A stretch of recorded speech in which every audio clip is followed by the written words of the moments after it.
2, 3, 4, 5. 4.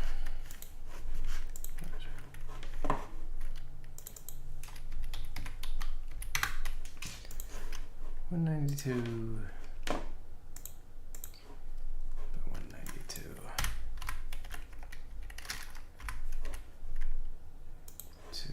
I spotted a reference earlier.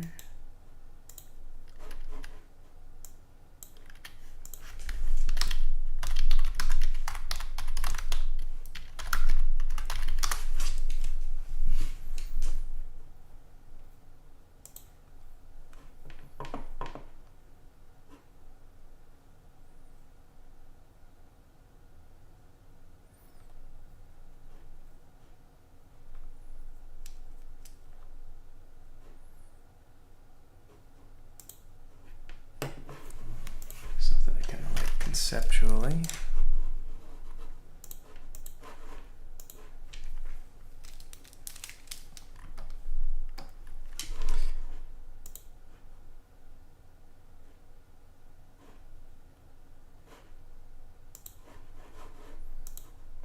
Let me see, am I running?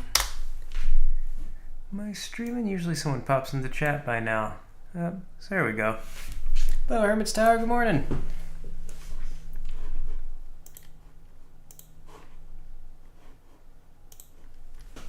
I was curious there, I thought that I hadn't launched the thing.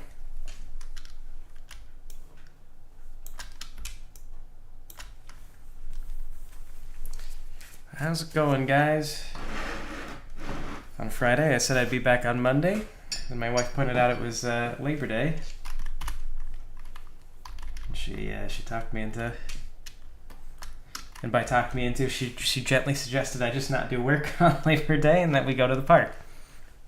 So I was like, I don't know, we'll see. And then it got to that time, and I was like, actually, yeah, let's just go to the park.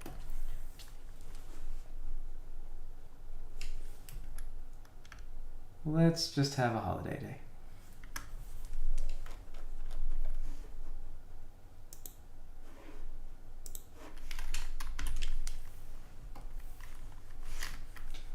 Yeah, holidays are less often a thing for me. I don't think about them so much.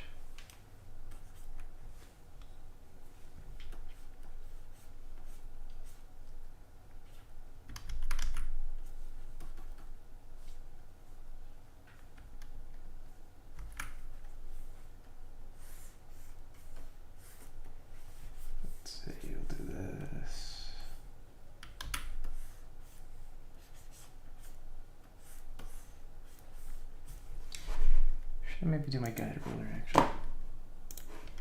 Tell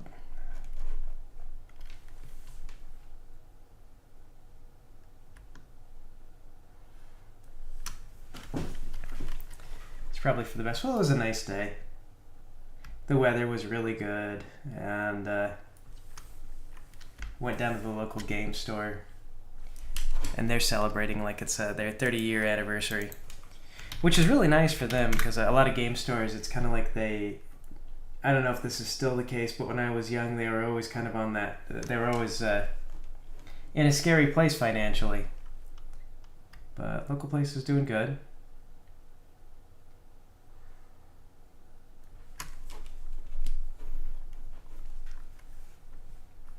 No, I fixed that tile. So the tile thing, it turned out what it was that RPG Maker for some reason hated that I was drawing the fence away from the top of the thing. So like I had the fence, so like the top of the fence, I was drawing it like down here. And for whatever reason, RPG Maker wanted the fence to be touching up here. And so we've got the fences all fixed now. The fences work. I don't know why it pitched a fit about that, but that just seems to be something. Like it's looking for the top pixel or something. I don't know. It's hot here. It's actually kind of cold where I'm at.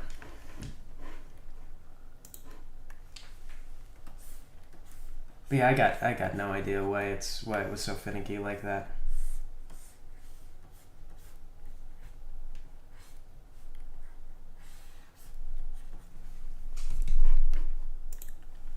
can say for sure is that it was obnoxious.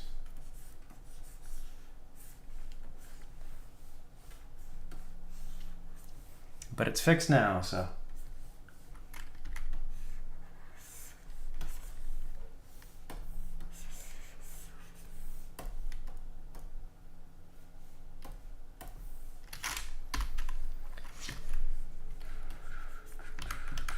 Just put in like some windows.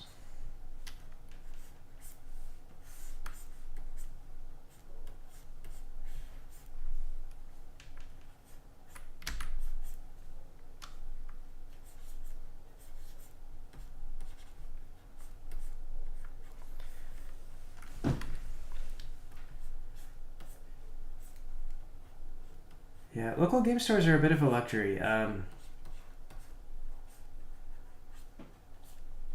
They can really only sustain just so much traffic, and then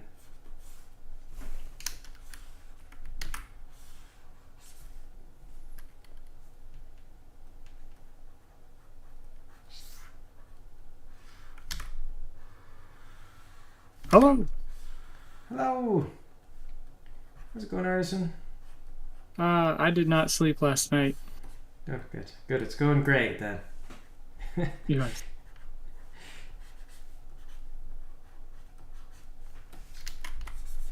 Um, that's fun. I had a hard time sleeping last night too. I did sleep, but yeah. yeah, I feel the pain at least. What happened? So yesterday was Labor Day, and so on Sunday, some of my old friends were like, "Hey, so such and such friend has Sundays off now. You want to start hanging out again?" And I'm like, "Sure." So Sunday night, I go over to my friend's house, and we end up playing 7 Days to Die. It's a zombie survival base builder kind of game. Uh, Yeah. and I was like, before I left, I told my wife, okay, going over to their house, not going to stay out super late. I was there all night. Sun rose, and I came home. My wife was getting ready for work, and we're like, welcome home. I'm going to bed now.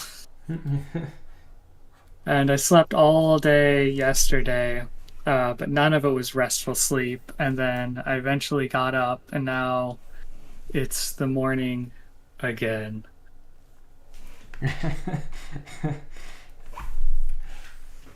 I like the it being the morning, being like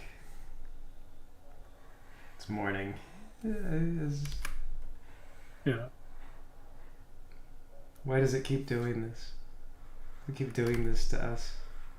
Everything was fine until the morning happened. You know, I sympathize with Luna a lot more now. Endless night. Endless night forever. I'm not doing awake anymore. This sucks. Yeah.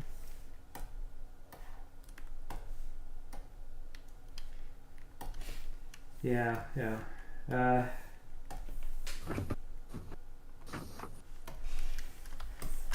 well, I gotta take the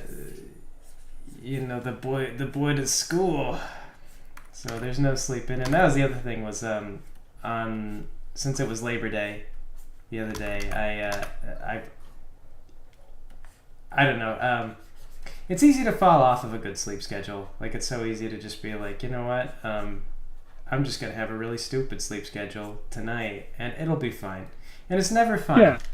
Like it's never okay. I don't work tomorrow. It'll be okay. Yeah, well, I work the day after tomorrow. It's not gonna be okay. Yeah, because you can't just like fix the sleep debt. Like I think you kind of could when you were like maybe if you're young, Yeah. but as you get older, it really just is like oh like all right like the next couple of days are ruined. Made a terrible mistake. Yeah, we are old people now.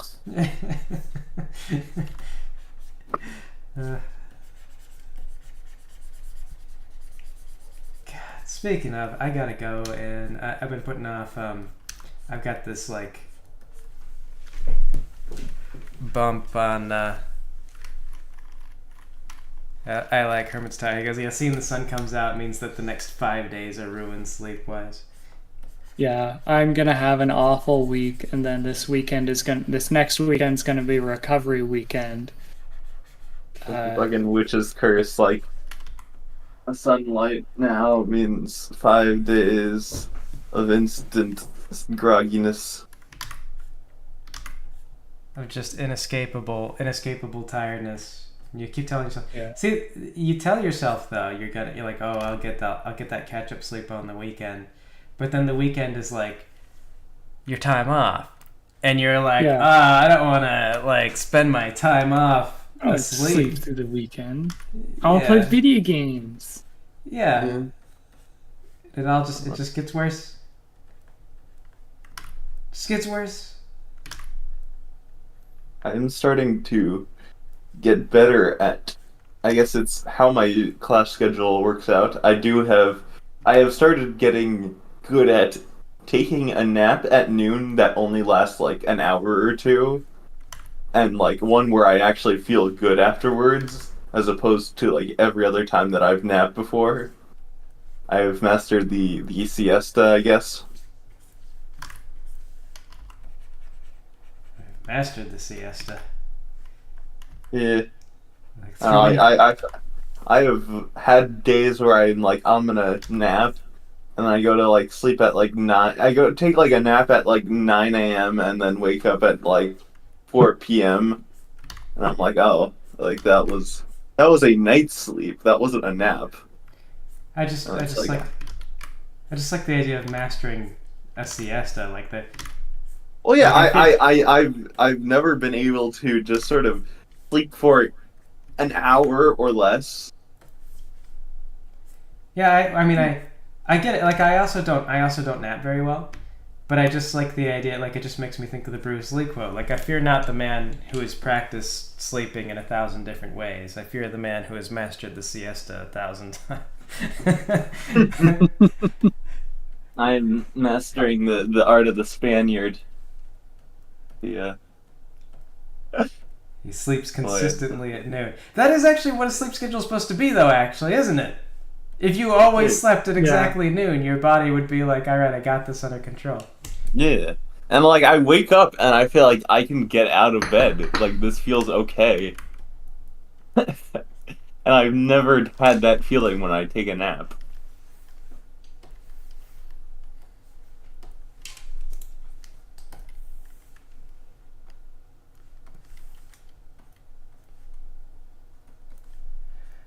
One thing that's helped me, I've quit drinking entirely. Originally, Twilight Sparkles, quitting alcohol was only like a little bit based on my own life. Like, I think I drank more when I was younger, and I got older. I was like, I gotta stop doing this, and I thought I'd put that into Twilight's, but I was still like drinking on occasion. But I've decided I'm just not gonna do it anymore, because I never feel good afterward, and I feel like I don't know, sleep is always worse, and then I'll like not drink for a little bit, and I would get like kind of edgy, because I think I don't know, like I just drank enough when I was young that it got to be like my body got used to it. So anytime I drink a little bit, it gets to where it's like, okay, we're geared up for more. Yeah, and so we're back at this. Yeah. So like if I drink a little bit, like if I get, because I'll get like, you know, like a 6-pack or something like that, and then it's like, okay, so I'll drink like the 6-pack over the week, and then my body will just go right back into that mode of like, oh, okay, like all right, I'm now physically prepared to, you know, be, because alcohol will make you tired, and then your body will compensate for that by giving you like a little bit more, like you're a little bit more alert, a little bit more awake, so that your slight buzz doesn't impair you as much. You're like your body compensates. So then at night though, and when you don't drink, if like you had a drink at night, because that would be the thing, is I would drink like in the evenings, like we would play a game and I would have a beer, or we would, Yeah. you know, yeah. So it'd always be like in the evenings, and so then we get to the evenings, and if I didn't have a drink and my body got used to the drink, then I would get like that energy boost of like, we're gonna counteract the alcohol, it's coming, you know, here it is, body's ready, and then it wouldn't come, and I would just be like on edge. Couldn't Yeah. couldn't sleep. So I don't know. I haven't had a drink in like two months now, and I feel like just not drinking at all has made it to where overall like I feel better rested most days than even when I was like drinking casually. Yeah. Hmm. I don't hardly drink at all anymore. I used to drink pretty heavily. Then I got a job doing flood mitigation, which was like 24 hours. I have to be available. They never hired enough people that I could take a weekend off or something, right? So I just basically had to quit drinking in order to have this job, and I really needed a job. So I just quit. And since then, I've hardly drank at all. Like, even still, the only time I drink is like when I go on vacation. I mean, I don't know. Ultimately, it just turns into like a terrible experience anyway. Yeah.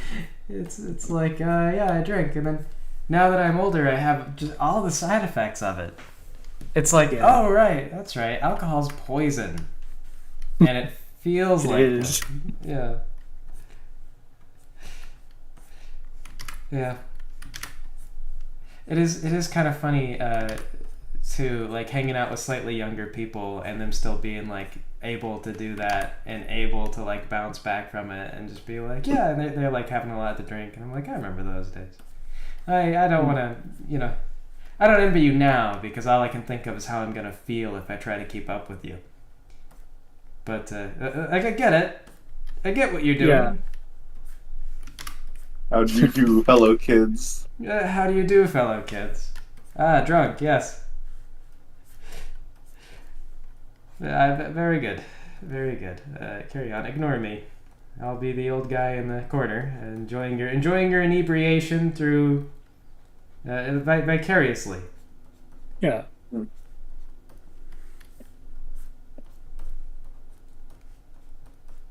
Yeah, yeah.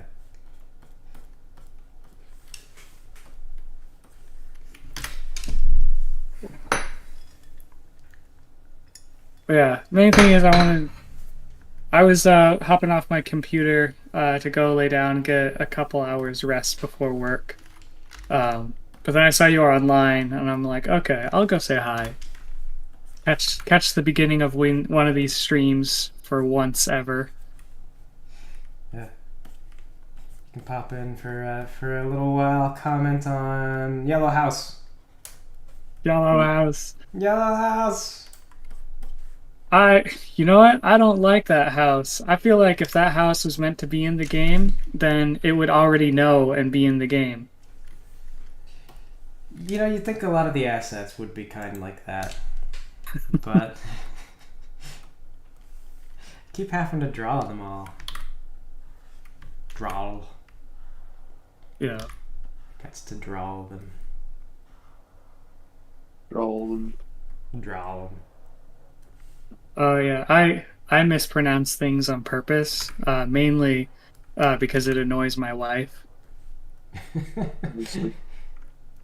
It's like one of those like Northern City vowel shifts going on. I joke with Claudia sometimes about like, isn't it nice that you married the funny guy? Isn't it great that like when we were dating, this seemed so fun, and you were like, I could have more of this in my life. And then now it's every day. Now you can't escape.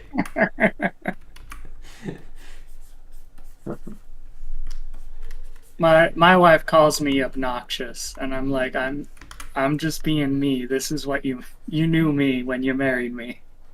You signed the paper. It clearly says in the fine print This is Yeah. no escape.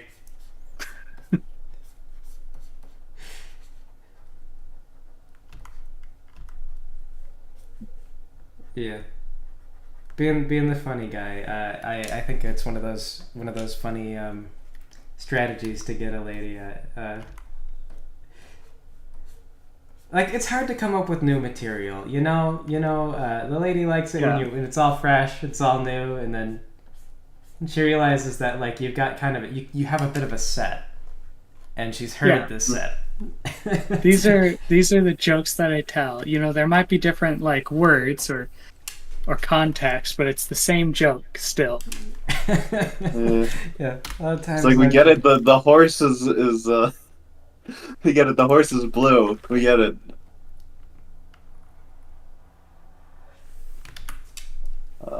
Is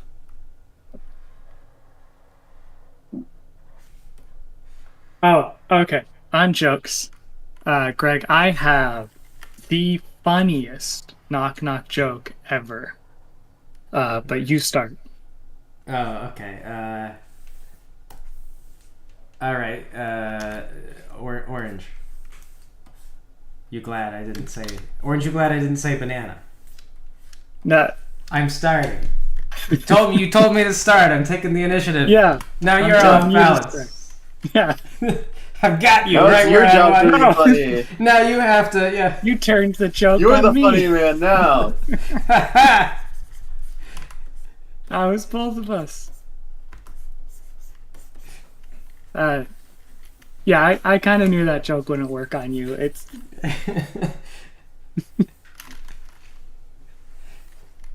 yeah. Yeah, I'll start. Yeah. That one was tough though, because you're like, I'll start, and I'm like, how do I turn this around? Then Yeah. Anytime someone's telling me a joke, I think, how do I turn this around? How do I make them look like the asshole here? my favorite thing about sharing comedy with friends is the competition.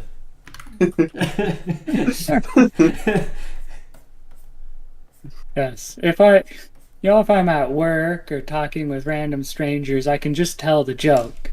When I'm How with do I my make them friends, into my pawns? I have to figure out how I can trick them into hearing the joke.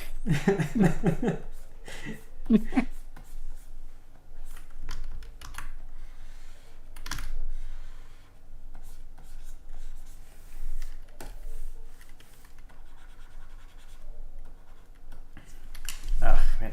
Well, I was gonna say though. So speaking of age, I got this like bump on my arm. I've had it for a little while, and I should probably go talk to the doctor about it.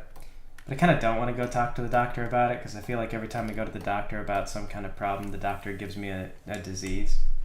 Like I didn't have a thyroid problem until I went to the doctor. I go into the doctor. Suddenly, I got a thyroid problem. I was Yeah. fine before I went to go see the doctor. Well, you felt fine until then. Actually, I felt kind of tired all the time because of the thyroid problem. First But of it instant turned out- thyroid. He gave you a thyroid problem so that they could medicate it and fix your tired problem. Yeah, that's what it was. I just like to joke. It's like I don't have it. You don't have the issue until they diagnose it. So it's like I didn't have. Like so, if I go in, it's like I've got some kind of skin cancer thing. It's like I don't have skin cancer until I go in, and then they tell me, "Sir, this is skin cancer." So if I just never see the doctor, I'm fine. It's like the Yeah. whole the world before Isaac Newton invented gravity kind of joke. Things were better before we had gravity. We didn't have to worry so much about stuff falling on us. Hmm. Yeah. And Greg, I think you're missing something you're drawing, and I'm gonna get you this picture sent real quick to show you how wrong you are. What? Is he missing the inside of the window, or No, Yeah, it's a sure. different part of the drawing that you didn't. I don't think you finished a part of the roof. you mean the half that he hasn't done? No. Let me Zoom back out. There we go. I'm not gonna do that part. I only need like half of the. Also needs half the building.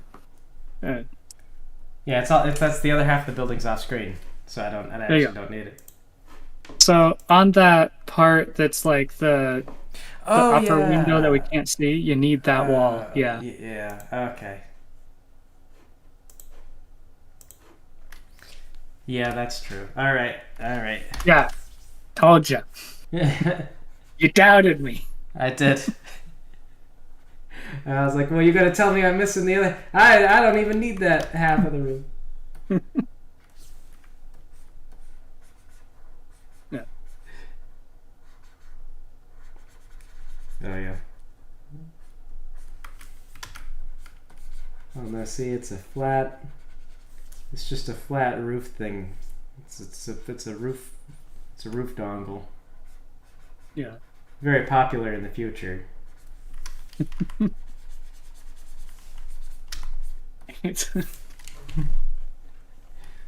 We just attach this over the roof to protect. You got a hole in the roof? Can't afford to fix it? Smaller roof on top of your roof.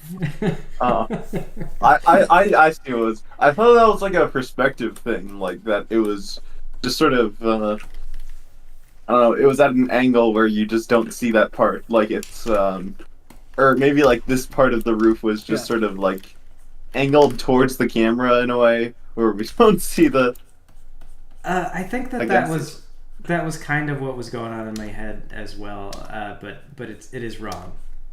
Yeah. The angle on the bottom of that wall needs to match the angle of the front of the roof, and because you have that as angled, that has to be visible. Yeah. Yeah. The RPG Maker thing where you have like. I don't know. It does weird things You with have perspective. broken perspective. Yeah. Yeah, and it throws me because it's like the stuff on top is like top down, but then you get this like direct side on view with everything else. It's really weird. Mm-hmm.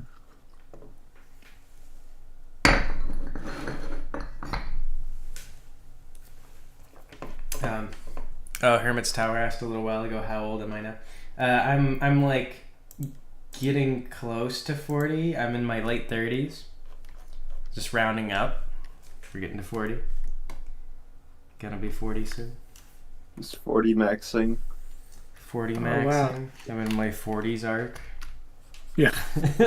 I Means 40 mean, is like, hell. I know that you're older than me, but I'm always surprised to hear by how much. You're like a decade older than I am. And I'm like, how? I How kid are we you so not. I was different? about to say he's old enough to be a dad, and then I remembered. I am. A dad, yeah. Yes. I have a child. I have a child in school. That's the whole reason I'm able to go back to doing stuff again. I was thinking the other night that this, like, getting back into work and doing things again, I feel like the dad from The Incredibles. Like, I realized, like, I've been pretty happy since going back. Like, Claudia's asked me, she's like, do you miss him? Do you miss... And it's like, kind of, sort of, but also I spent, like, all day with him. All the time. So, it's hard to... Like, as he gets older, he just wants more independence anyway. So it's not like... So I can just be like, my baby boy. I'll spend more time with my baby boy. He's just be like, shut dad. Wait, Like, am I closer in age to Miles than I am to you? You could be. I don't know. I'm 21, so. No, I'm pretty sure you're closer to me. I would have to do the math on that.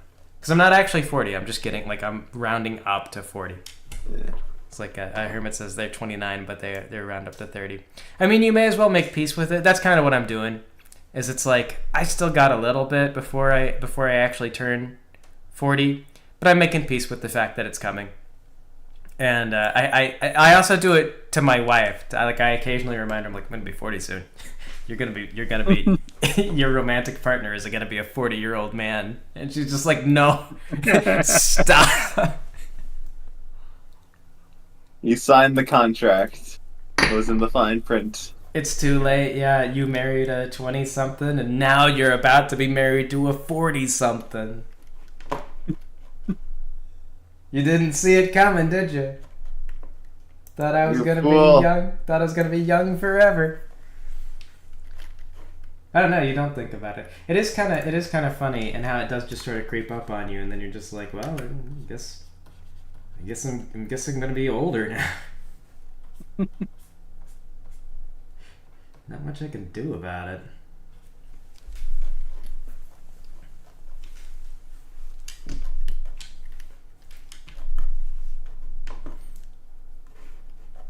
But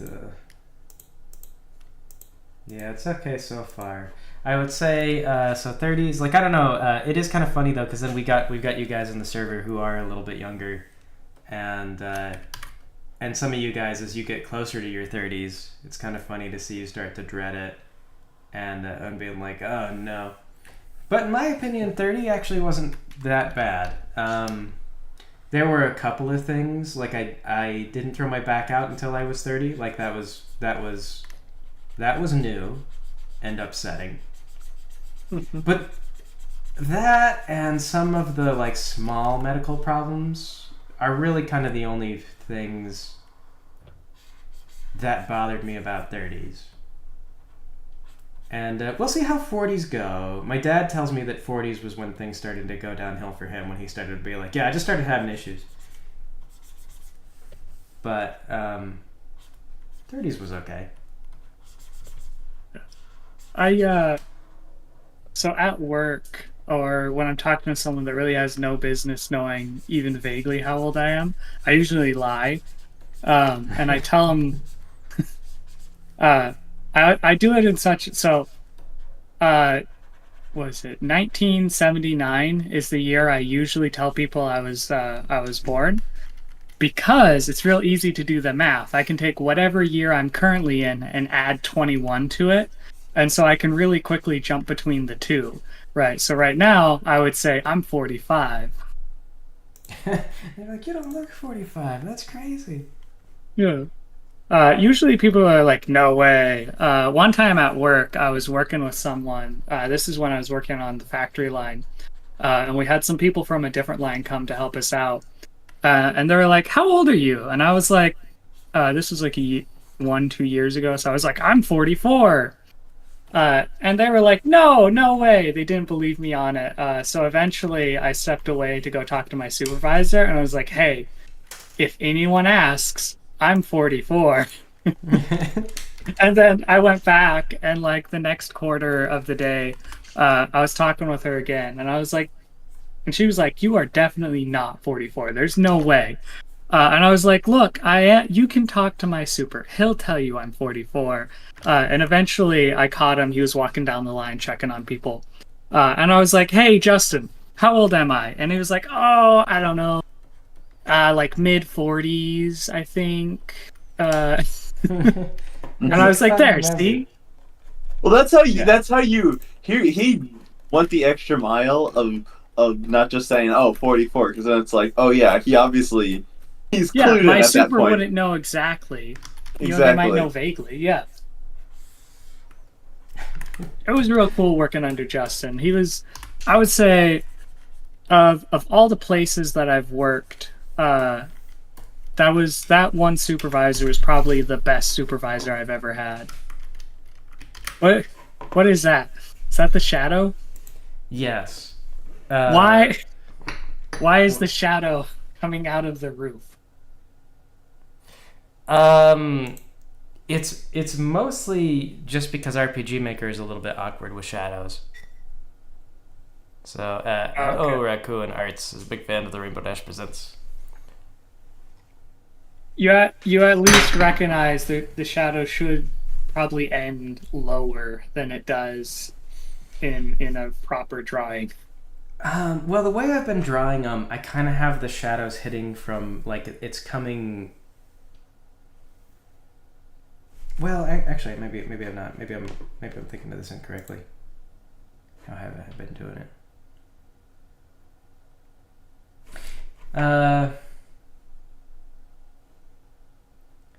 guess I kind of have it okay here. It's weird because it's got like a little shadow tool, Hmm. and the little shadow box, like it's only in boxes that you can do it. Oh, Yeah.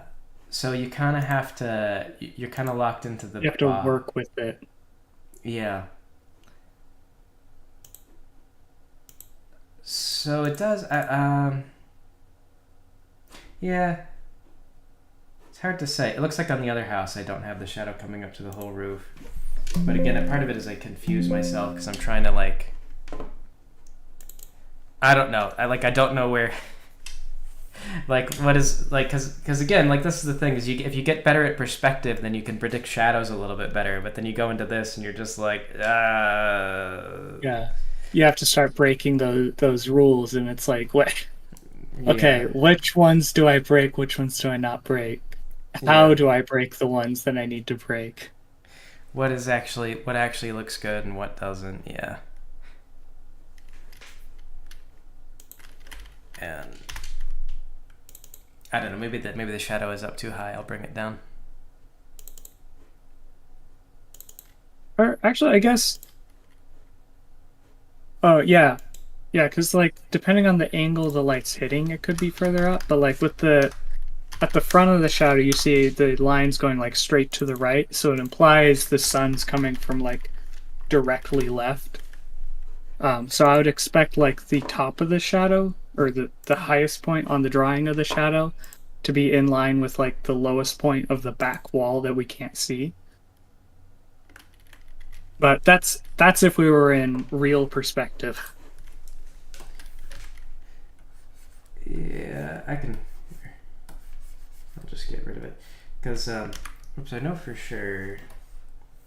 Actually, here we'll see where the there's what we'll do. I think that's what I did before was I just figured out where the I just drew the shadows according to the grid. Ooh, yeah. Okay, yeah, that's already looking a lot better. Yeah. Oh, and speaking of that grid, I should probably actually take the whole thing and just move it down so that it's touching the bottom, and then that way.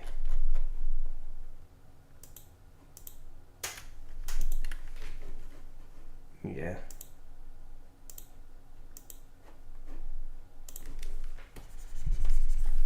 And then that way the shadow will line. I kind of forgot about that.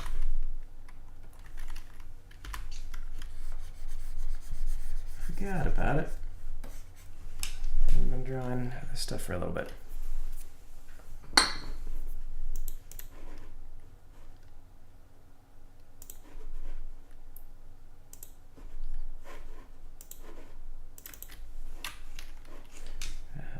Maybe 6. I think there we go.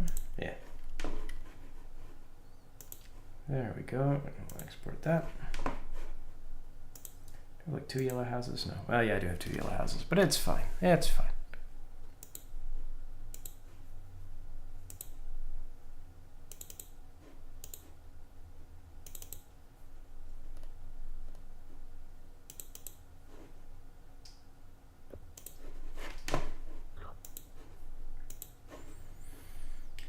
Okay. So I see Chica in the war game chat talking about Song of Ice and Fire. So for context for the chat, we play a tactical war game called Song of Ice and Fire, and I like the war game quite a lot. It's based on Harry Potter, by the way. Yeah, it's based on Harry Based on the Potter. title. Yeah, The Song of Ice and Fire, the famous Harry Potter book, written by J.K. Martin, and no,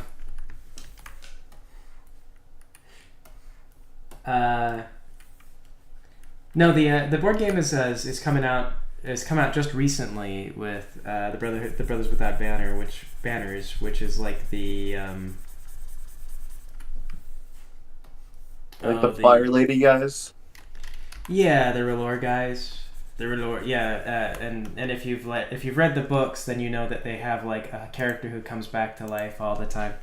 And I'm dreading it a little bit because the way the game works is they have those characters, and if anyone comes back to life, they always come back like as a very strange balance choice. They always come back on your ass, and never ever someplace easy to deal with. So I was joking with the new guy who started playing generic. He has the Iron Island guy, the Greyjoys. And so we were playing, and like I killed his silenced men or whatever. It's like his crack elite troops, but then he can bring them back with Balon.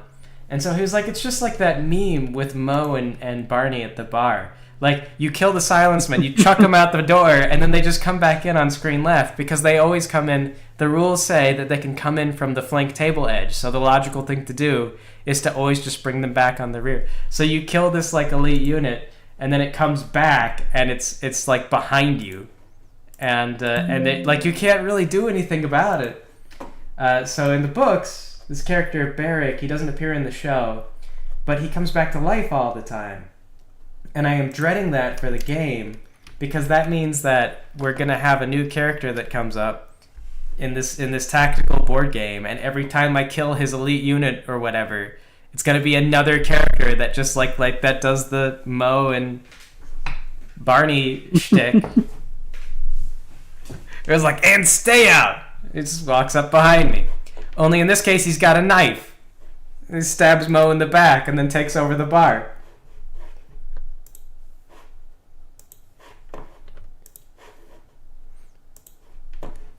So yeah, but one of the things he appears in the show. Beric and Darian. Does he come back though as like an unkillable servant of the light god? He doesn't every now he doesn't like clearly die at times, but he is stabbed in ways that he should not survive, and then someone does like a little spell thingy, and then he comes back. And he just sort of like stands up. Okay, so that is in the show? Him coming back to life? Okay. I guess that establishes, because in the show, I guess Jon comes back to life. The books end before they bring Jon back to life, but like people say the later seasons of Game of Thrones was not very good, but I strongly believe that George R.R. Martin was at least going like all the terrible things that were like really eye-rolling and frustrating about Jon. I 100% believe that George R.R. Martin would have done that with Jon. Like Jon as a character is so annoying. He's just like, oh man, like everything that Jon does gets rewarded, no matter how bad it is for everyone else ever.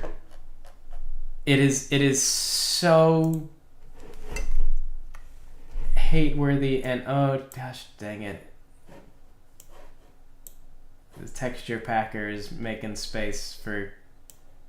Do you definitely feel like people have this attitude that like, oh, they destroyed Jar Jar Martin's, like they went off on their own and then they did their own thing and they ruined the vision of him, but it's like he was the one who has been sort of slacking for the past how many years, just like being like, hey, like they can like fill in the blanks, and he has just like been sort of making all this money off of his IP without actually touching it at all.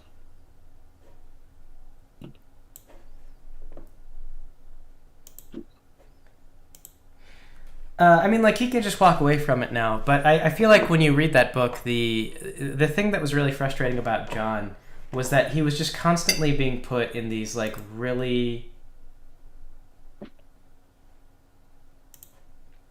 in that really frustrating situation of being like, oh, Jon, would you strangle a baby, or would you save the people? And Jon's always like, oh, I'll save the people. And they're kind of unambiguous moral choices that aren't really like big moral choices. They're just like I don't know, like he's got the free folk and they're like, oh, Jon, nobody trusts the free folk. Like, do you trust the free folk? And the free folk really give no reason at all for the distrust aside from the fact that they just are free folk. And then it's like, would you say Savages who live north of the wall. Of course you wouldn't trust them. they're barely even human? And yeah, like I don't know. They just don't like. There's no real reason. There's not a lot of compelling reason for John to make the morally wrong choice. So he always makes the morally correct choice while he's like the commander. And even before that, like he will do things wrong. Like he will go AWOL and then get promoted in the books, and it's so obnoxious. Like an entire unit has to like, or not a unit. Well, I guess a unit. It's like five. It's like 10 guys are dispatched to like drag John back because he tries to go AWOL at one point. Like he just abandons his post and like flees the watch. So all of his friends ride out to like get him and bring him back. And the commander is aware of it. And then when he gets back there, he's just like, well, if I had to, punish everybody who like deserted the watch, I'd have to punish a lot of people. So John, I don't like. I think what you need is a pay raise, And it feels like the scene from The Office, kind of, or not The Office. What's the one with the stapler guy? No, was that The Office? No. The Office Space, or Office Space. Yes, The Office was the show. Yeah, Office Space. It feels like Office Space, where they like interview the guy and he's just like, I hate this company. And then afterward, they're like, well, we feel he's not being challenged enough. And that's what it feels like with John, is he just, like, does something wrong. And then, like, the commander's just like, I feel like John's not being challenged enough. We have to, give him something more to do with himself. Better challenges. Yeah. So, yeah, it's incredibly, it's just upsetting. And but that's what they choose to do, and yeah, I don't know.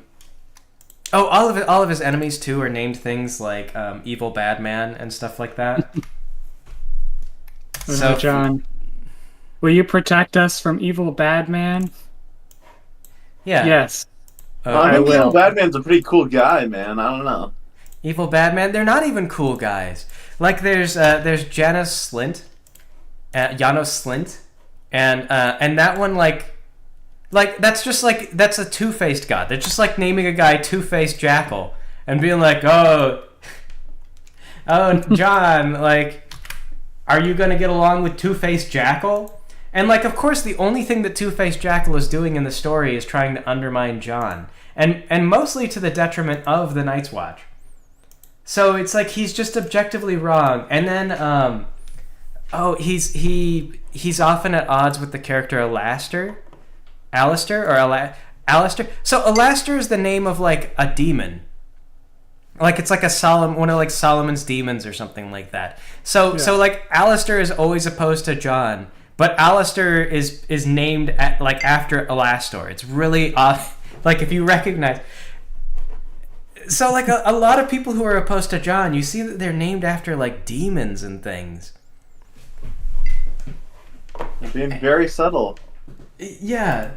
Like it's this very obvious, like most of the characters in those books have like a lot of gray area that they're working in, and it's like, it's hard to tell who's right and who's wrong. Is Game of Thrones old enough to throw out spoilers?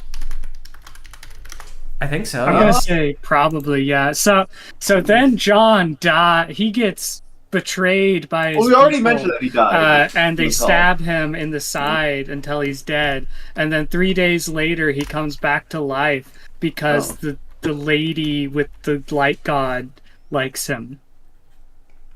Yeah, no, of course she does. And no, but it's so in character for John. And so in the show, they do that, and you could be like, "Oh man, that's so lame," because it's really lame. but it's very like in line with all the writing that there is for John. Like that's just so him. To and I think that what it is that John is maybe supposed to be a Jesus allegory, which is why all of the people who are opposed to him are. That's the joke I was making. Yeah, about the 3 days. Oh yeah. Okay, so yes, yeah. But yeah, it's. I mean, like it is. It's super obnoxious, and I kind of hate John. I kind of hate him as a character. But the point I was making was that the whole R'hllor thing, the whole Beric Dondarrion coming back to life all the time, I think the only reason that's included in the book was so that they could later on bring John back to life, and it wouldn't feel like a weird, like, what? Hold on. What do you mean coming back to life? You can't do that. You can't bring characters back to life, George R.R. Martin. And I think that seeing the response to the whole thing in the show is probably why he hasn't released the last book. It's not that like, oh, he's just sitting back on his laurels or whatever. I think that he legitimately planned to like, that was really what he was going to write, and it was actually kind of that frustrating. Because and then everyone was like, oh, this sucks. Yeah, they were like, George R.R. Martin never would have written this, and George R.R. Martin was like, yeah. Yeah, I was. No. Well, he's just like, I never would have written that. Oh, you guys are going to be super impressed when you see the real thing. And then he just kind of like disappeared into the shadows and never returned. Like, yep. You're gonna see. I'm gonna write the real story any day now, and then it just vanished. You're like, yeah, I don't know. So, wait, Greg, have you seen you've read all the books? Have you, or you're? Yeah, I've read all the books. I never watched the show. Okay. I think, I mean, I guess the spoilers about how the show ends are probably unavoidable at this point, but from your perspective, if you had to choose anyone to be the winner of game, the person on the Iron Throne at the end, who would you say? Who would? Like who would be the ultimate question? Yeah.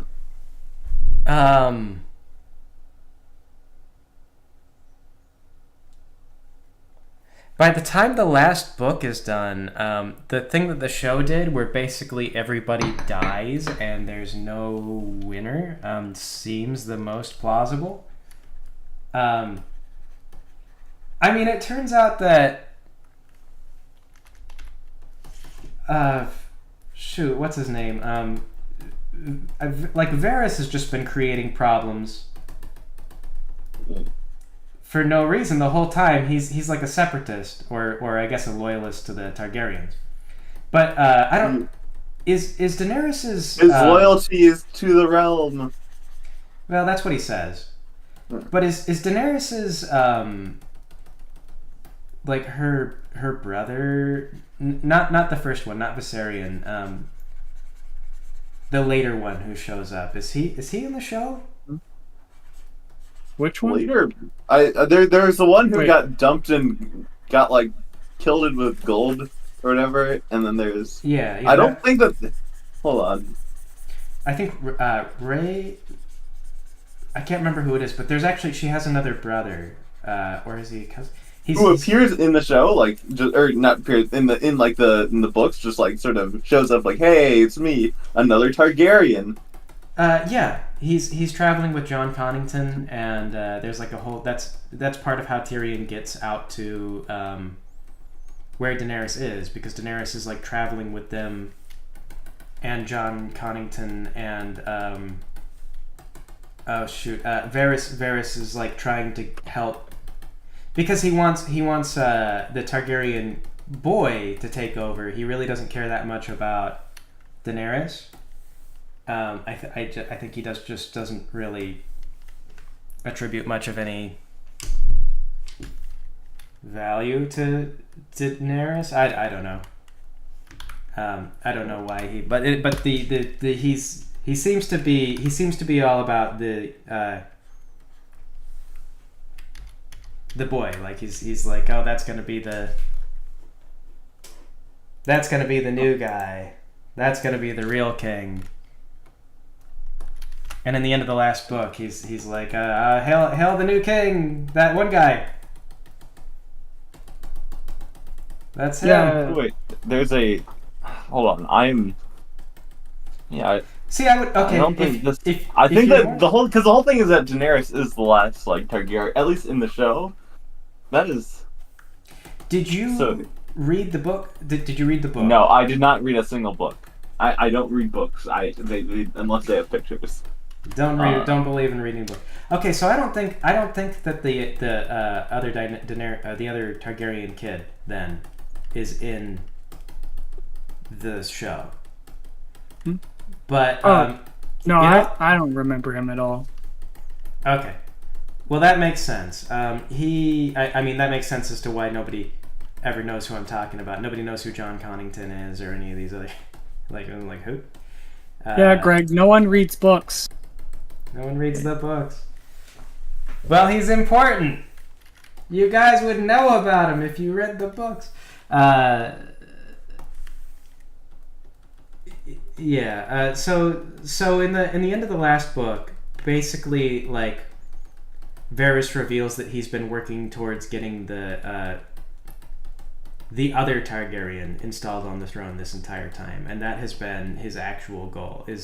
Varys helped hide the other Targaryen, and Varys has helped groom this other Targaryen, and Varys believes the other Targaryen is like actually trained.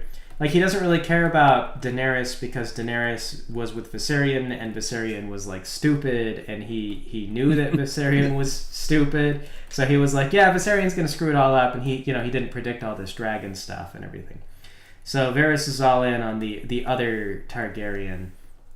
And so in the book, it actually looks kind of like maybe this other Targaryen is going to take over, and that's really going to damper everything for Daenerys. Except for then Daenerys is going to show up and have dragons, and then there's probably going to be another Targaryen civil war, because they had one in the past. They just have those occasionally. Was it Daeron Targaryen? Oh, wait, Daeron? hold on. I'm looking at the.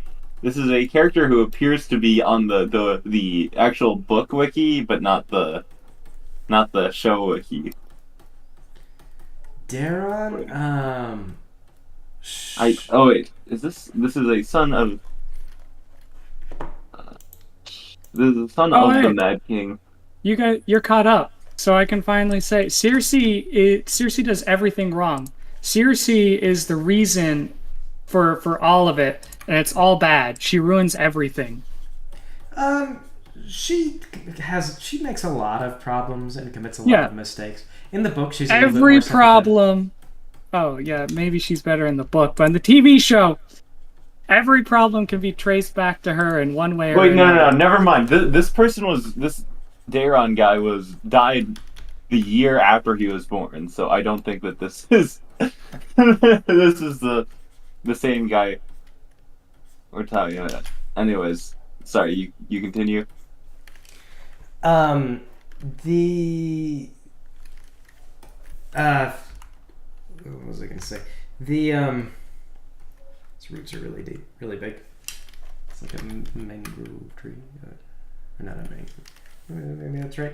Anyway, yeah. So Cersei is actually a little bit better in the book. Her kind of feelings are a little bit more justified, and you get a little bit more, I don't know, perspective on what she's thinking and like why she's doing it. And part of it is that she is just being a little dumb, and like, well, actually she's being a lot dumb, I guess, but it's not as bad as like when you're in her head, you kind of get her perspective and you're like, okay, all right, so Cersei legitimately believes that Marjorie is part of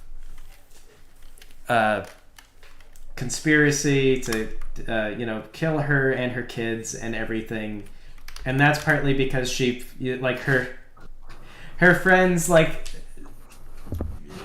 harassed a witch, and they were like, you're a dumb witch, and the witch was like, you're gonna die, idiot, and then they were like, you're an idiot, and they kicked her in the face, and then her friend died, and she's like, oh no, the witch is really going to kill us all. So she was like told like, oh, your kids are all gonna die, and it's gonna be from a younger and more beautiful woman is going to cause it. And so she's kind of like panicking about this, and you can tell clearly that what Maggie was predicting was that Daenerys was going to come, and You know, I feel like that is a good. I know that you there was more to the process than just you're gonna die, but I do feel like that is a great sort of way to sort of scare someone with the prophecy, just because it's always gonna come true.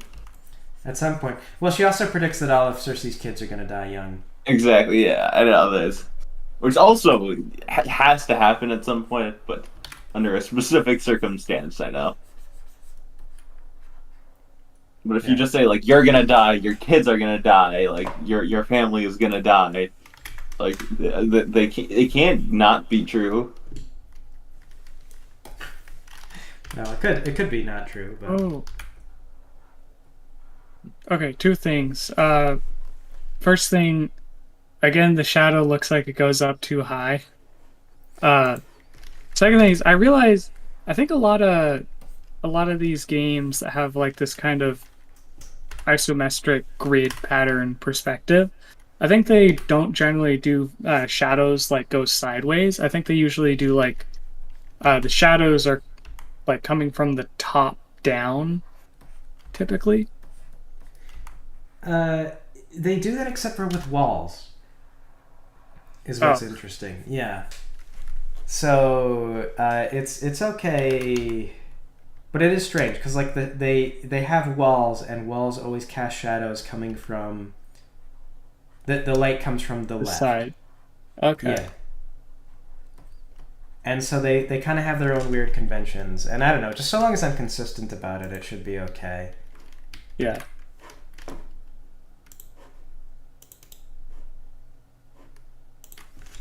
This is a sycamore. Or something like it, anyway. Sycamore. I hardly know him. I hardly know more. Yeah, all this Game of Thrones talk, not a single person in the chat hopped in on any of that. This is what you get. This is what you get for talking about a property that was that fell out of the public consciousness decades ago. Not decades. Years ago.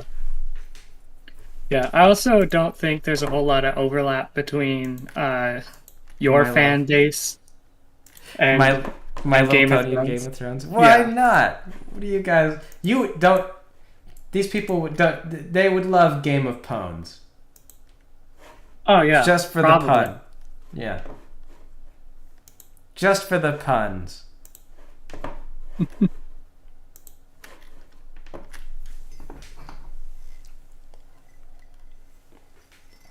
Sergeant Rekka says he's never seen a single second of Game of Thrones. See, this is the problem, is I should have gone back and explained the entire plot of Game of Thrones from... I like Skyra, maybe. Maybe you'd like Game of Pones. Don't lie to me, Skyra. I know. I would like Game of Pones. Yeah. I Wait, so would Twilight be Cersei? Because then Shining Armor could be the brother. no, Twilight would probably be... Oops. What the heck? Oh, okay. Hold on. Wait. There we go. Okay. It's like, where does all this fog come from? Does that look okay? Compared with everything else, it's probably fine, right? Yeah, looks good to me. I think so. So I'm just wondering if I should add maybe a little bit more shadow in the bottom section. Oh. Just because... I think I will. Yeah, that's what I should do, is I should just explain the entire plot of Game of Thrones to Chad while you guys are Yeah. You guys are Do, listening. do it in a Rainbow Dash voice, though. So it's Just Rainbow explain- Dash you gotta presents Game of Pwn. Game of Pwns. Rainbow Dash presents Game of Pwns. yeah, to do it badly.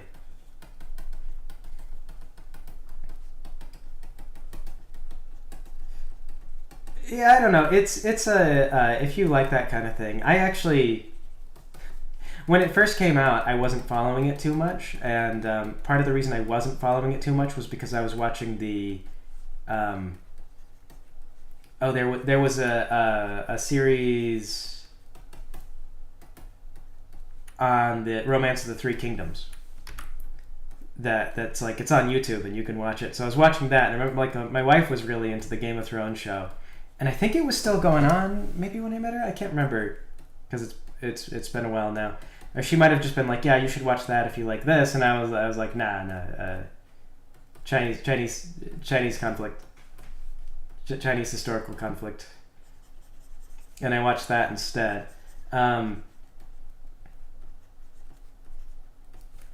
Yeah. And then I didn't really get into Game of Thrones later until we found the tabletop game. Then I was like, oh, this is actually pretty cool. Oh, so it's my fault. Yeah, it's your fault. You got me sucked into this. Yeah.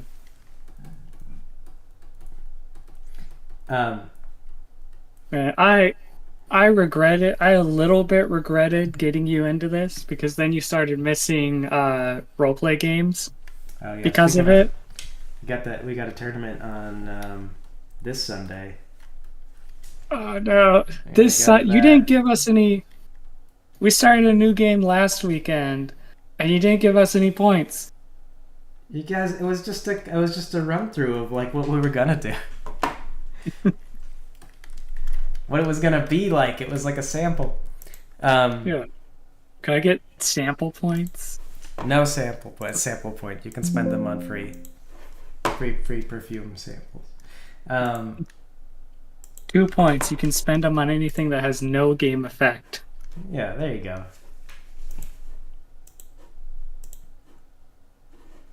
All right, let's see. Is that a little better? It's a little better. Yeah. Cool. Well, I said I was gonna hop off and go to bed almost an hour ago, so I'm gonna do that now. Bye. Okay, goodbye. Oh, anyway, point I was making was that yeah, I'm really into the political intrigue stuff, and so it was not hard to go from the one into it was not hard to really get into Game of Thrones for me. I was just like, oh, cool, this is cool. Got all these characters trying to kill each other for political reasons. That's fun.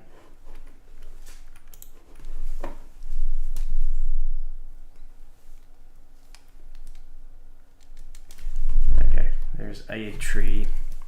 I'm going to draw another tree. Maybe a taller tree. Maybe same size tree.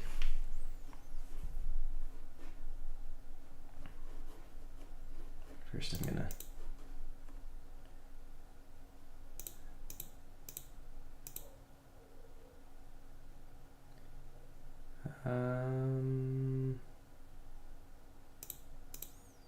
oh, actually, I guess tree should cover you.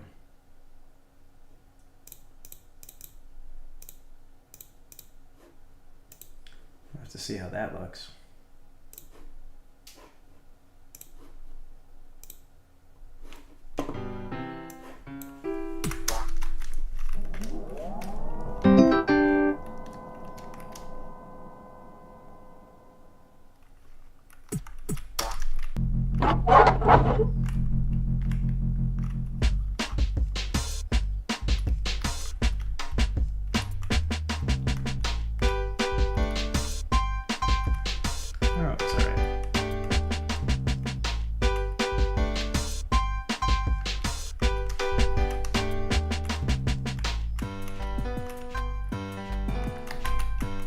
Usually you're not under the shadow of the trees, though. I think I'm gonna have to actually get rid of the built-in shadow for that reason. I'll have to use the shadow tool.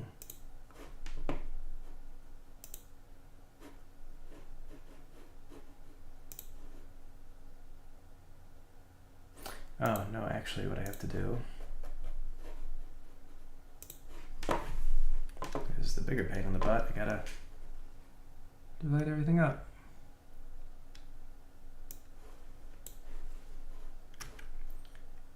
And 90... was it 96?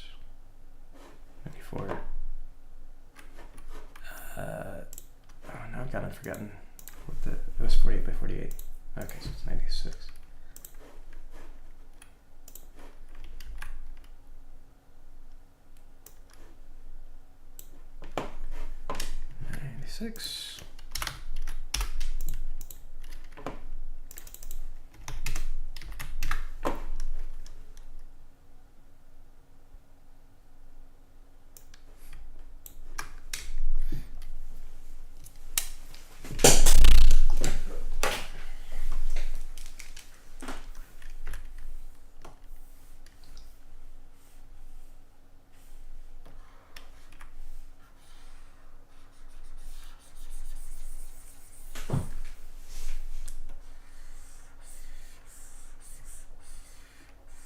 Anyway, though, I guess apologies, chat, for boring you on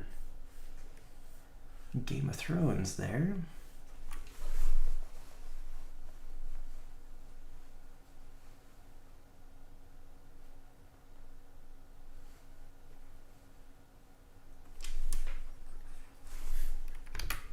For forcing you to listen to that despite having no context whatsoever. Why is it erasing? Oh, because I'm using the eraser. That makes sense.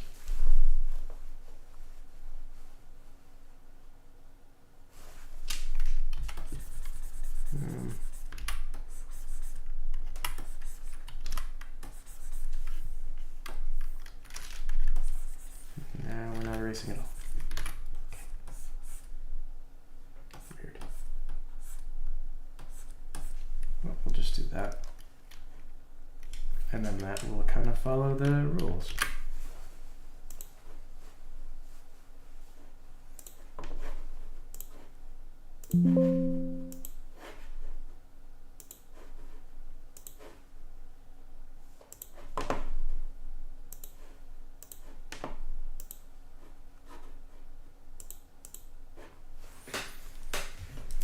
And there we go. We're following the bizarre rules of shading in this game.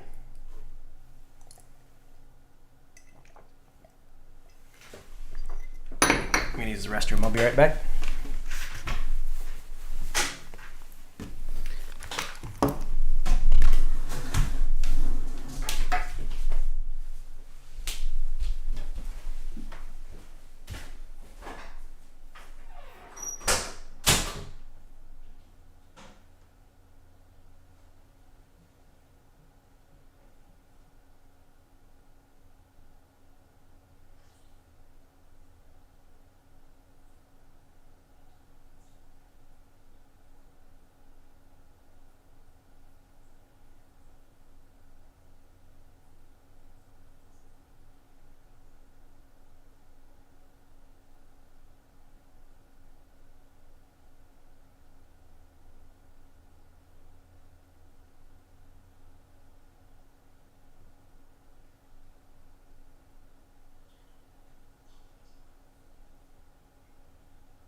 Alright, good night, Skyra.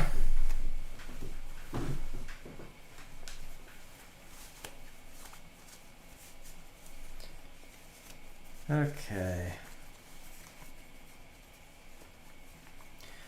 So yeah, a nighttime scene. I think this is an old comment from Vold over in Twitch. In a nighttime scene, I've been thinking about how I'd want to do that, and there's a couple of ways you could approach it with this system. One of which is you could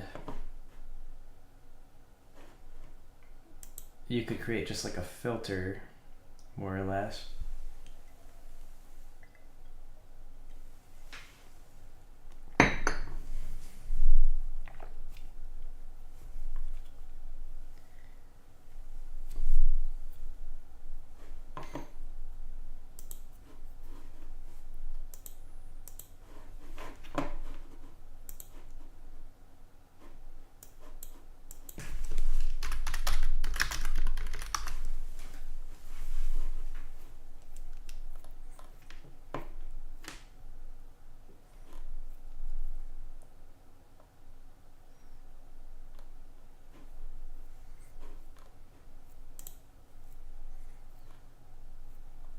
Say I'm looking for an image of a pine tree because I think that's what I want to do now.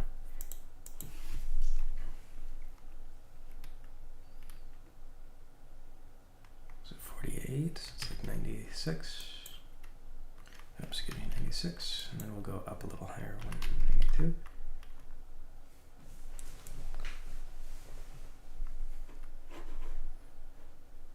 Maybe we'll add one more.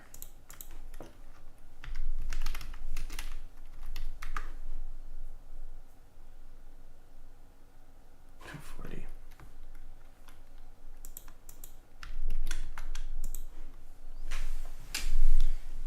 Okay.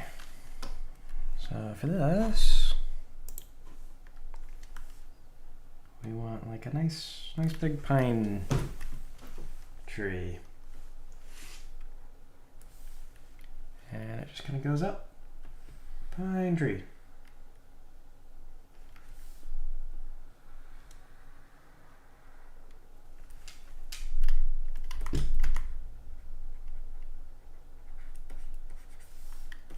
Pine tree. And we're gonna do like pine limbs.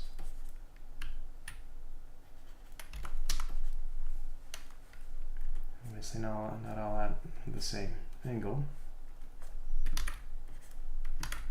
I'm gonna be coming towards the camera.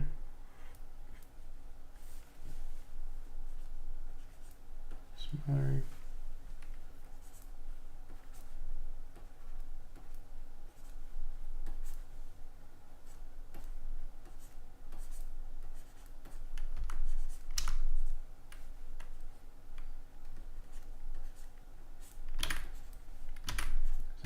Away from the camera.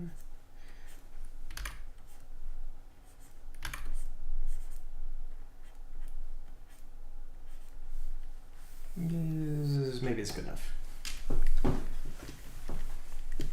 Pine.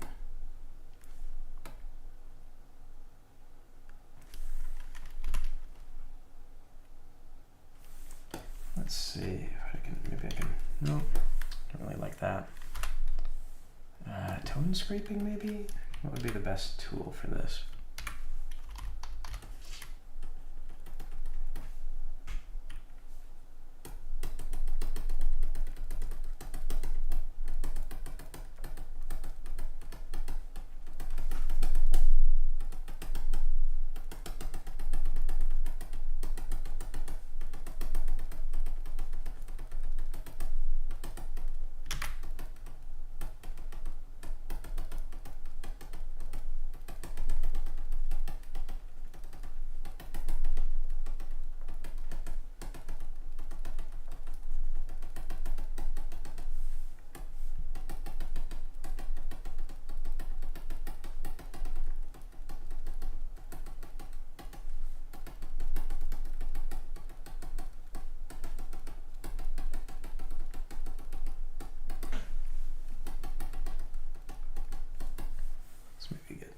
A little thicker kind of in the trunk area.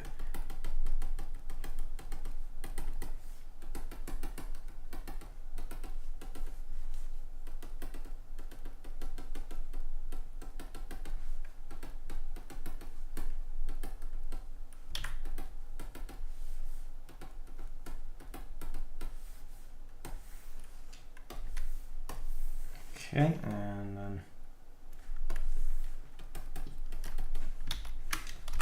no, maybe we'll go back to our real stuff. Okay, and this is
yeah, let's do some darker shadows.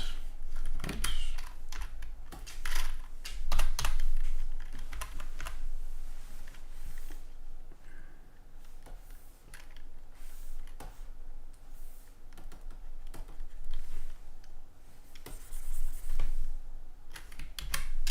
Cooperating, what's going on? No? Just getting nothing. Why are we getting nothing?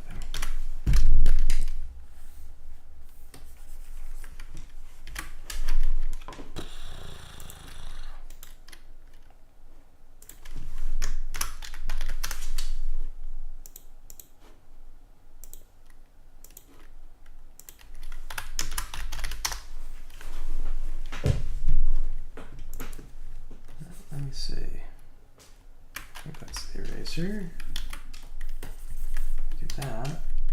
Oh, maybe it's because I didn't change the color actually. That'll do it.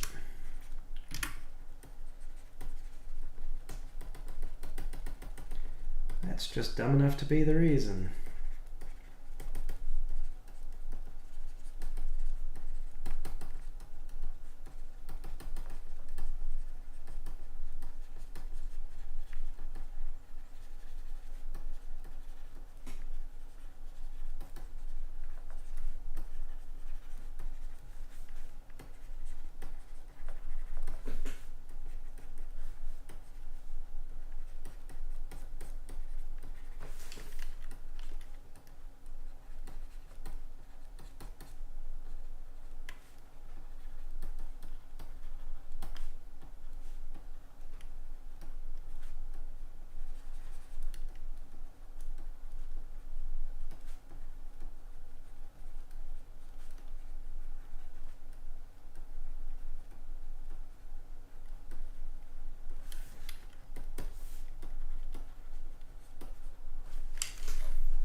Alright, let's do something with this trunk.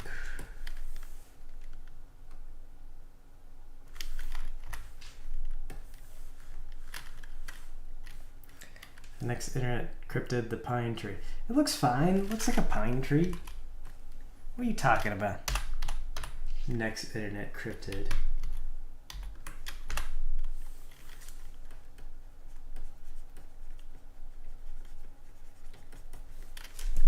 It looks like a pine tree. It's fine.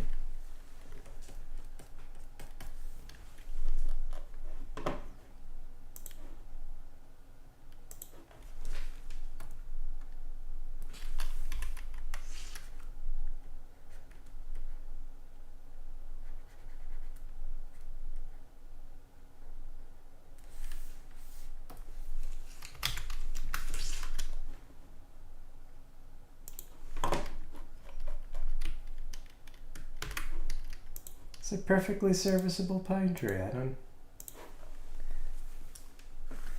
don't see the problem here.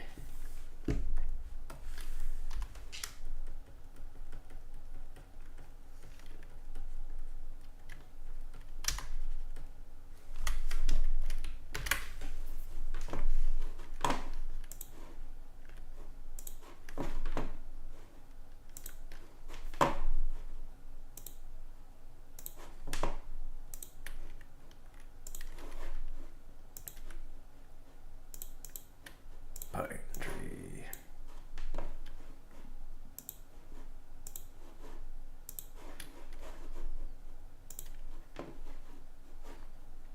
Put in a couple of these guys.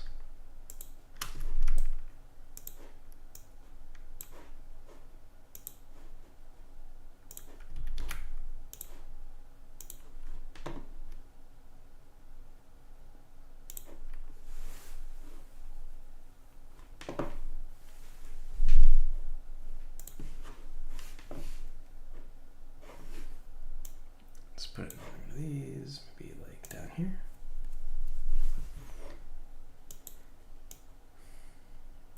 Make it nice and clear that our pines are in existence. Reuse these pines.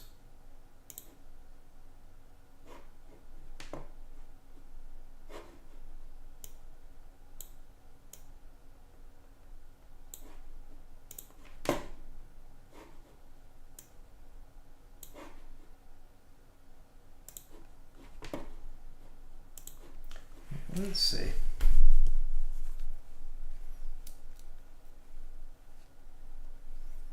We could probably use some little weeds and flowers and things like that. Good morning, Wonder.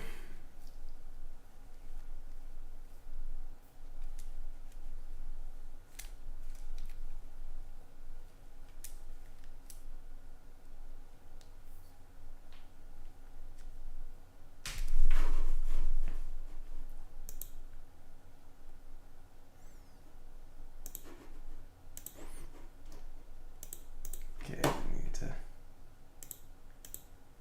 It's got the opposite of what I'd like.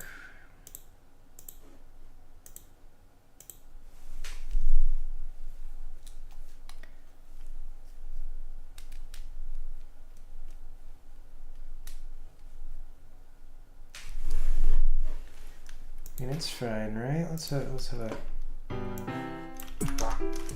see how that looks in game.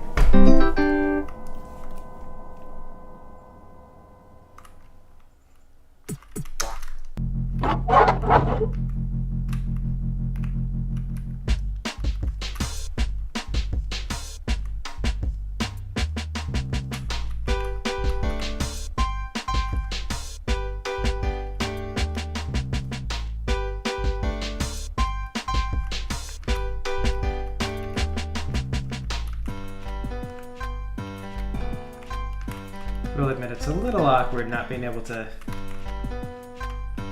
Maybe you should be able to just walk past it.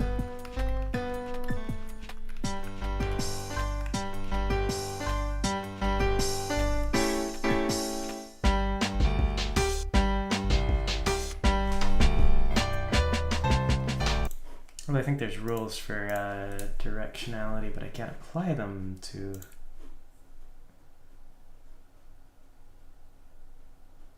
This. Oh no, I can actually. Okay. I think I can do that.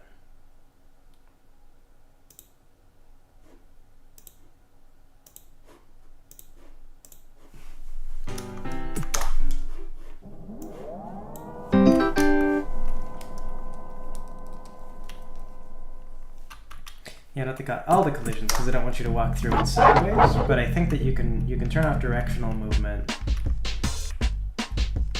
So yeah, you can like walk by the tree now, but you can't walk through it side to side. There we go. And that's pretty good.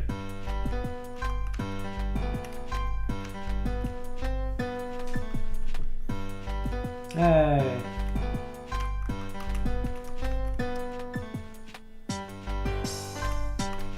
You walk sideways. Oh yeah, I guess you would just walk in front of it, huh?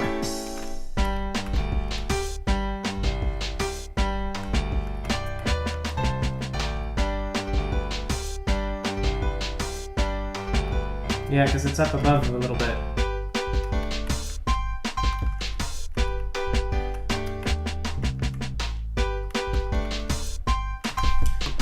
Yeah, that might be fine actually. Maybe we'll just remove collision on that tree. You just walk right past it.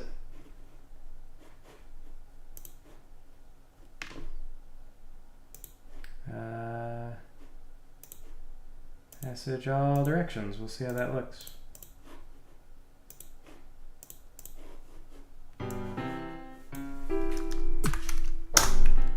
That's why the fence must go all the way. Yeah, that's why the fence has to go all the way around. We can use these bigger trees to block off everything, maybe.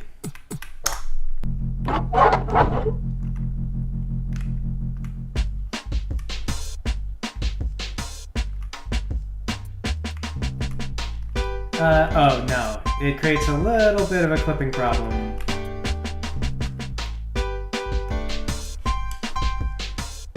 So we will, I'll go ahead and I'll disable the directional pass through it just so that we don't get that problem. But otherwise it's fine.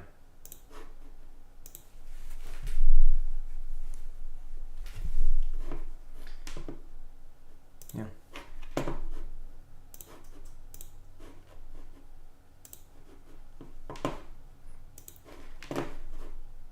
Okay, and then we could use like a couple like dandelions and other, you know, just like junky things that are on the ground.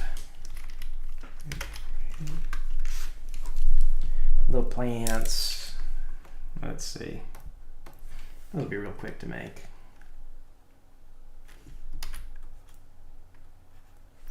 Let me look up dandelions here just so that I know. I feel like I see so many dandelions, but you just draw them as you see them in your mind's eye, and you get it wrong.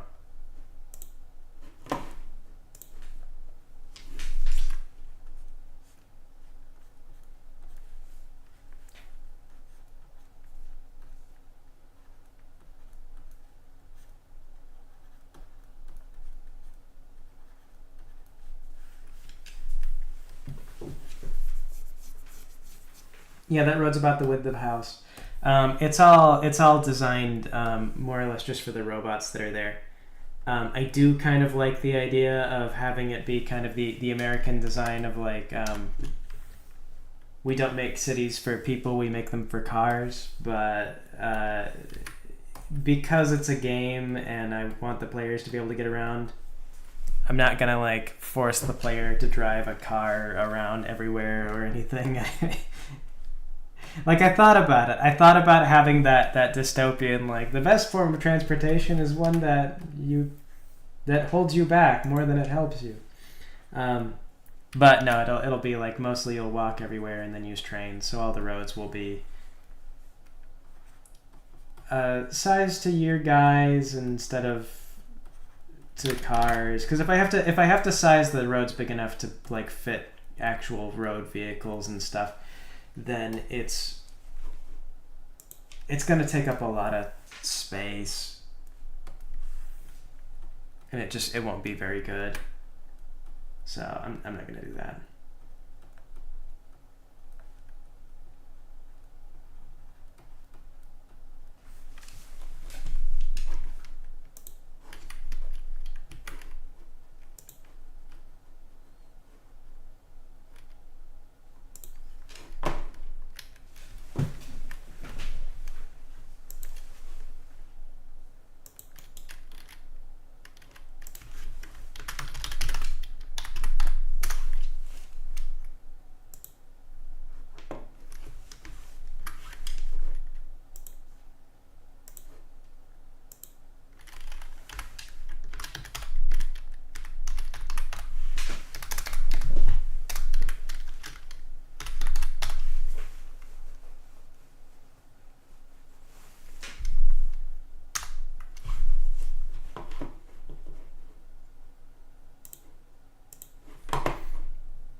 this.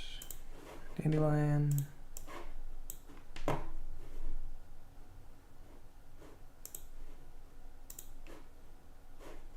Throw a couple of those guys around. Dandelions naturally not going to block you in any way.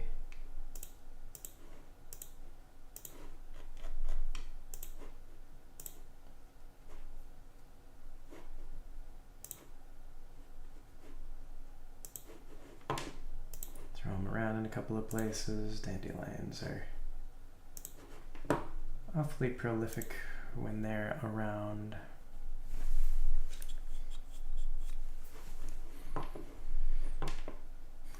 Could do little clover patches or more dandelions. Different shapes of dandelions would be reasonable.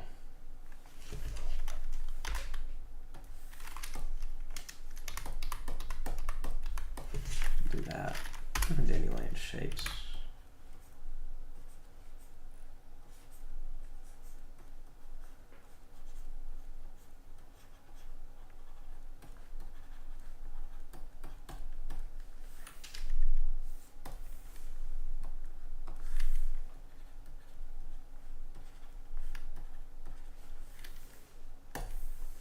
And our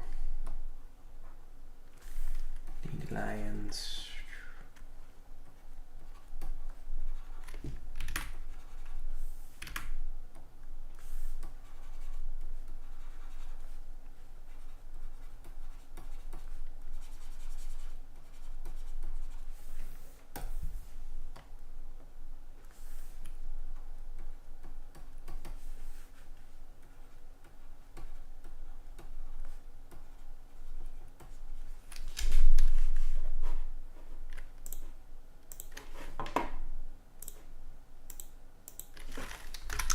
Dandelion.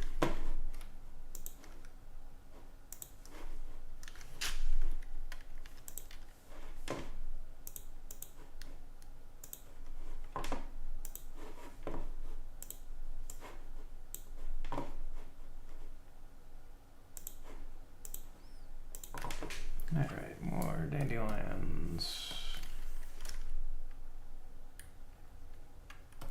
Wonder, yeah, that's no good.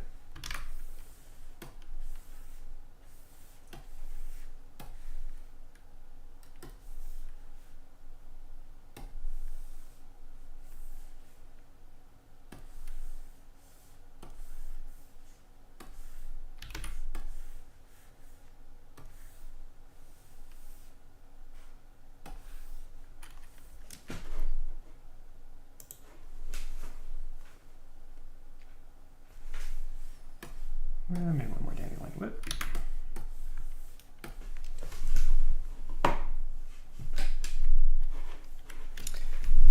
There we go. Busy up the ground a little bit.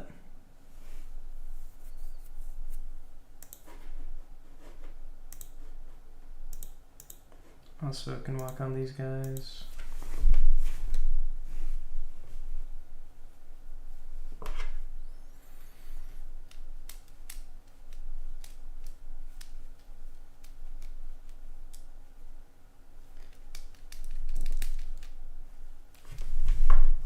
Okay, I like do little clover patches.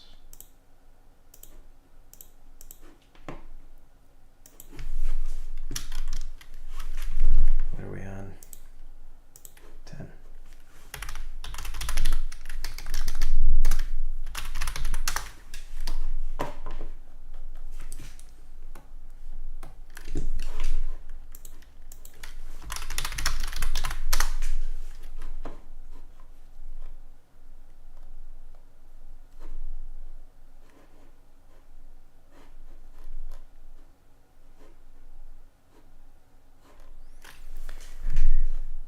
Trying to find a good shot of like a clover patch.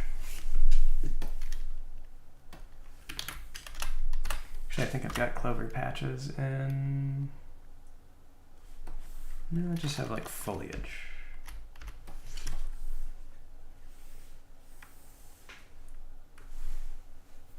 Particle size is too big.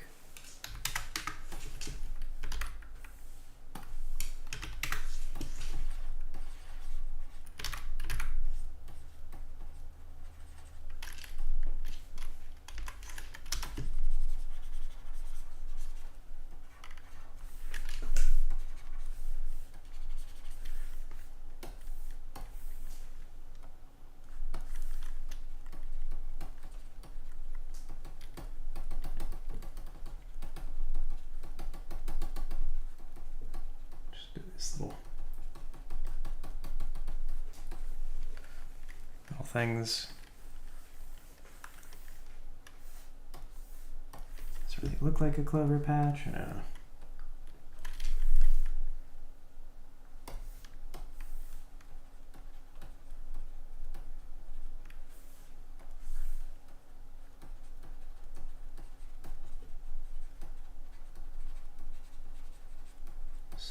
Just some little plant guys. I don't know what you are. Little plant dudes. Little plant guys. Just a little patch of something.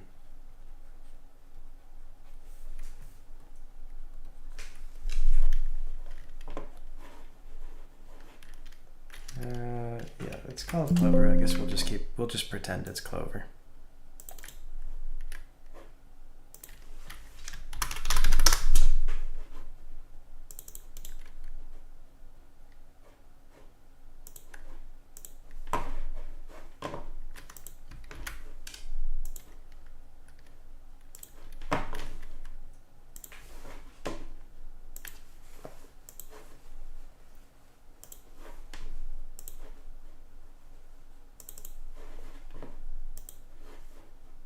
And a clover patch.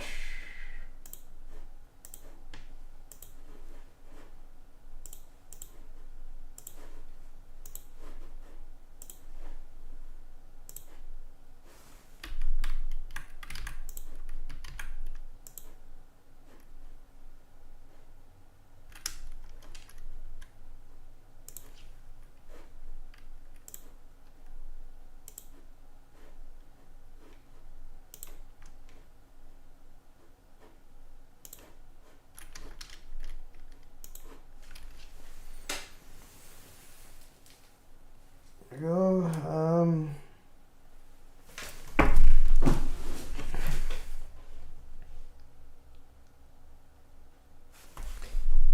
We could put little grass shoots in between the sidewalk. That would be good. I'm gonna use the restroom.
Okay.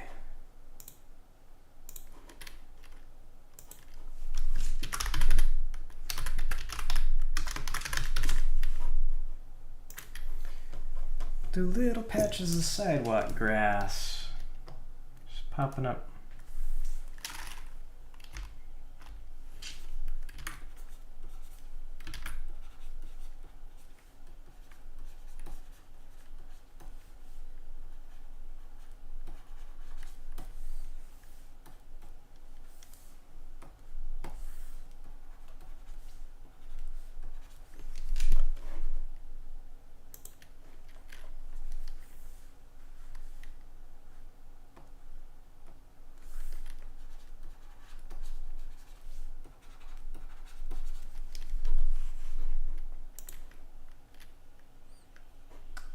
Not very easy to see, but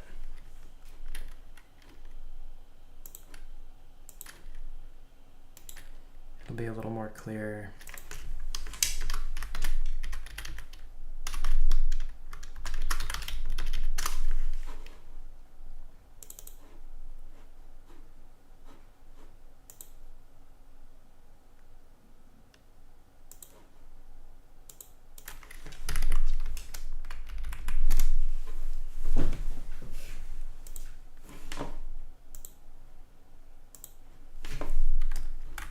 Let's see if I take it over here.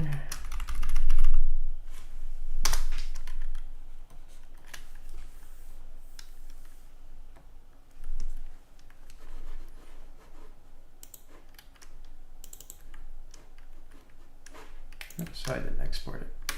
There we go. Oh, no, I did. Okay.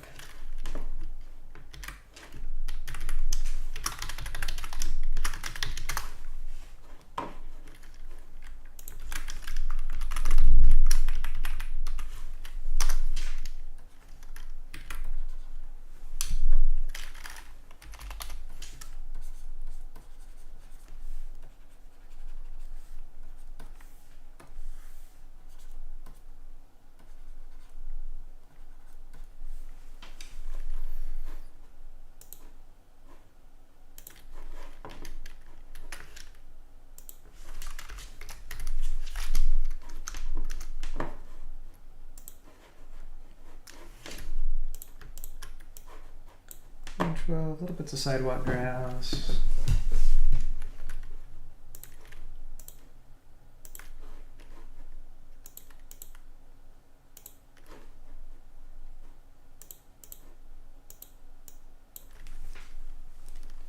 Alright, so this will go like here, maybe some here and there, like so. And we could also use it coming up in other places.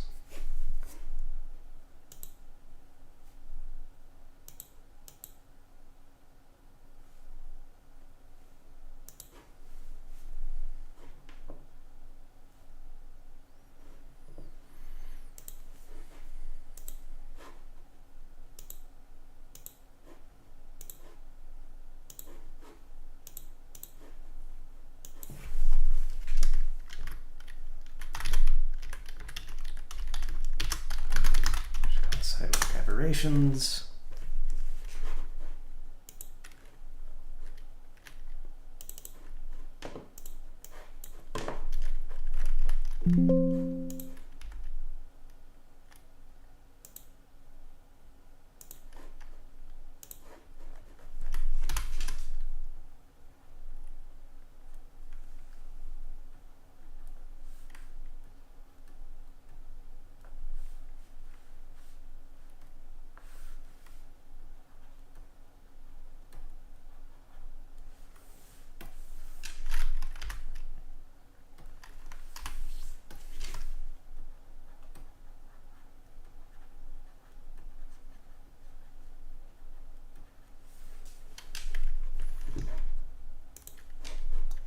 Sidewalk cracks.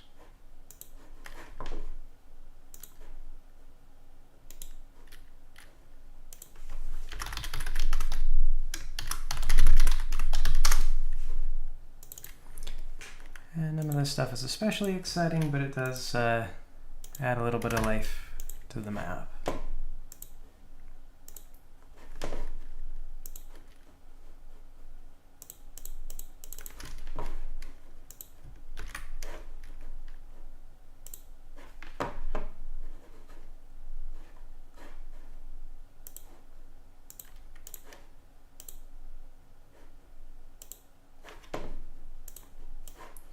Figure exactly how many of these they want.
How about I take one of those?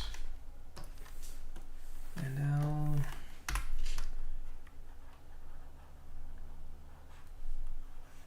put some grass in it or something. I'll just kind of...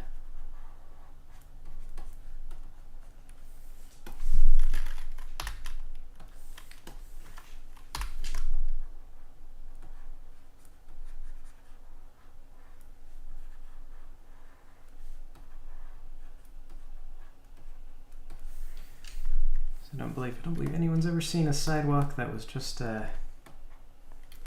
in honest perfect shape. Just don't think it happens.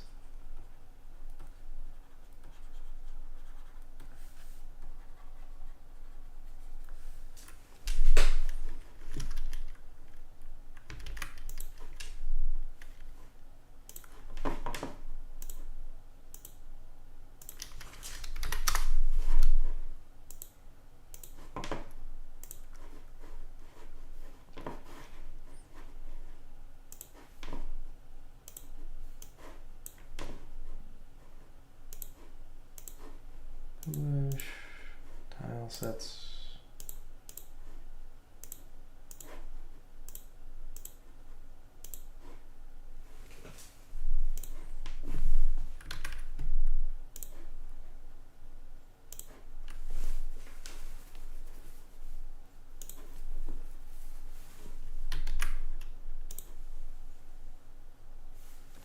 There we go. Hello, Lex.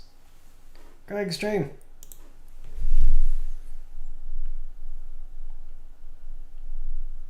Okay, and I feel like the road we ought to have some like little rocks or something like that kind of out in the...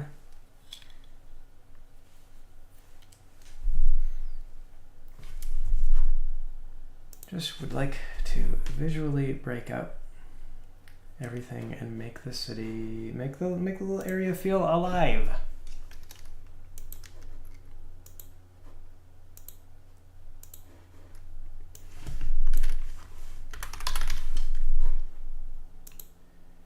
Where we at? 15 rocks.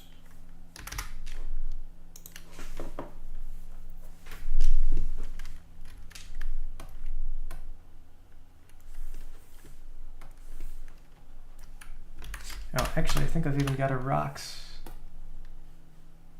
Small stones. Oh, or massive rock. Maybe that's what I want.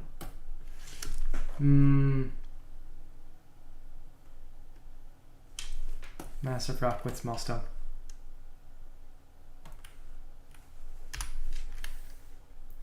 And then we'll just fill all that in with the...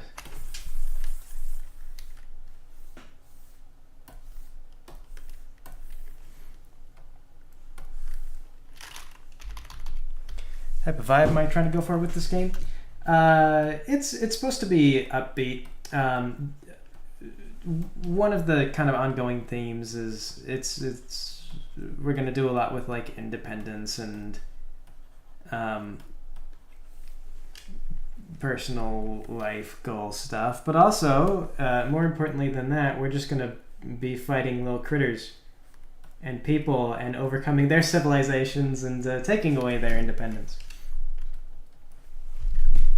They're not using it.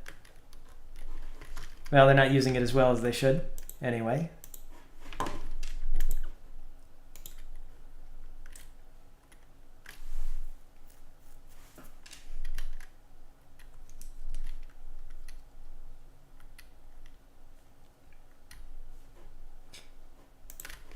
Yeah, we're just about done with our little cul-de-sac. After this, I think there's a little park area that I wanted to build. So we need to make a little, like an animated water tile and little space for that. But then after that, we'll go to the right hand side and we'll pass by Mr. Tikrin's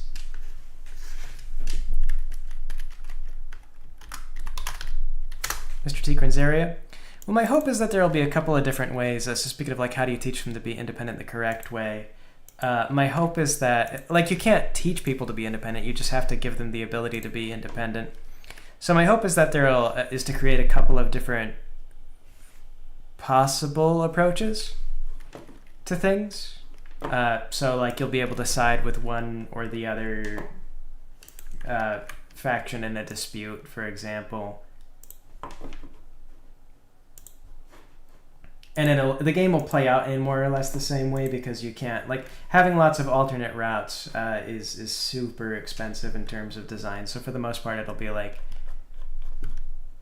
you choose a side, and I was thinking that like if you choose one side, then you would go from like the palace backwards, and if you choose the other side, you'd go from like the resistance like movement forward.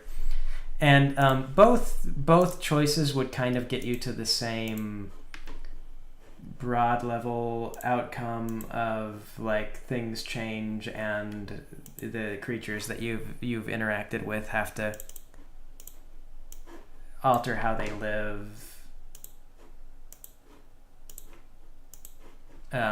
Although that'll be a little bit later on, because to start with, you're going to collect party members and stuff. And that will involve more... Oh... What can I say? You're just gonna be like bashing like cockroach people off in the dumps for one character, and then another character you're gonna be going to like an old theater, because that's something she wants to do. And then she'll join the party. So you'll get two characters, and for them there won't be very many branching paths or really much. It'll be kind of about them, and be like, do you want to come with us? And they'll be like, oh, this is why or why not, and this is what we have to do to get me on the team. You don't have to get them, because I do like having different, I'd kind of like, depending on the characters that you bring along, you have different conversations at key moments in the game, because that was something that I used to do a lot when I played with RPG Maker in the past, when I would just like do things with it. I think it's fun to have the characters have different conversations depending on who's there and who isn't.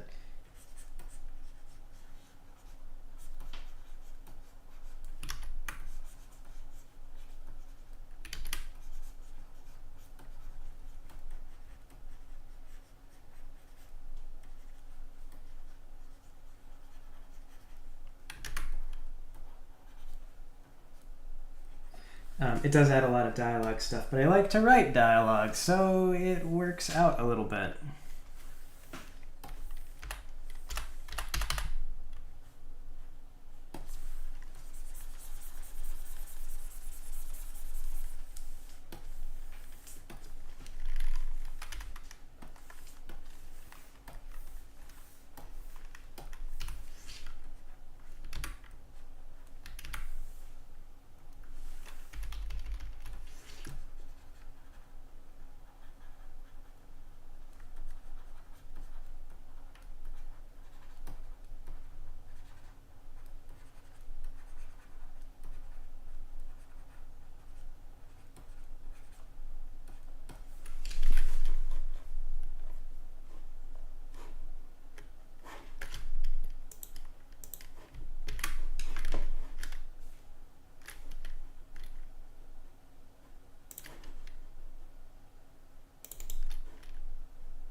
Where are we with this?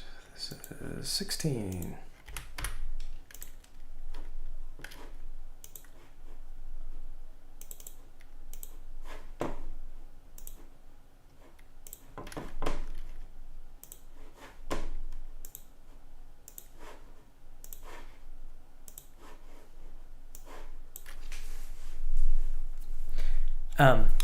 But yeah, the gist of it is like for the first character that you're going to go out and see, one of the events going on with her is that you're out to go destroy this lady. Oh, no, that's my wife. It is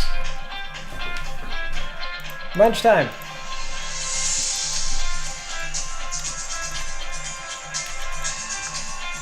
What?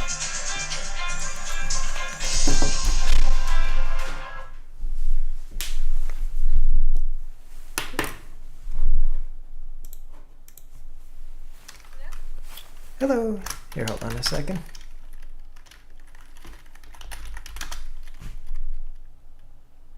Oh yeah, something like 12:30.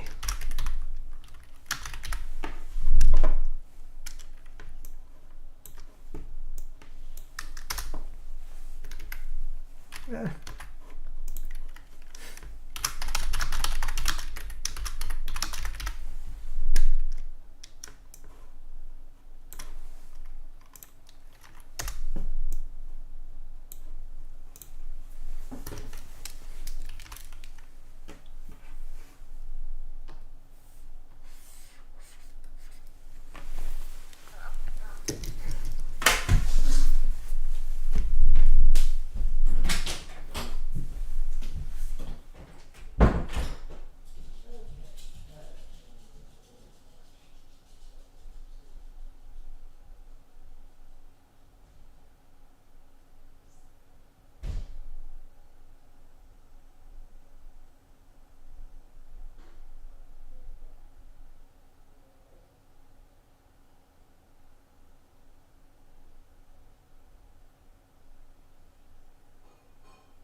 Okay.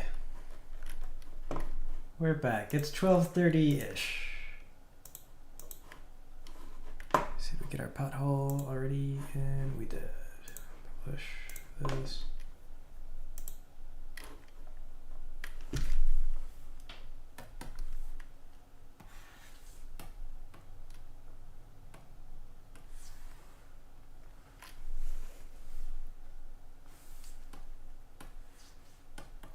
I wonder why it's not. Might just be because it's there, but anyway, though. Pothole.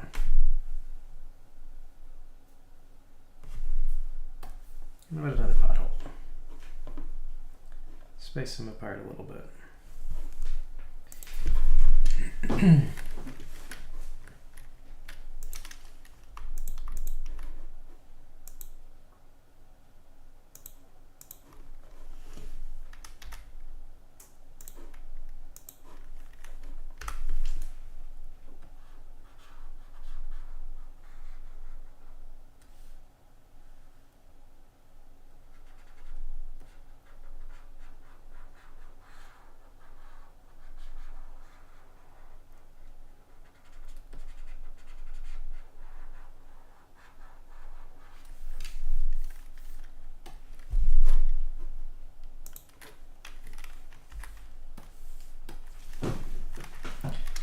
Who is Thrackerhod or Thrackerzod?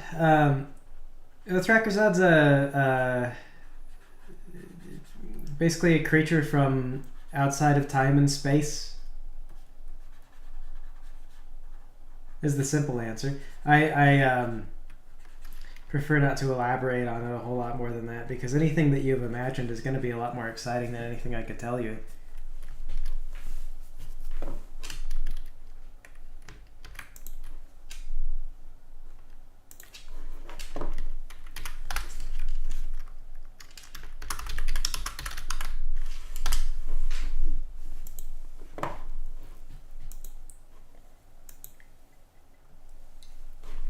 I think I was asked that at a convention, and that was about the answer I gave, just because, yeah, like I said, there's a whole, yeah, no problem. No problem. There's like a bunch of lore behind Thrackerzod, but it is straightforward enough, because if you had too much complicated stuff, then it gets hard to keep track of.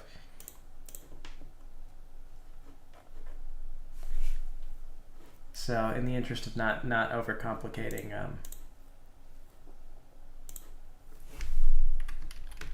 the plot of the series,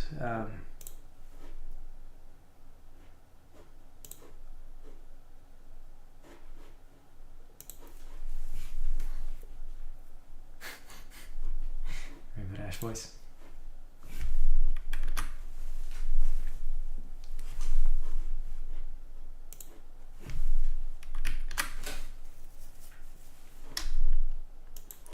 Dude, did it work? What kind of job do you have? You're just like, all right, guys, I'm gonna do the Rainbow Dash Presents voice.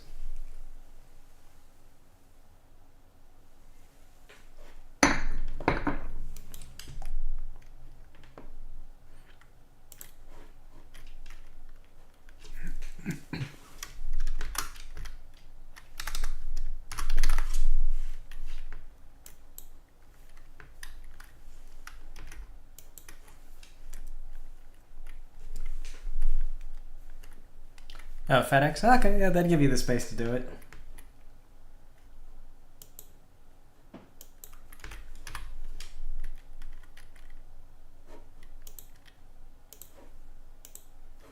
Just imagining like a customer service job.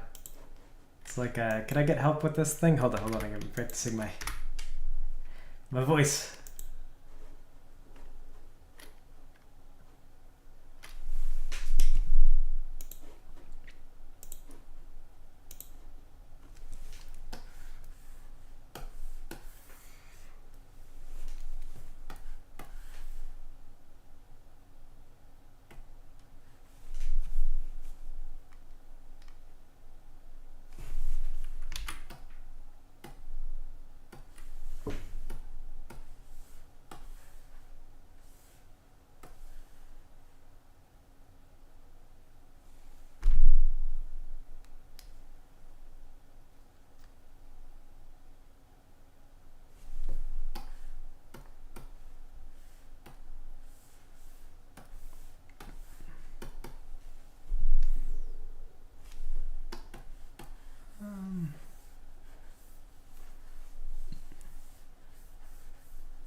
No children.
Oh, do I have any interesting ideas for creepy games? I don't really. I can't think of. I don't usually play like creepier games.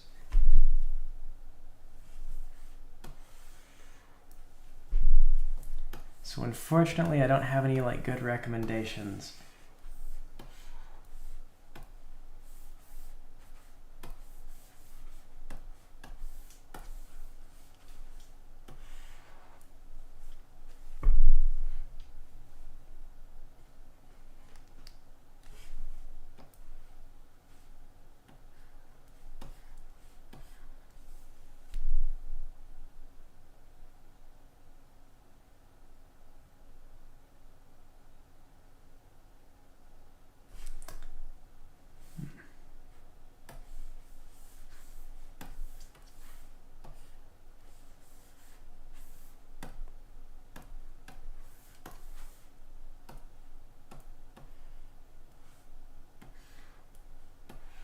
I've never really kept up much with the what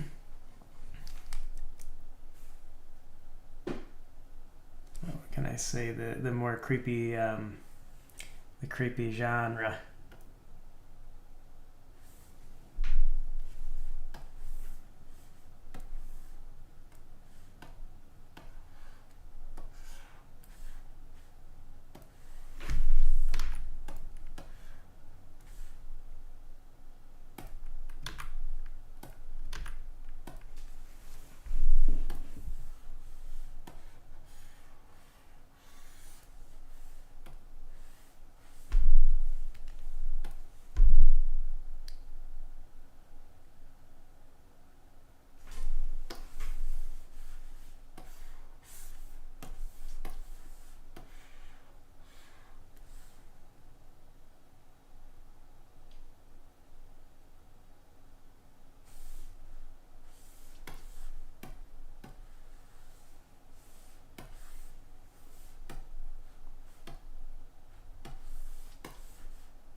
Look at it. I'm sitting here thinking of like, what do I know that's creepy? And I got nothing. Like, I basically never.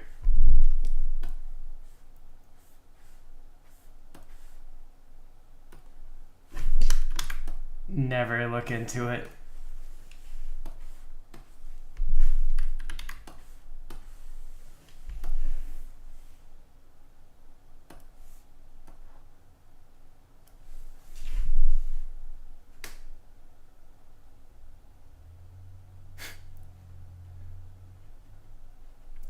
Gemini Voltadon suggests Gemini World Entertainment. He says down in the Twitch chat. Gemini World Entertainment.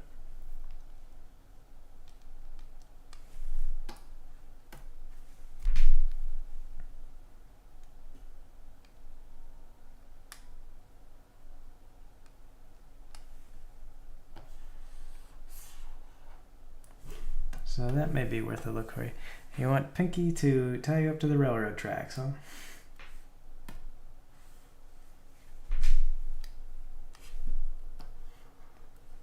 Look, Pinky does not just tie anyone to the railroad tracks for free, you know. You have to grease these pink palms.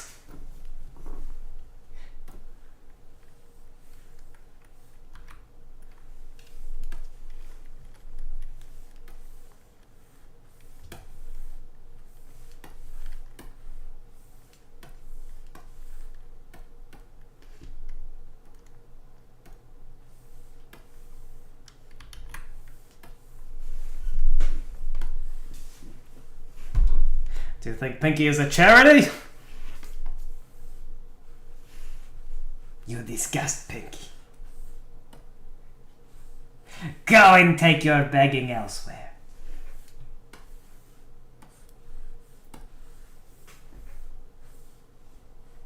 Pinky would loathe to cooperate for you.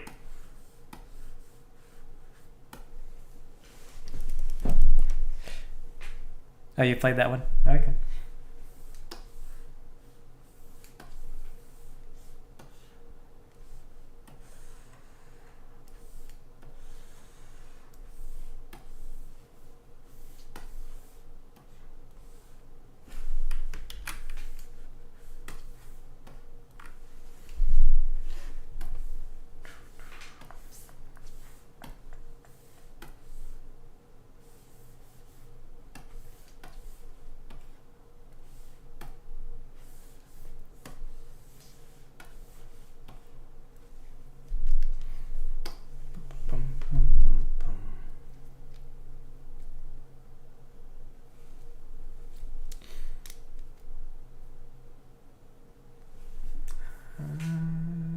Let's get some more grass, like down here.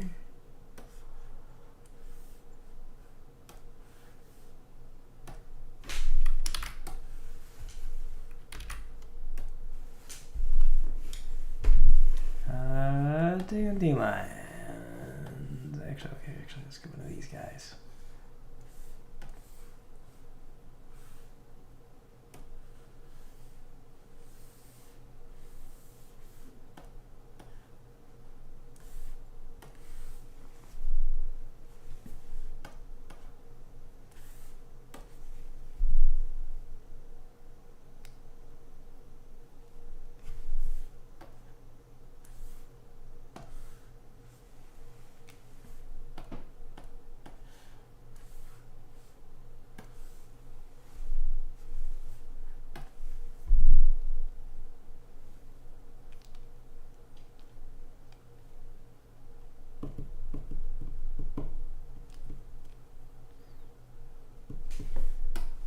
With the treetops, I could.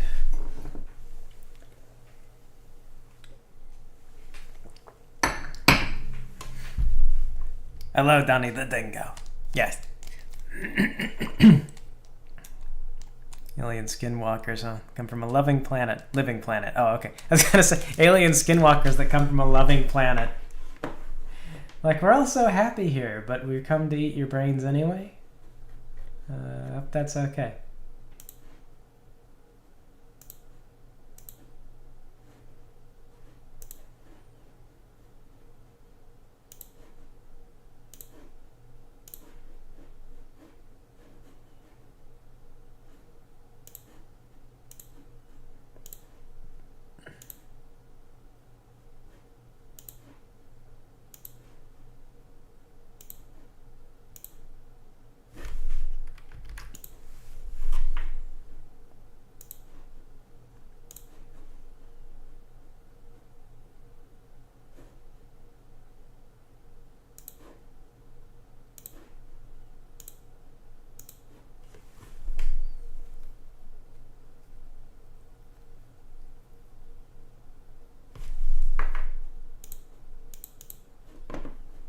Okay, below character, player touch.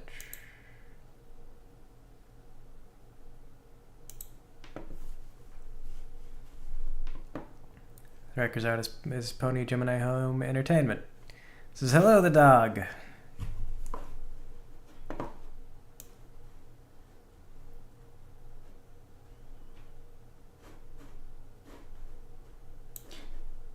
All right. Transfer player to Dickerton.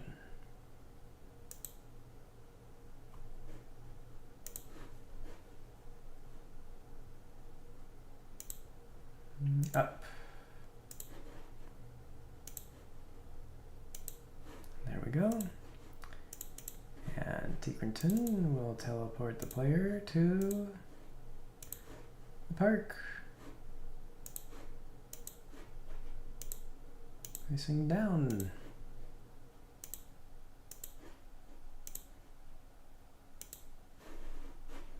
Ta-da. I just want to create a little park zone. A little park area.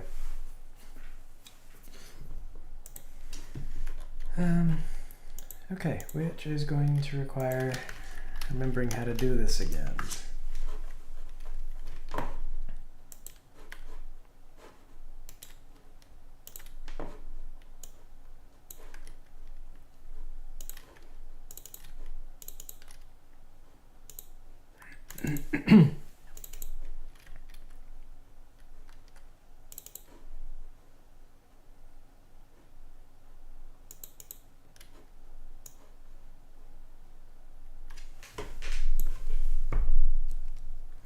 Is there a reason why I chose Mason? Mainly, I kind of just like him in the GM role. I feel like when Mason plays characters, they tend to be more emotionally balanced, and they are not as aggressive. They're not causing as many problems, and so I kind of like to have. I kind of like to have Mason as just the GM, because he then gets to play like a bunch of more mentally balanced NPCs, while everybody else kind of acts insane around him. And I feel that it's kind of a more fun dynamic. So he's just been kind of in charge for a little while because of that. Originally, it was kind of that Paul was supposed to be the forever GM when I set out.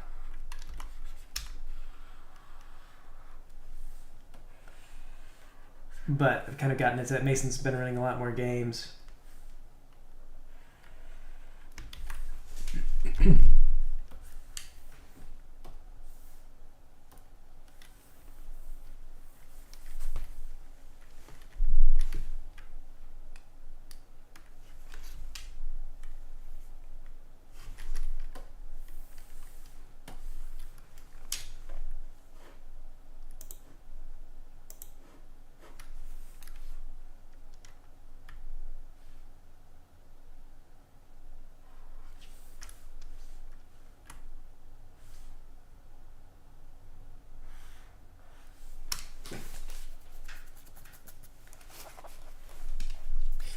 Yeah. For this game in particular, though, we had some character dynamics where the actual players who normally do the games were a little bit. They kind of broke from some of their usual vibes a little bit. So, like the one playing Elvis, normally Artisan, he comes in here every now and then, or you'll see him in the server. Would play Elvis as a character, but this time around we wound up with a different person playing Elvis. Oh, whoops. Freaking.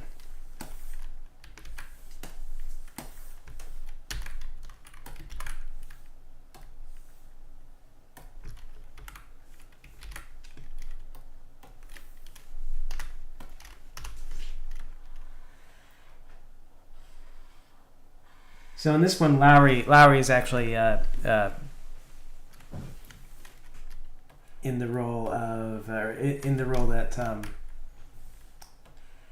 Artisan was in. So Artisan was playing this insufferable lizard man philosopher.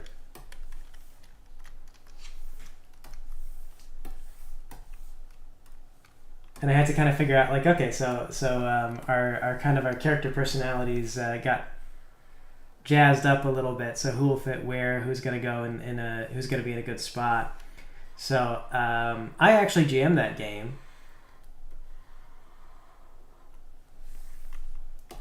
But none of the characters felt like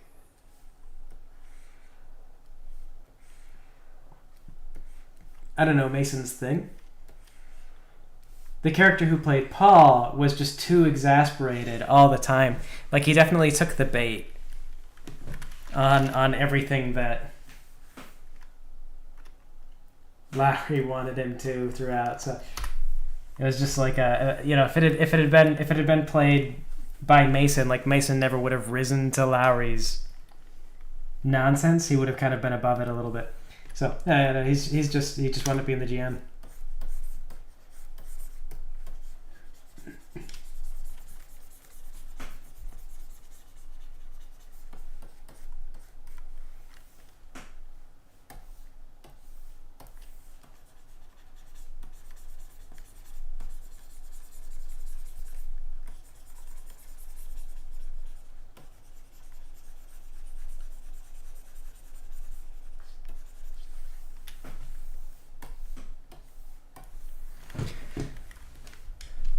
Let me see, I hadn't done a pony franchise. What else would I have done? I don't know. The pony thing is kind of what inspired me. I could have done role-playing. I've always been really big into role-playing. But I think that role-play stuff didn't really get that big, and I think until Critical Role probably was one of the bigger things that came out. But from what I have heard, Critical Role is actually, I think, sponsored or supported by Wizards of the Coast. So I don't believe it is what you could call 100% organic.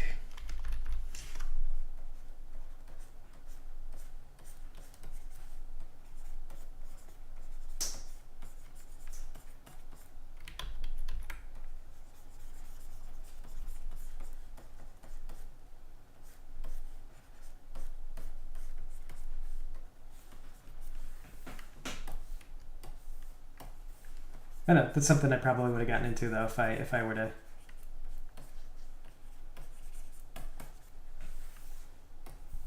start totally from scratch. I mean, it's what I'm doing right now.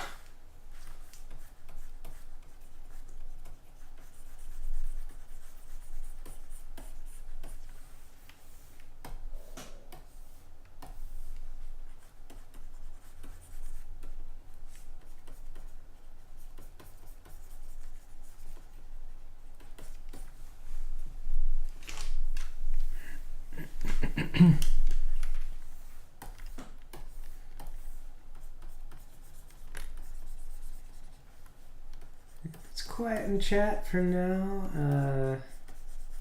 It's a little quieter today than usual, but also taking the lunch break. Usually we lose a couple of people and then people trickle back in after lunch break. But also I expect it to keep getting quieter most days. I assume that gradually it'll stop notifying people of the streams.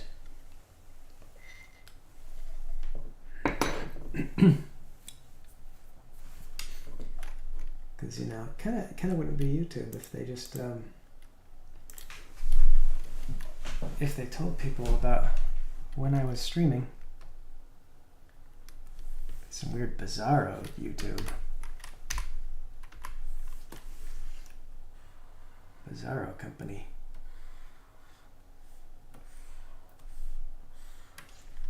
People I don't recognize.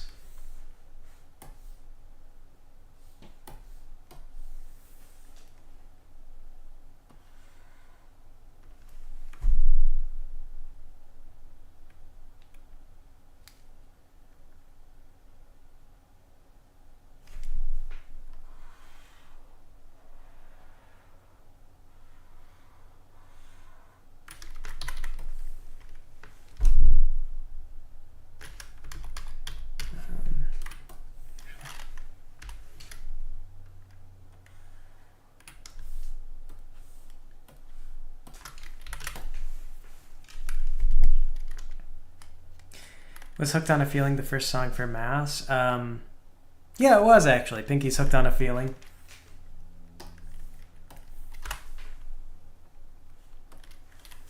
I think about it.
Okay.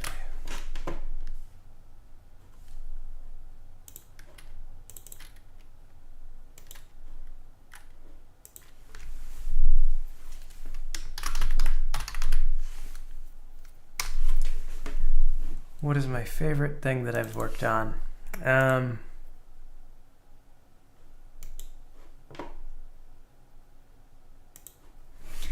I don't know. I've worked on a lot of things. I don't know. I feel like I always enjoy the thing I'm on.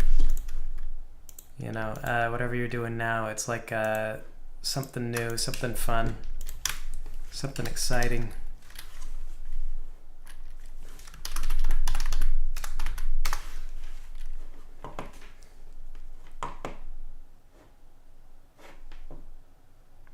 They always want you to. Your old man Patton here, stuck as forever DM.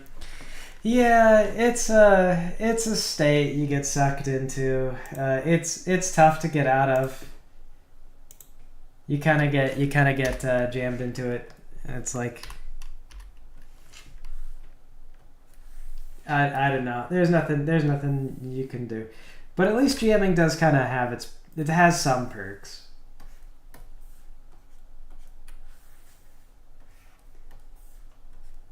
Like in a lot of ways, as a GM, you get to play multiple different characters, and that's one way you can think about it. It's like, well, I don't drive the plot. I'm not the main hero of the plot, but I do get to. I am the main antagonist of the plot.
this, but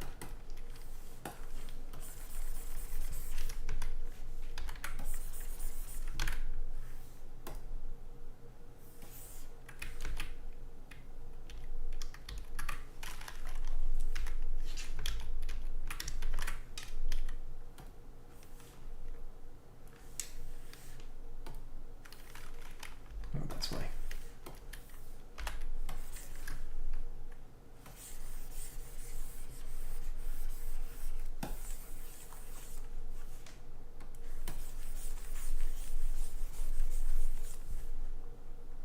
Actually, let's go darker with this.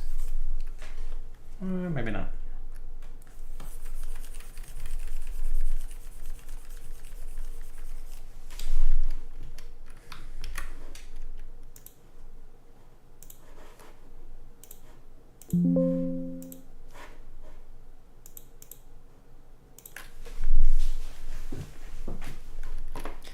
Constantly improvising, untangling the narrative.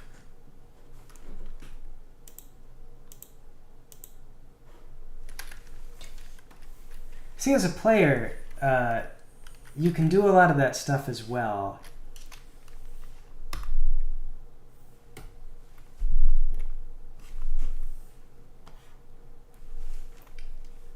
It's just that the trick is that the group has to be a bit on the same page.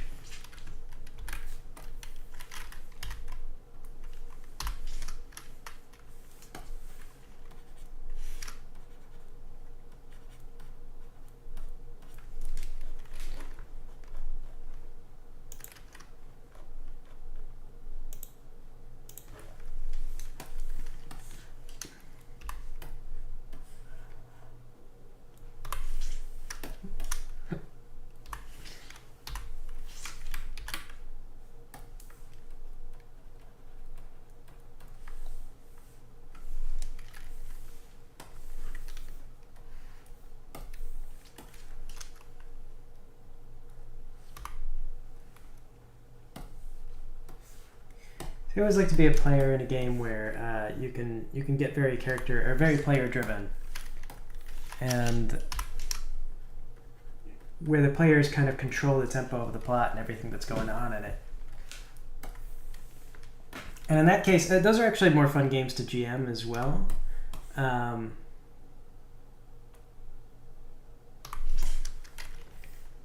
Just because it's like whatever plans you have, they sort of wind up being secondary to whatever the group is doing.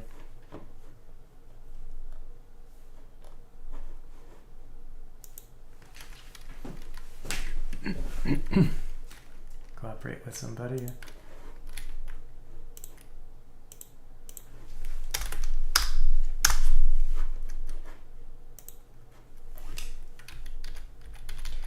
So like, I don't know, a good example would be in the Dungeon Man campaign that's going on right now. Oops, alright, that's not gonna... Let me bring all that stuff back.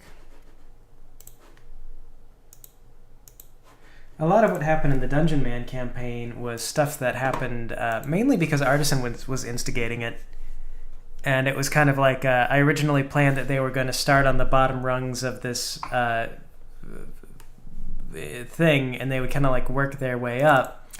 But instead, they kind of they started on the bottom, caused a bunch of trouble, and then went straight to the top to complain, and wound up attacking the whole thing from like the top down. And I don't know, some of the things that I had planned got thrown out the window, and then some of the things stayed.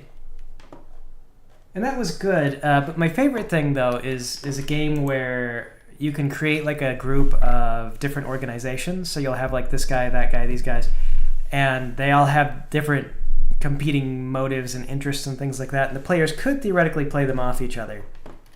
So we did one game that I didn't really turn into a podcast, and I guess I could because I'm doing whole campaigns now. But the premise was that like everybody got powers based on that they worshipped a god, and then the god bestowed them with powers if they adhered to the god's positions on things. So they wound up in conflict with like another gang with different gods, and there were like 6 different gangs, I think, all with different agendas. And they wound up supporting one specific gang above the others. Like they had a group that they liked, and then they were just like, you know what, we're gonna be friends now. So they just kind of wound up befriending this one specific group instead of fighting them. And it's like, okay, yeah, that'll work. That'll get you guys there. And they fought all the others. They fought anyone who kind of got in their way. There was another one that was like a very luck-based gang, and it was kind of funny because I was like, luckily, the player characters decided not to fight that gang, so those guys got to survive. I think what that one was is they just didn't want to tangle with them, so they kind of like they made peace with the groups that they thought they could fight, and then they fought, or they made peace with the groups they thought that they would struggle to fight, and then killed everybody they thought they could fight. And then kind of took over the city through a mix of alliances and violence. And so the end of the game, we were just at like, okay, so you allied with these gangs and you killed this gang, and there we are. That's it. Game's over. This is the new structure of the city. This is the final outcome of everything you guys did. Congrats. Life is worse for most people, but not for you. Heroes, sort of.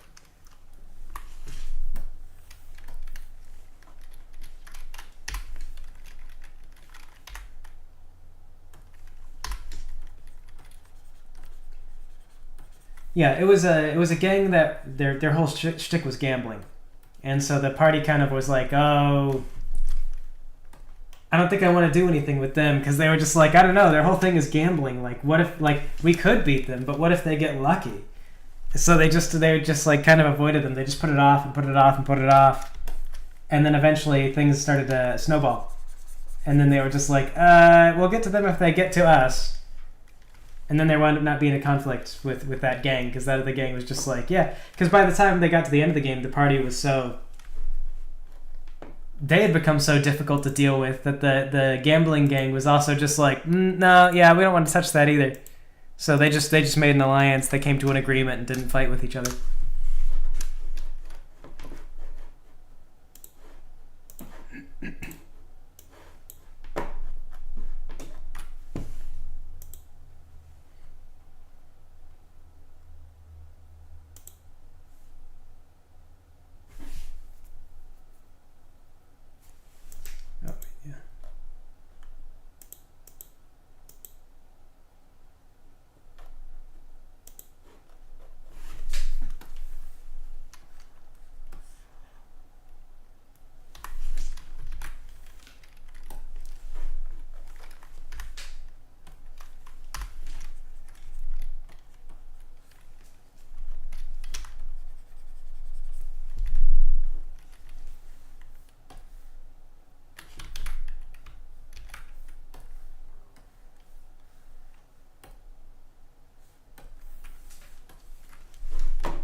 Finally got those guys to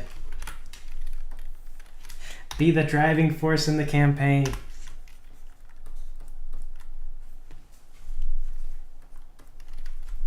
I mean, the worst thing is just the choice paralysis is always really bad, where it's like we have to do something.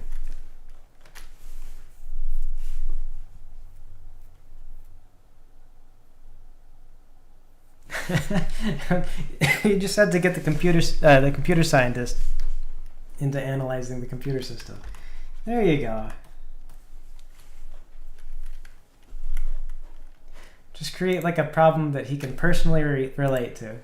I guess that makes sense though. I feel like Jay was always the guy who I feel like was most harmed by decision paralysis. He's always nervous he's doing the wrong thing. But if you create something like like he's very comfortable with computers and computer problems. So you create a computer problem in the game, and it's in his comfort zone. So instead of being like, oh, am I doing the right thing? Am I making the right choices? He's just like, oh yeah, no, I know computers. You know, this is the right way to go. So he's like, sure, and he can just tackle the problems.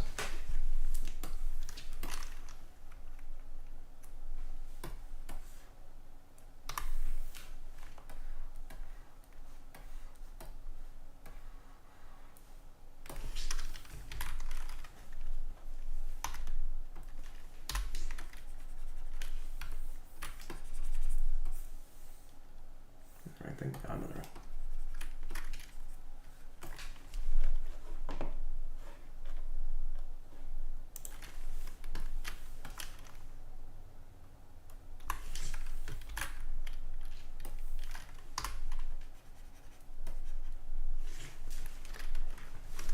Yeah, that makes a lot of sense, I think.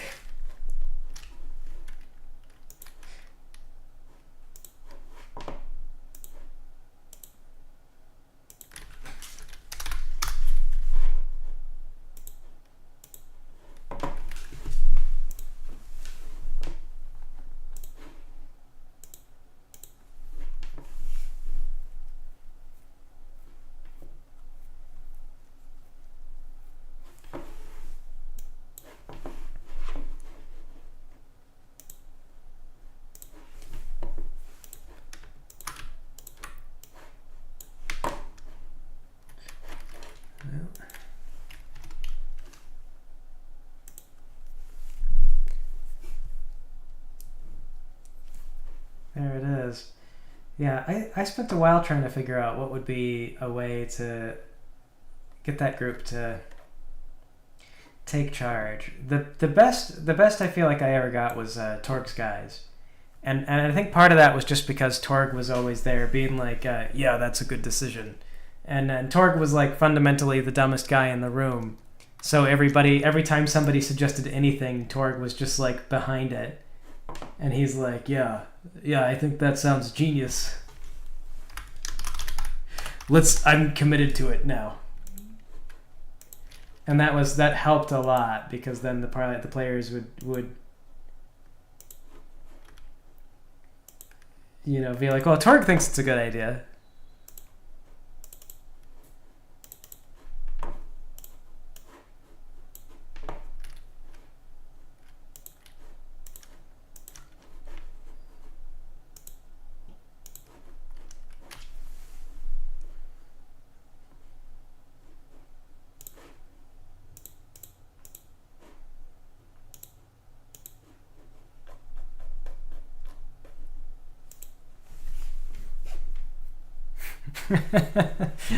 I respect Torg. It's very much the essence of don't believe in you, believe in me who believes in you.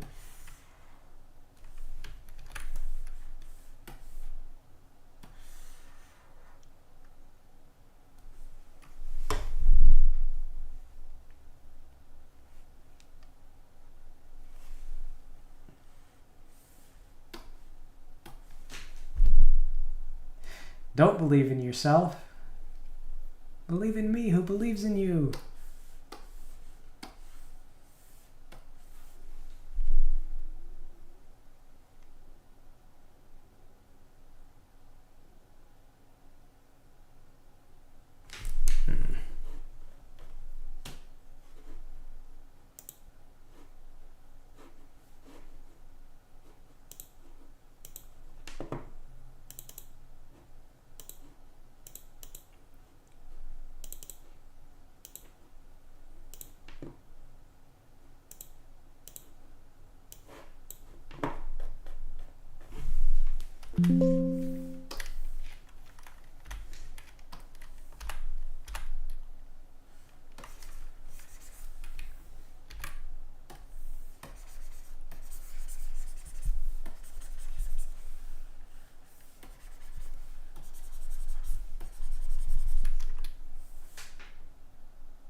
Yeah, I don't know.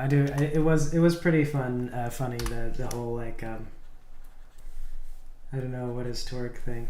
I had a friend and his dad GM'd a lot of games, and so he had this whole story about a reoccurring problem with kind of that, where he would create an NPC, and I think I actually talked about this in a blog thing, but he would create an NPC, and the NPC would help the players figure out what to do, and so he'd tell them like, oh yeah, we should go here and we should go there, and then he'd always try to have the NPC leave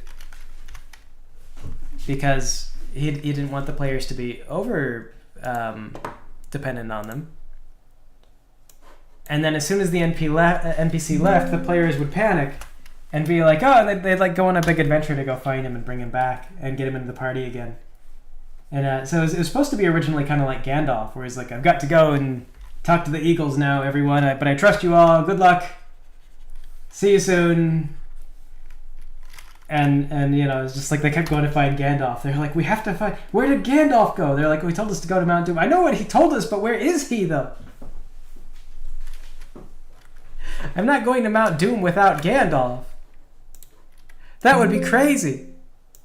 Our party leader has left. Yeah, exactly. And it's like... he could be in danger.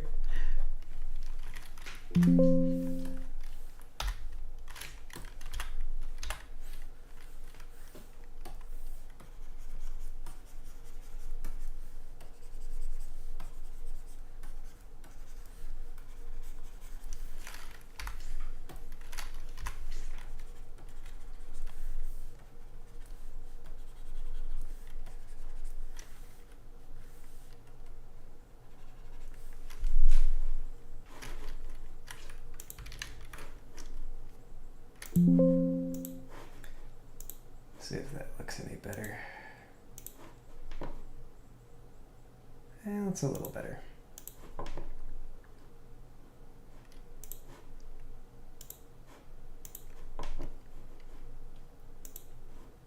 You can still kind of see the seams in it. Oh, actually, maybe you can see the seams even worse now.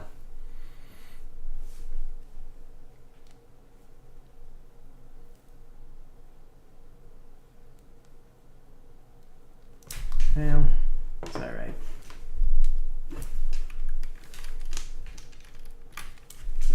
Believe in the you that believes in me who believes in you. Yeah, and then his final thing was don't believe in me, don't even believe in the me that believes in you, don't believe in whatever. Just believe in yourself. This is all getting complicated.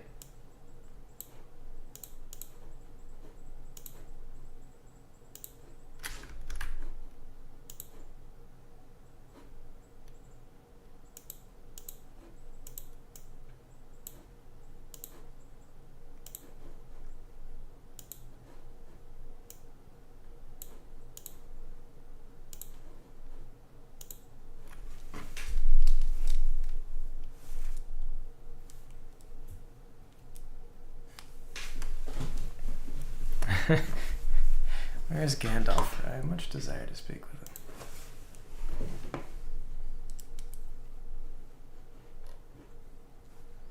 It's like, please guys, you're the heroes. It's you. No.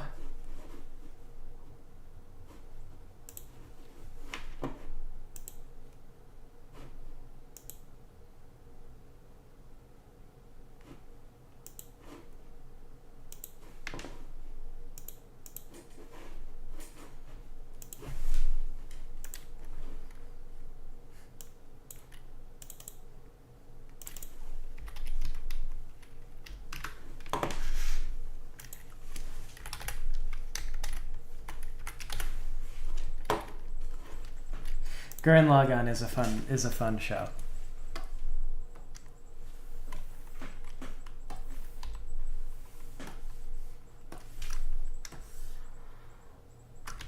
No, we don't want to do that.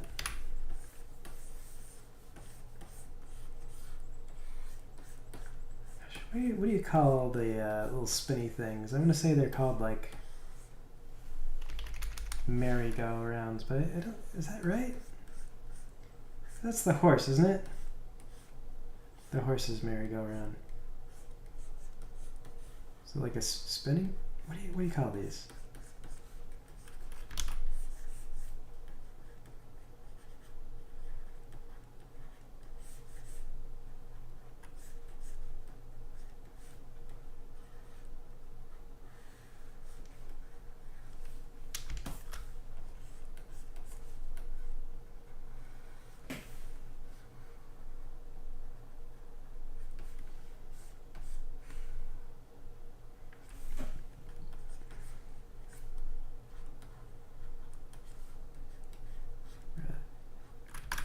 Actually.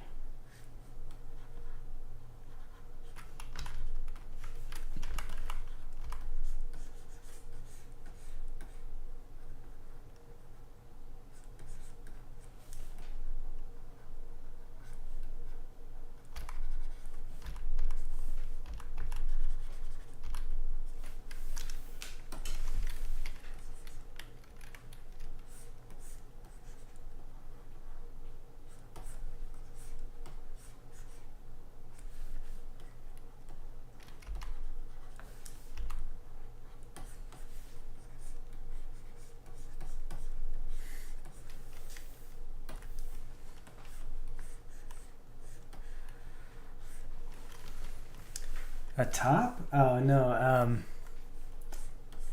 It's one of those like spinning things they put in the park. You know, you lay down and you spin on them.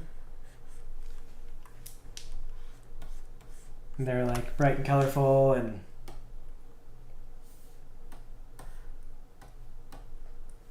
but they can be bright and colorful. They typically are.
You know, a centrifugal child killer. One of these things.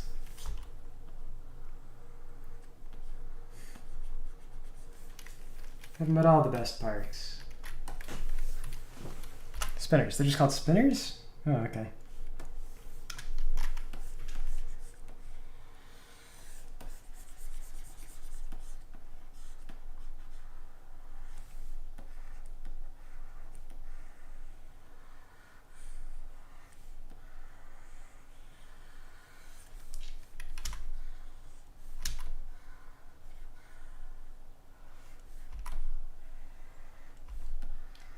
Speaking of a spinner, when we were on Labor Day, we went out to the parks and they've got those sitting. They've got like things that you sit in and they spin you around. So Miles sat down in one of those, and it just started like going. And at first he was kind of having fun, but then he realized it was a little out of his control, and he started to panic. And like my wife was watching, they were like, "Man, look at him go!" And she was like, "That's actually really fast. Do you think he's enjoying that? Can he stop?" And he just starts yelling, "Mom, Mom!" And so we had to go and save him from it and stop him from spinning. What he did is he panicked, and so he kept trying to like use his body to bring it to a stop. But what it does is it carries the momentum of your own body. So that was like the exact opposite of what he needed to do.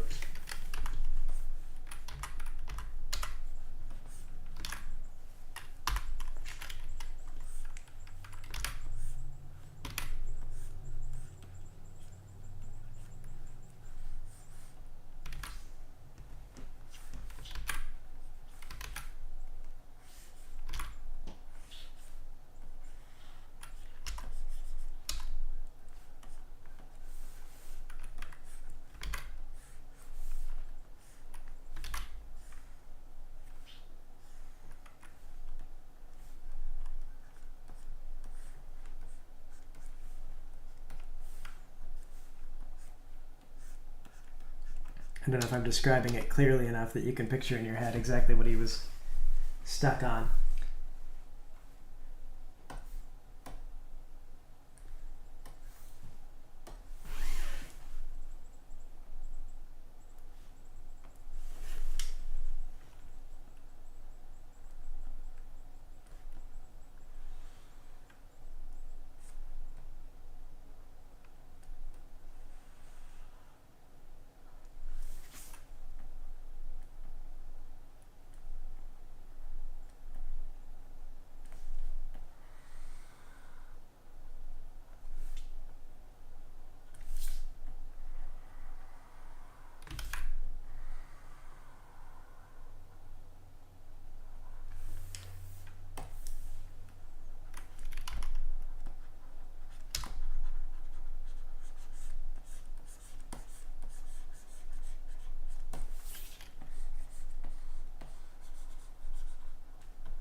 Never seen that at our parks. It's kind of new. I've never seen it at a park before either.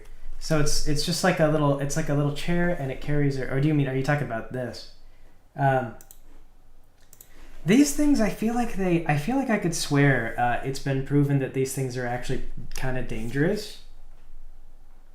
But they're just a staple of American parks and we never really stopped using them. Even though they're supposedly dangerous, I might be wrong. Maybe these are fine.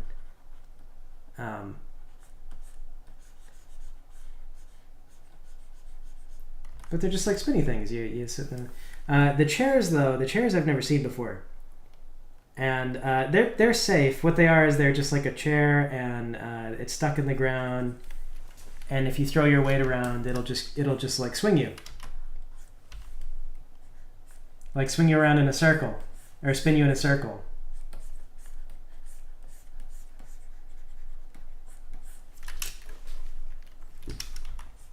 And that's precisely what it did to Miles. He just sat down in it, and then it took off with him, and he was not prepared.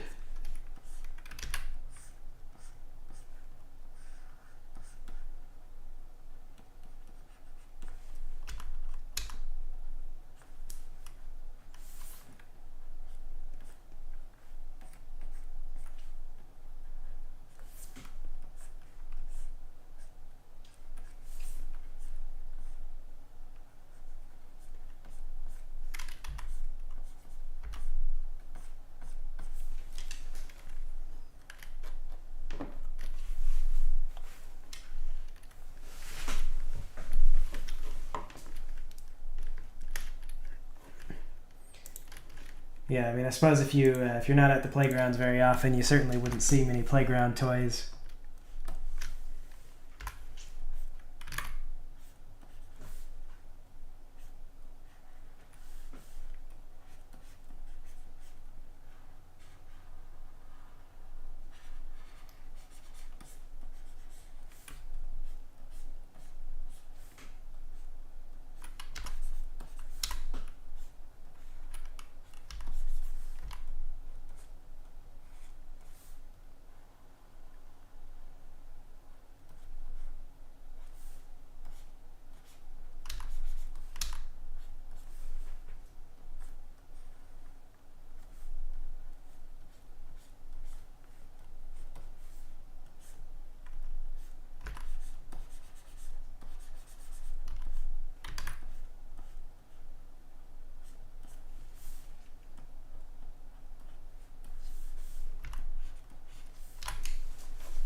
Boom, boom, boom, boom.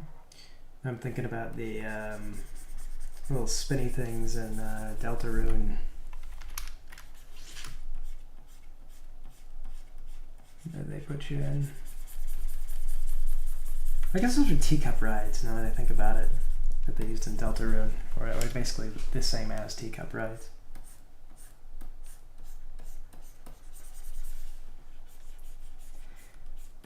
Man, you know what was the worst in Chapter 2? Trying to get to Spamton when you had to...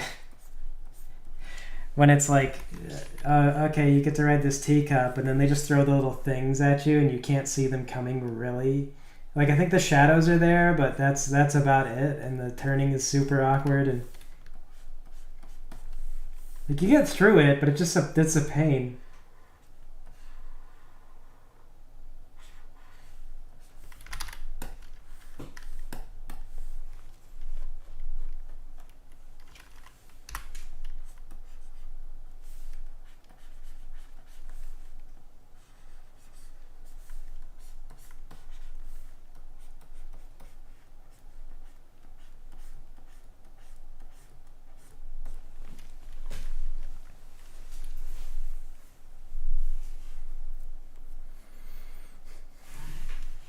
Easier on a controller. I wonder if it has anything to do with I don't know, just how easy it is to hold the button down with like a good amount of control. Because the keyboard doesn't have pressure sensitivity. That's probably what it is. Is maybe there's a pressure sensitivity. Maybe you have more control over how fast you spin on the controller. Whereas the keyboard, you're just like full tilt or nothing. So you have to be really precise about it.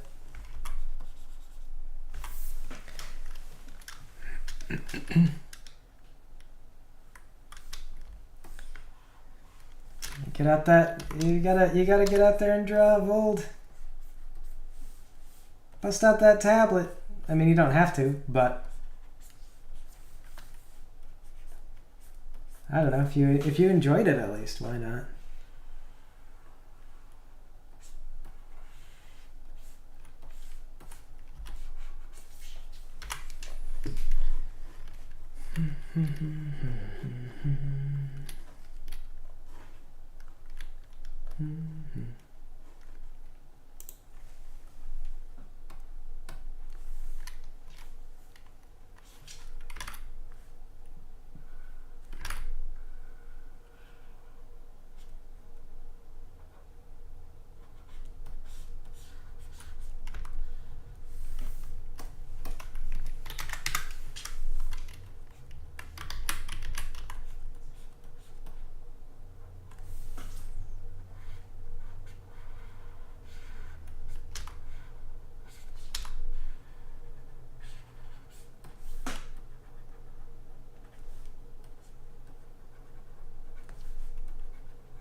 Oh, your troubles by the riverside.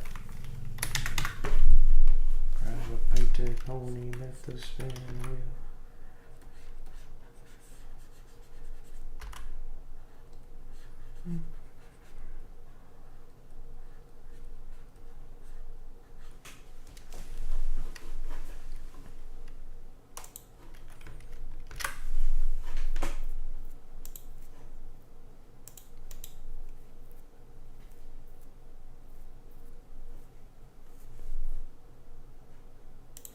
Oh yeah, Java is a thing.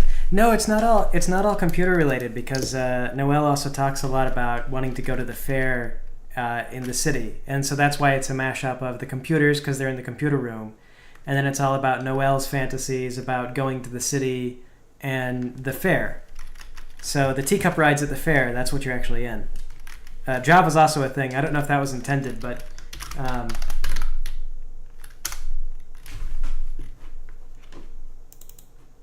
Yeah, the fair.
Wonder if we are running out of space in...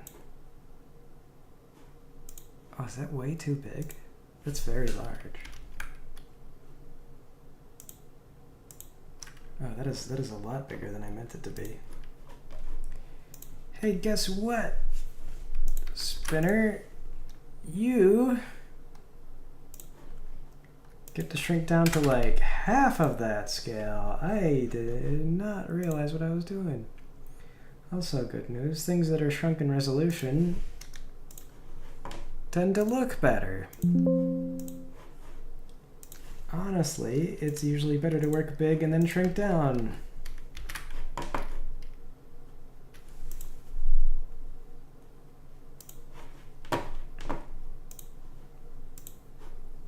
There we go.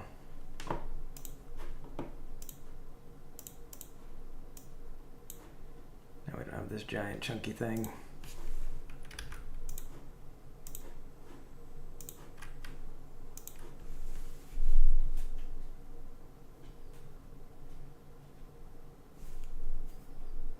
You want a house size spinner, you'd have to get a couple of dads to spin the thing. Be like, all right, kids. And then imagine like that, because the problem is the faster it goes. Like if you sit on the outside, it goes faster.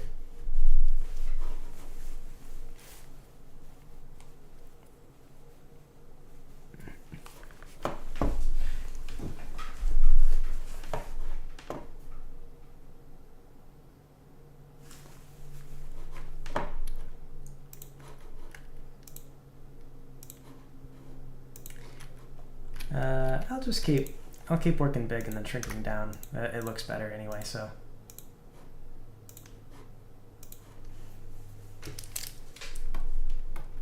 I would like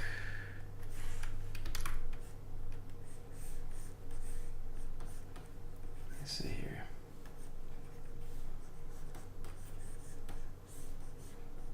Slide.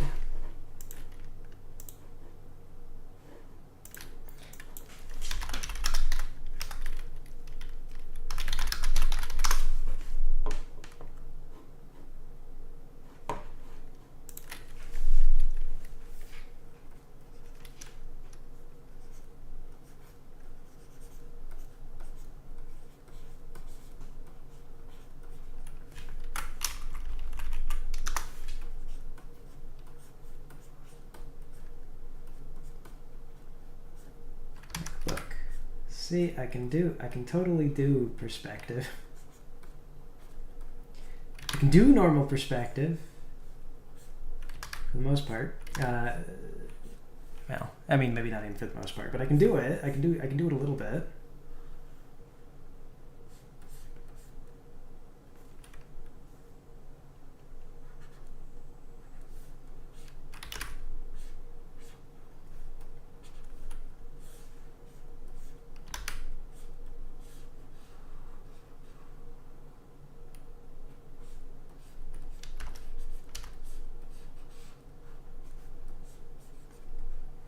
It's just that RPG Maker doesn't want me to have perspective. It wants to do these top-down things. But I think if I put them at like angles like this, I kind of get away with it.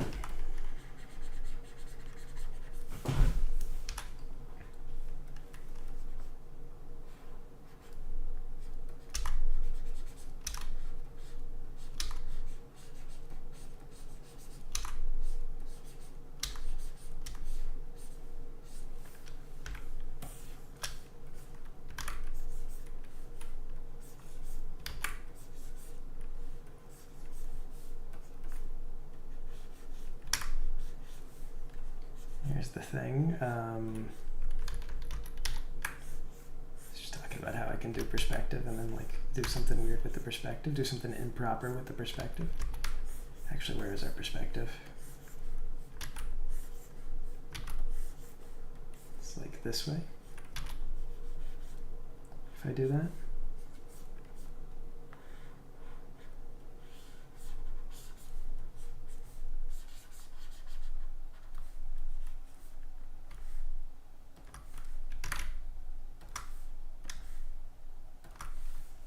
Like that, there we go. Just not freehand it.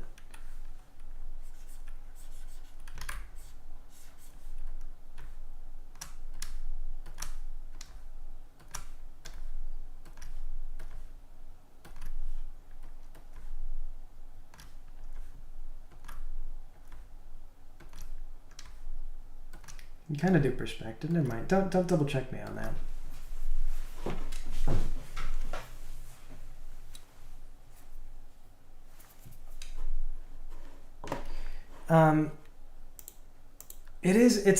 It's a weird top down. Actually, now that I'm thinking about this and like doing,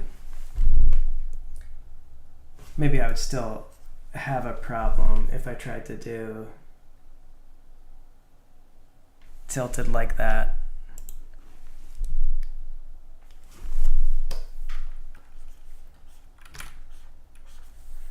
So I actually don't know. Maybe I'll see how that looks before I commit to it. So it might look kind of terrible.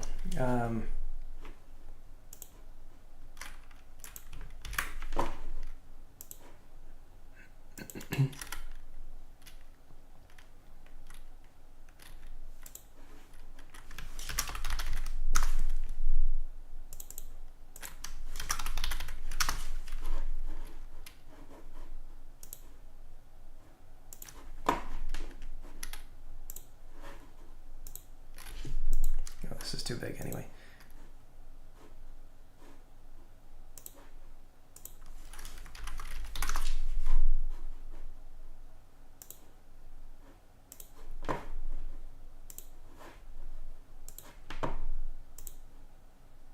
One, 19 slide.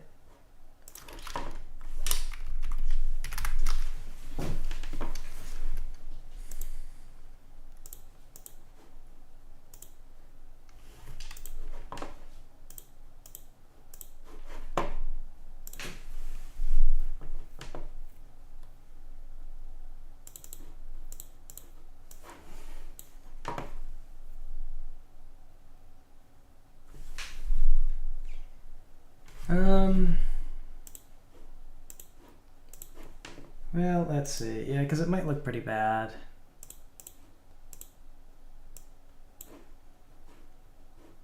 Although maybe it won't.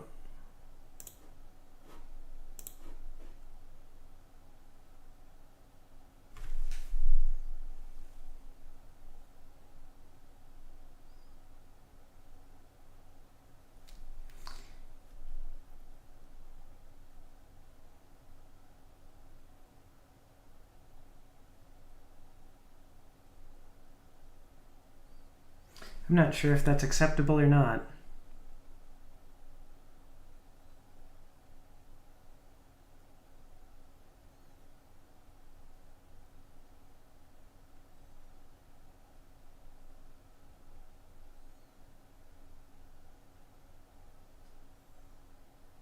I think it's okay.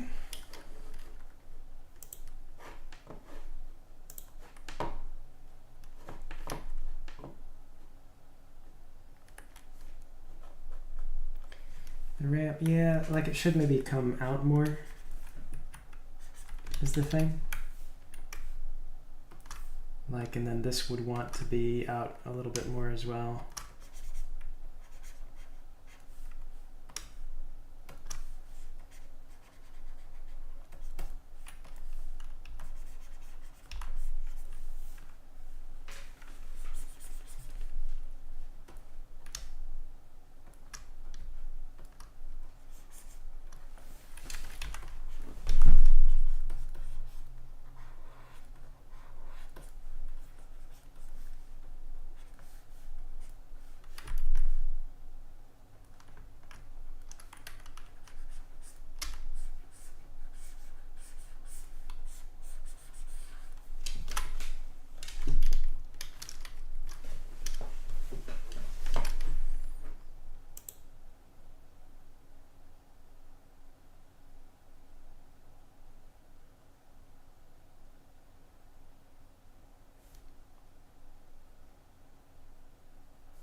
Yeah, see what's weird is if I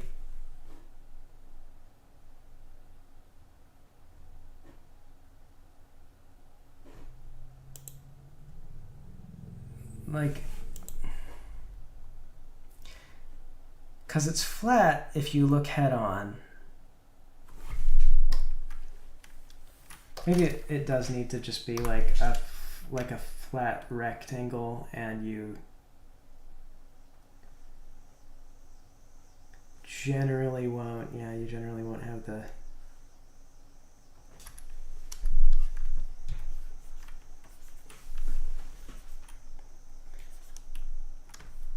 and I would still like to have a little bit of just a smidge of foreshortening, but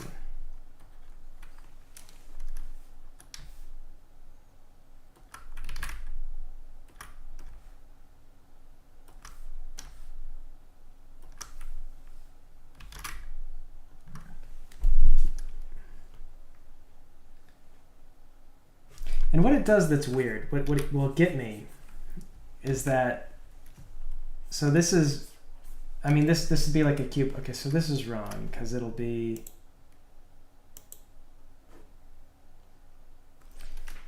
like, you can draw from the side, and that's fine, but then anytime you're trying to draw like an object, it's got to be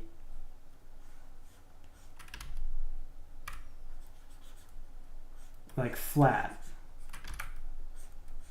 And so what happens if you have a slide that's kind of, maybe it was okay, I don't know.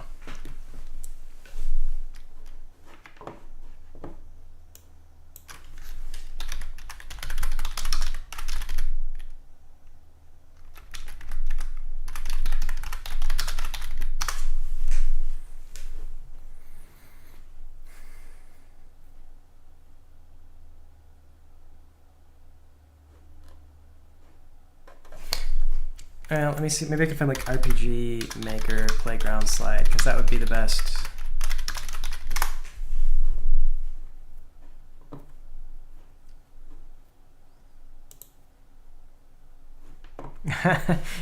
They don't set it at an angle at all. They wisely just have it go like.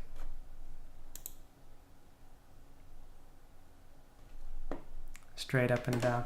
Well, there is like.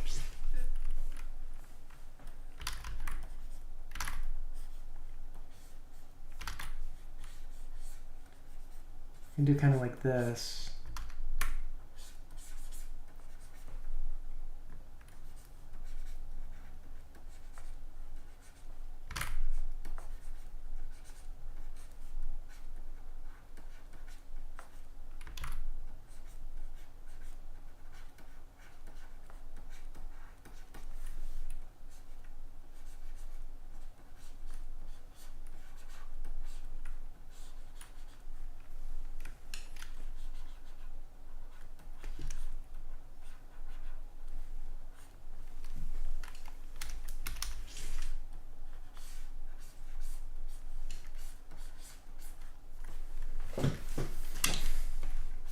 Or we could even give it a little.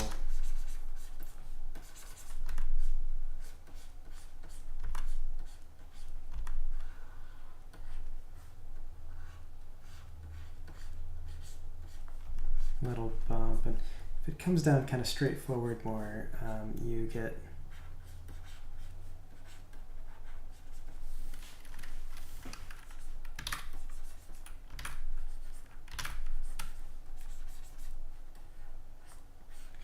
Because the front-on view does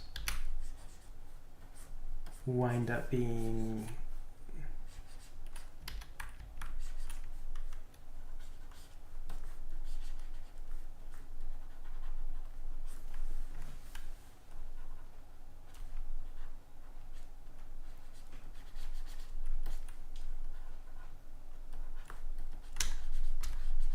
able to kind of show, or a more frontal view allows for more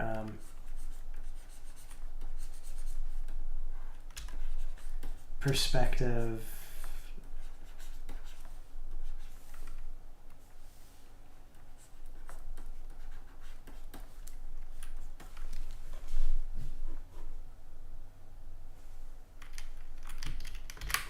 And then I don't know, let me see how that looks.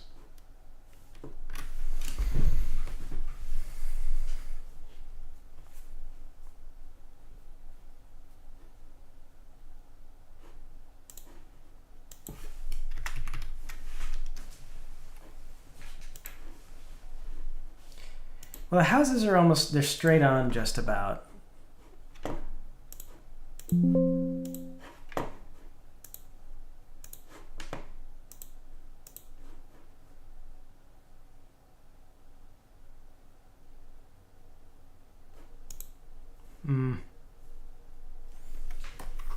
No, okay, here, let's take like, we have to assume everything goes straight on.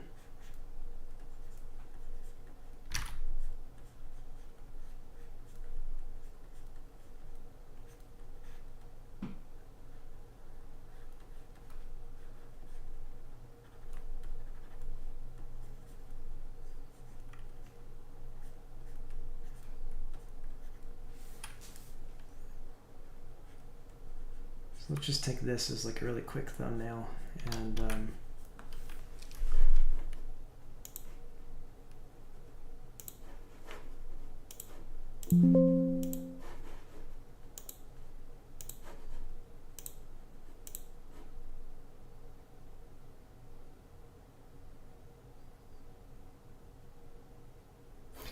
so that looks a bit more correct.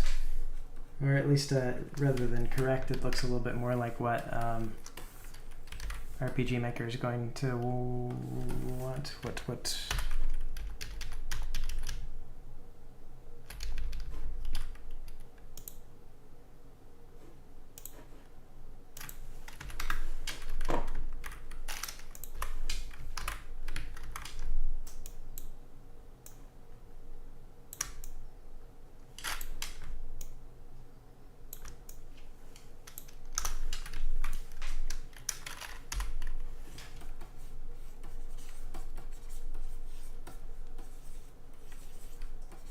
We can make it. Oh, we can make it like one of those little frog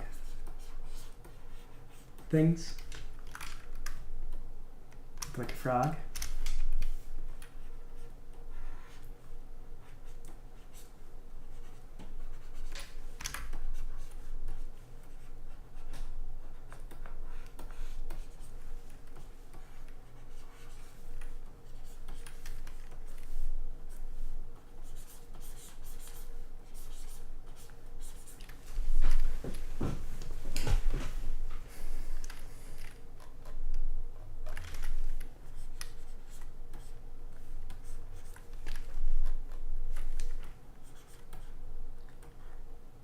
Oh yeah, I guess I could take a picture of the screen and then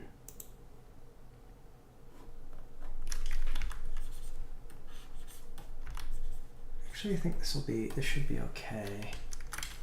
Question is, do I really need, yeah.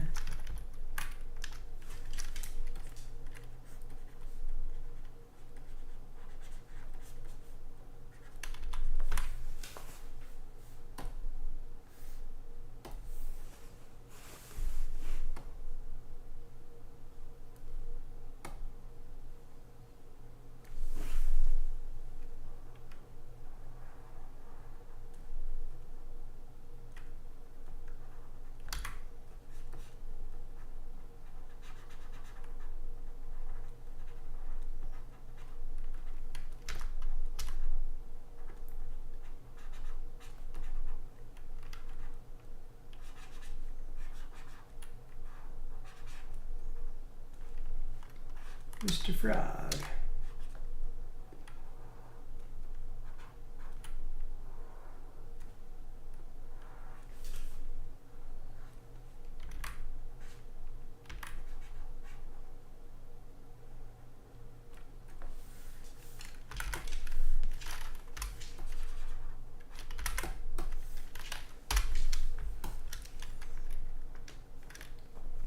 It's not so much that I want to look at the slide from above, Gold. It's that the fact that everything is isometric kind of requires some strange stuff when it comes to. Actually, I guess we'll just do the whole thing like this. When it comes to perspective, so you can't just have stuff be top down. Or no, I guess that's his mouth. So we don't want to do that. We'll do the tongue. So perspective that would feel natural or feel correct is kind of is wrong for it. And we have to make sure that we're getting kind of a very specific top-down look, or otherwise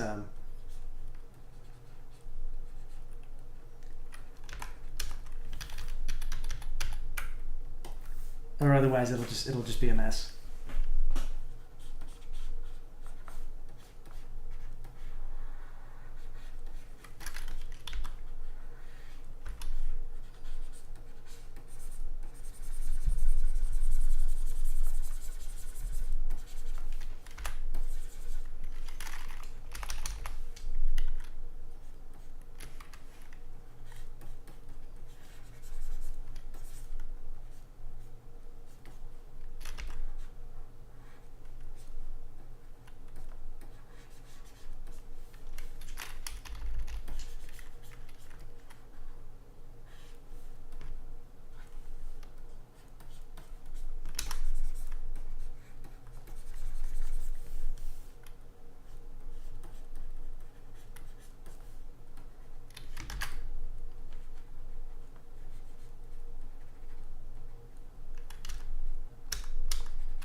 No. Okay.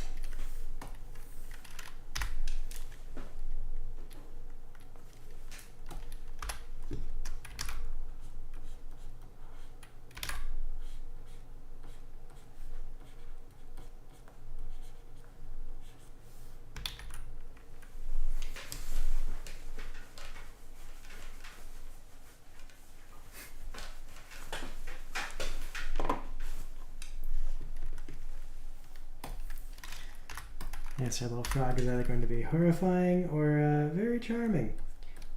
Hopefully it's charming. We're kind of going for the charming angle.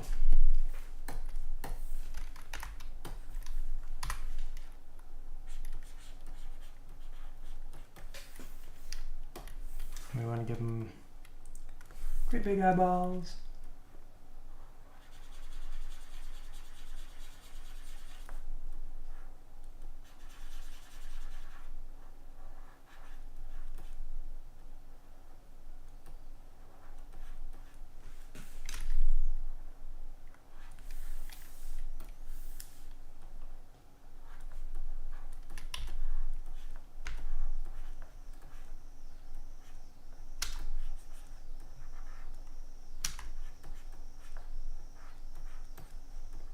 Happy eyeballs, though.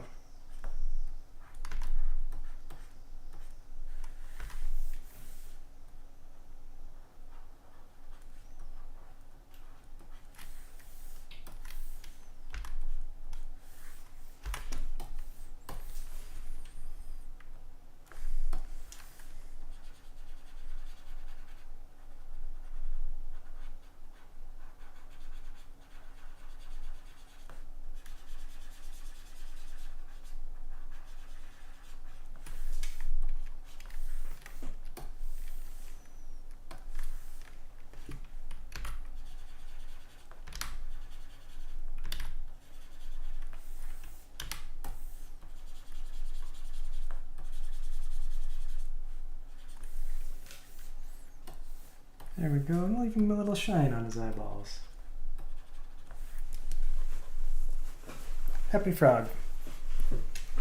9 out of 9 out of 10 kids delighted. Last one traumatized. We don't ask that kid. Frog.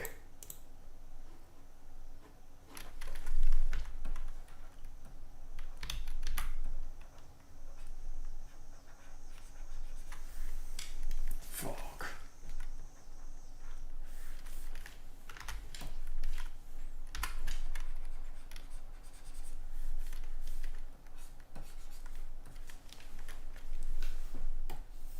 Frog slide.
There we go. That's the frog's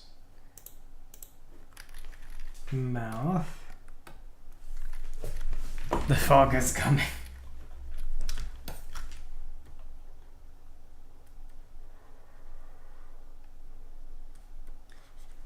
It's coming to delight the children.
have to do another.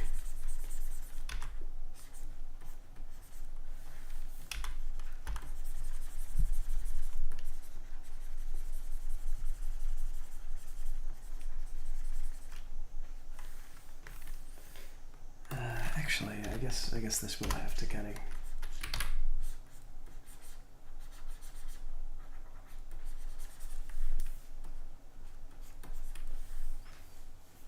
Go back like that.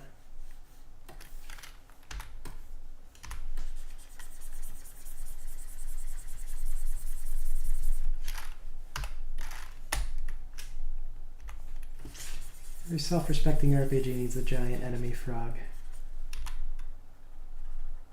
I mean, yeah. How do you know anything's? How do you know it's a serious game? Until you see the enemy frog.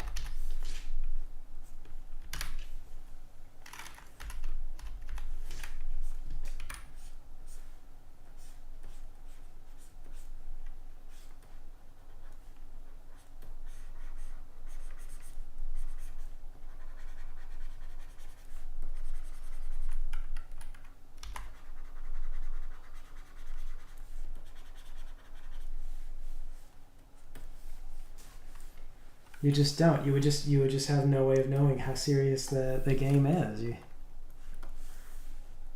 Like, well, the frog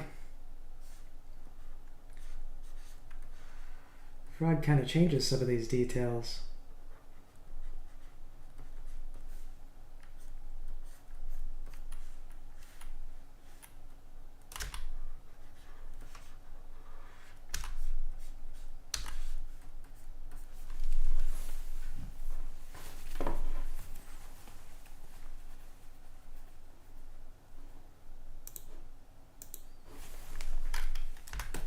Okay, but also I gotta.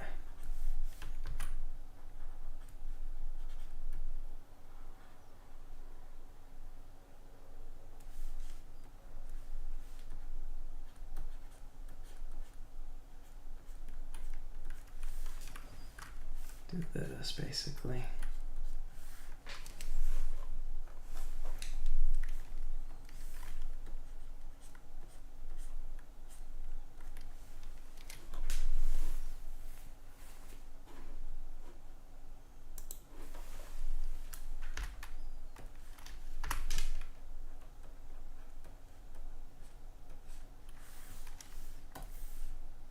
No. Okay.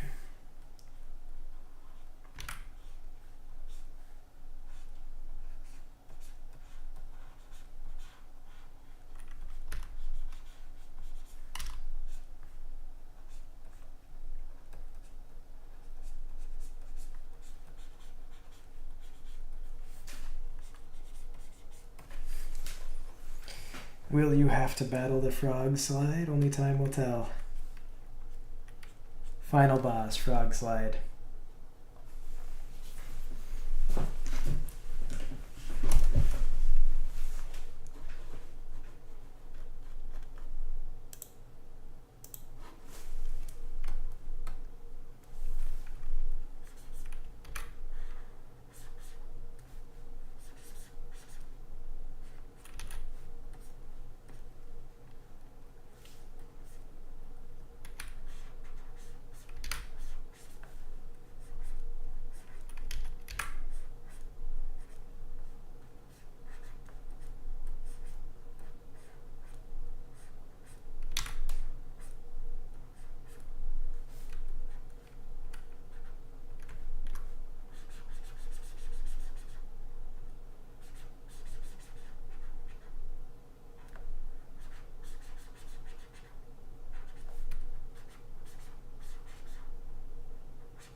Oh no, I did not see that Humble Bundle was doing an RPG Maker bundle.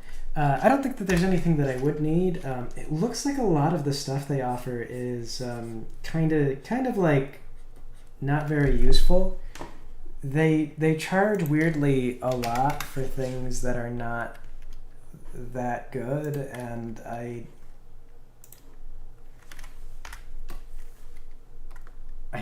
just don't think that I needed any.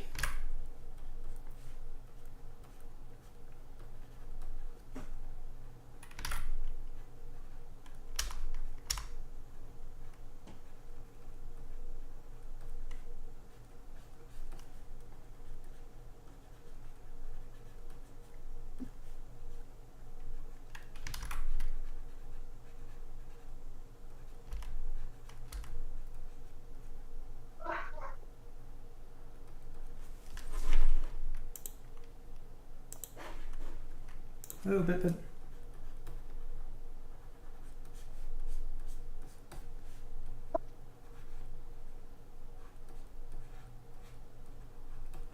I can hear your mic is making noise, just as a heads up.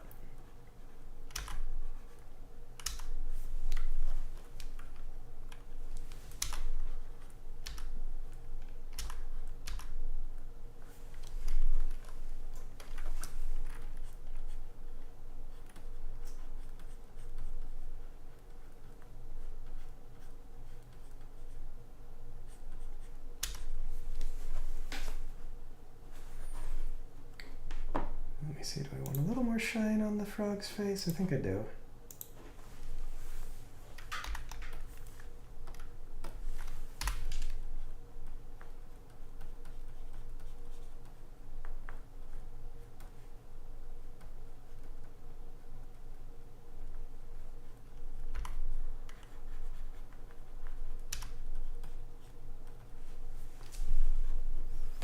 Here we go.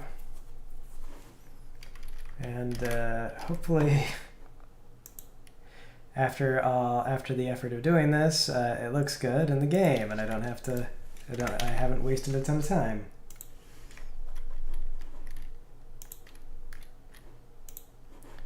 So all for a prop that is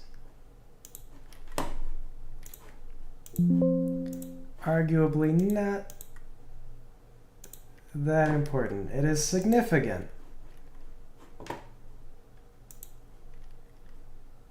but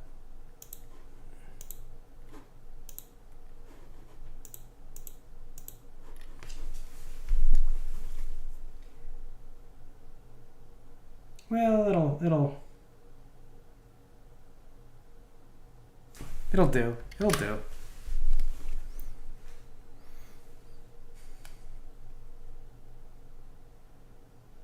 The shadow actually might be part of the problem now that I think about it. It looks like maybe if I just brought the shadow in a bit.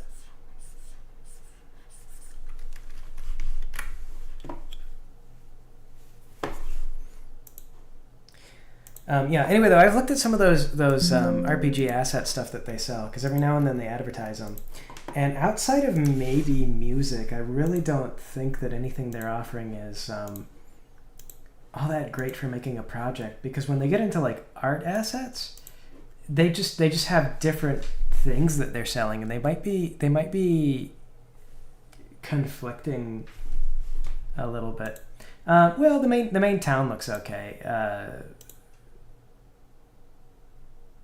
Tikrington, I guess a lot of times I'm only using about 3 colors, and the frog is using about like 4 degrees of shading, which is more than almost everything else. Most everything has about like three different colors for shading. The frog has 1, 2, 3, 4, 5. It's actually 5. So the frog has been overworked on.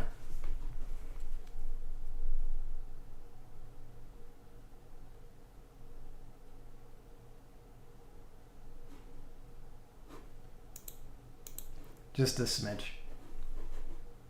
Just a smidge.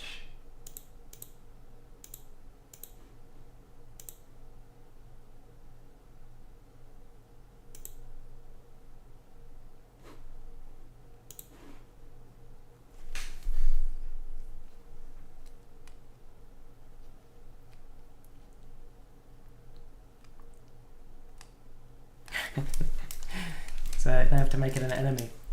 I could definitely come back and do that. A lot of the enemies are cartoony looking things like this, so it wouldn't be crazy to have it be like a weird optional boss that you can fight by doing something. If it were, I'd for sure want it to be an event rather than a...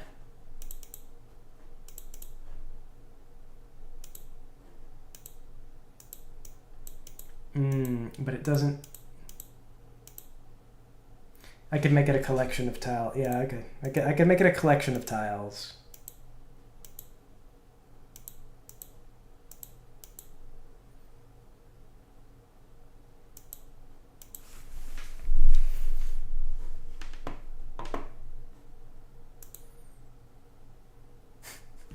I don't know, it would trigger it into becoming a boss fight, though.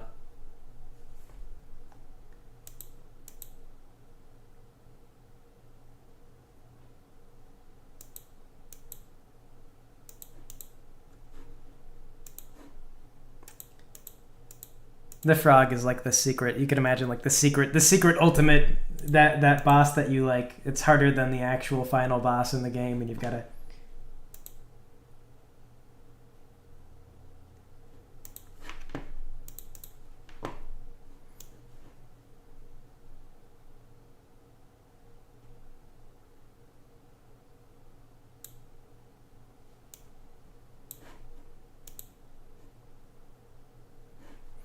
Yeah, worry about that after you've done the rest of the game. It's true. It's true. I suppose we should be reasonable.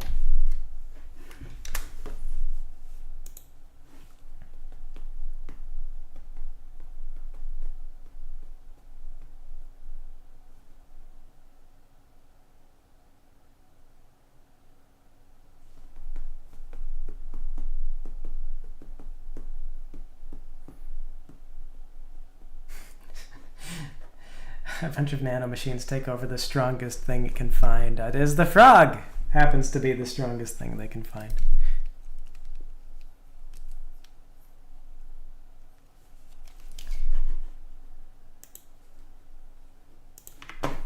Let me see, we want a little animated tile.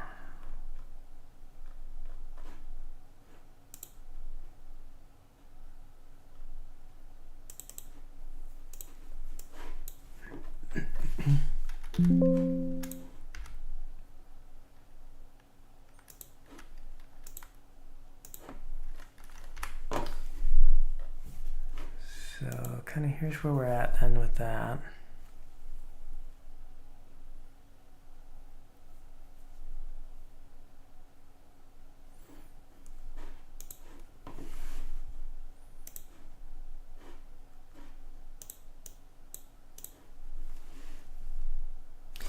So we need water, and so I know I want this to go like down a bit.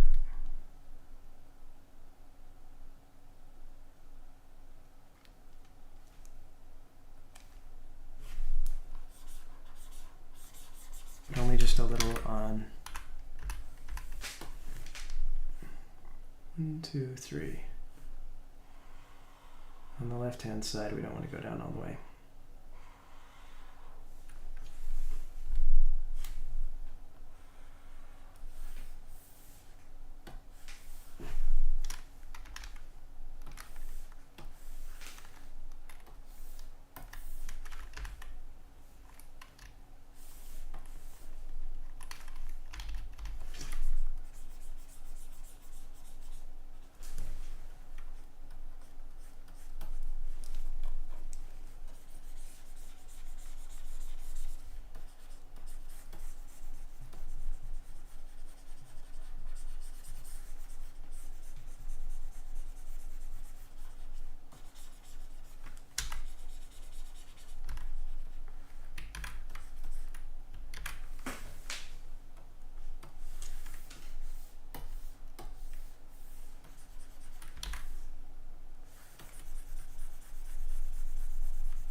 Oh, but we want to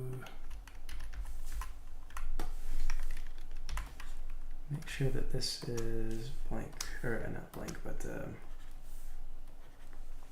up like that.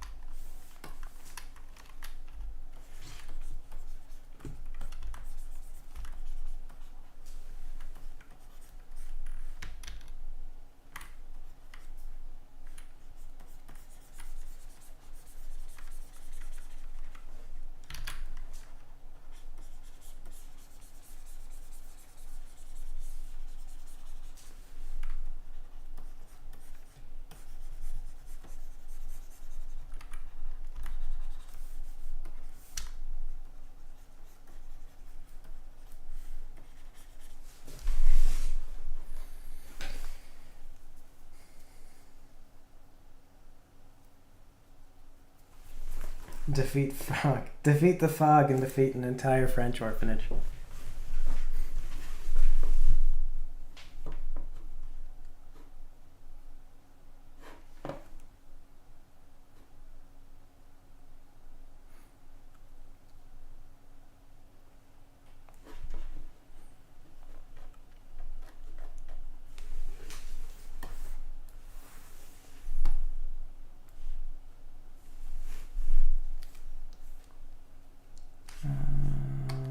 I want to do kind of a little more brackish looking water.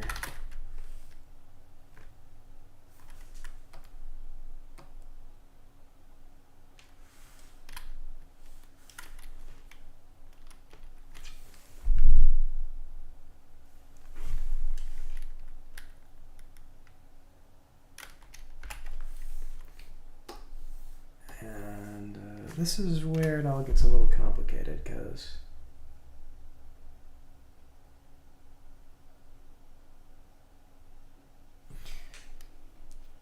it's an animated file.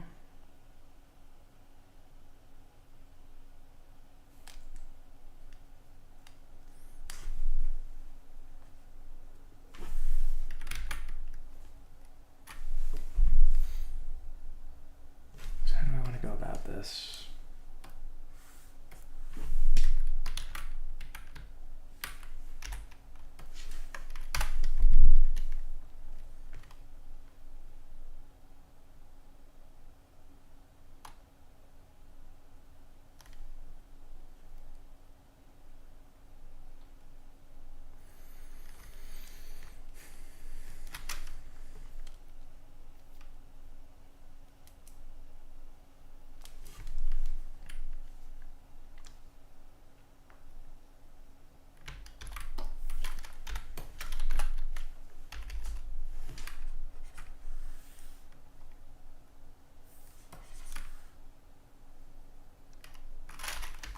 Am I not getting anything?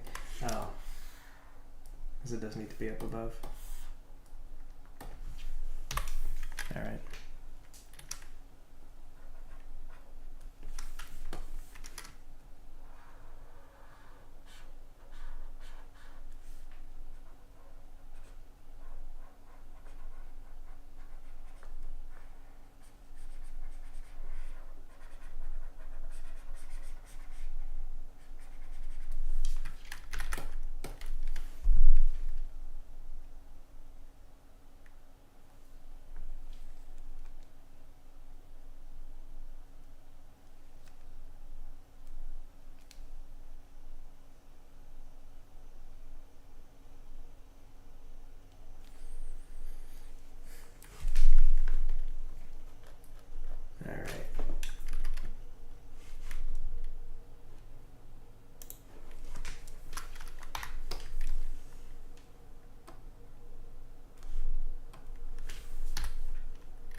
I guess actually we'll want to start by just doing our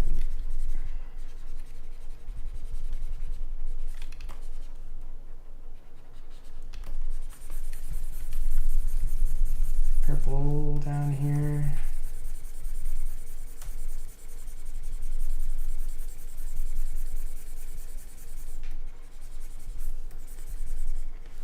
I'm already wondering if I'm gonna regret trying to do this outside of the animation program.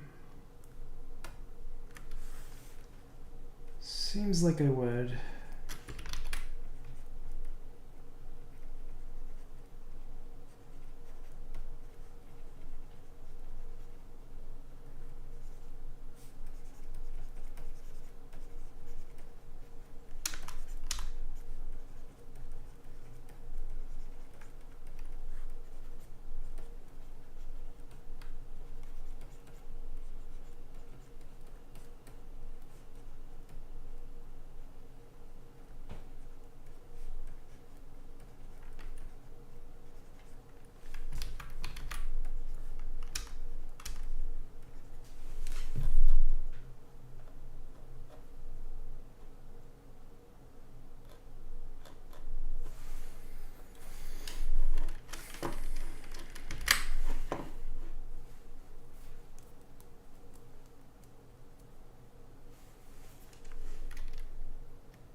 Hello, Critcher.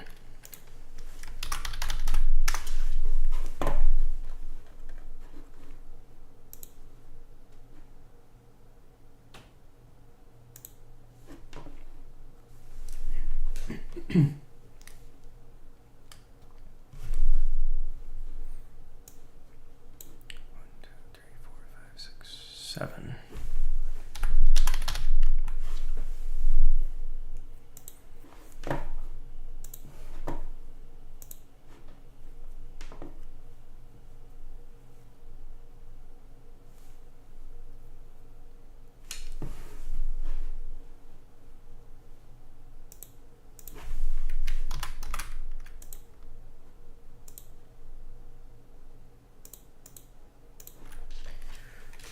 Trying to figure out how to animate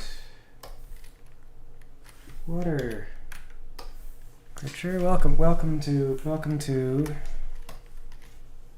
this.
So something I would feel I just feel like I would have a much easier time if I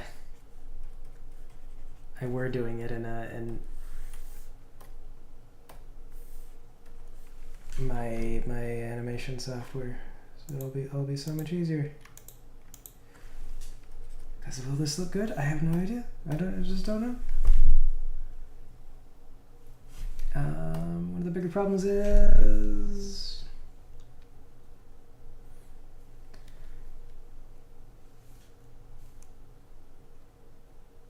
I guess I could flip it, and then that would kind of produce the symmetry that it needs.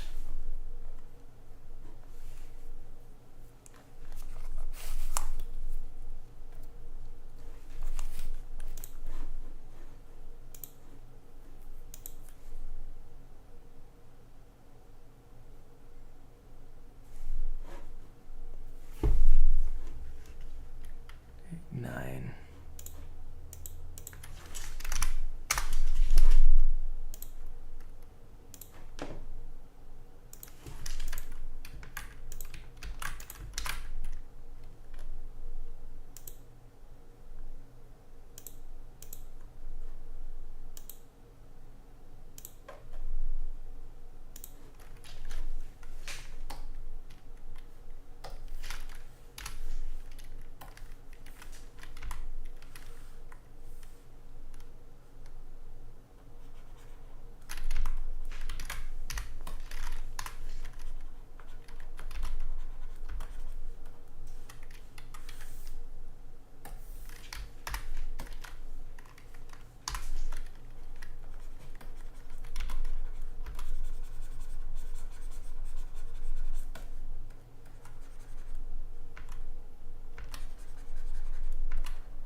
There we go. Maybe this will be fine.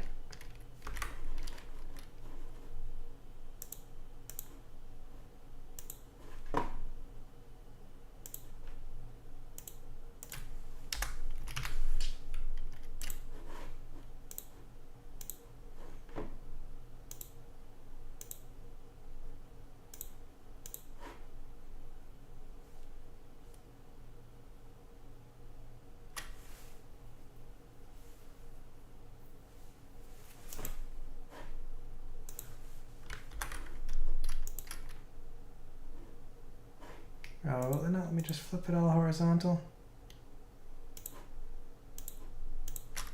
Kind of hoped it would. There we go.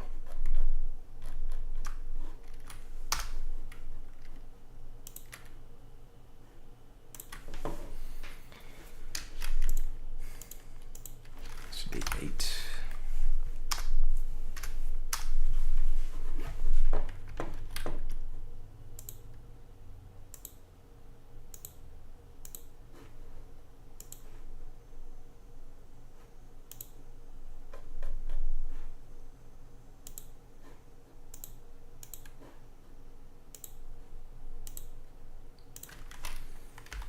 Didn't realize this, but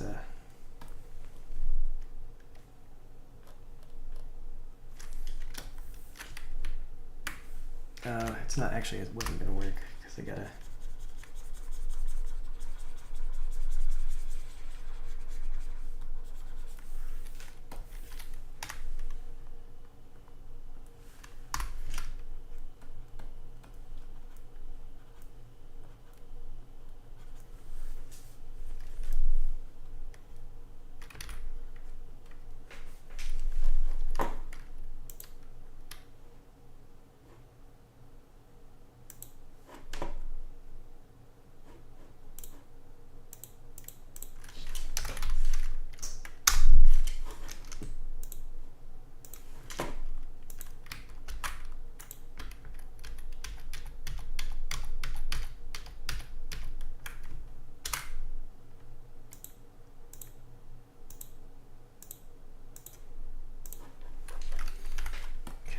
this. We gotta cover that up. Oh.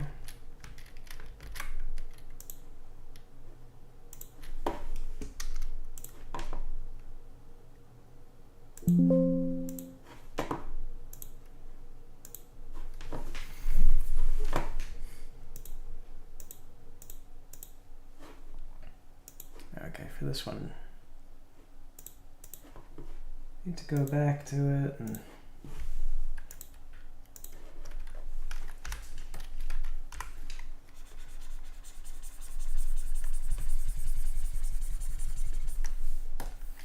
add all the stuff back in.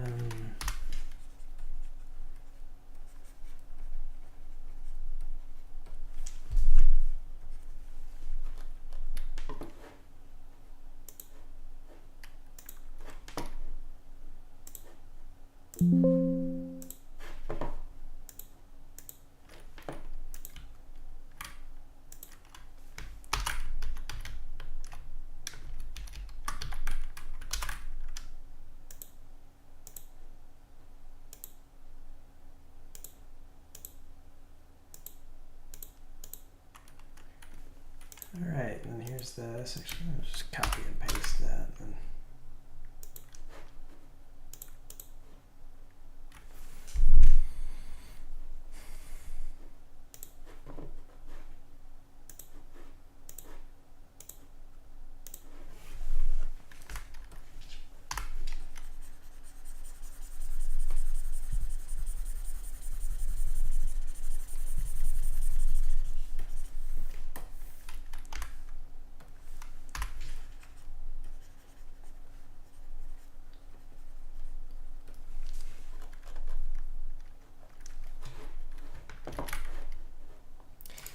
so what I'm really worried is that I'm going to do this, and then when I import it, it's going to be like kind of a lot of motion. It looks like actually a decent amount of motion. And if it's too much, then it'll be really noticeable if it's not really in sync. Which it looks like the way RPG Maker does it is they actually have everything honestly not moving very much.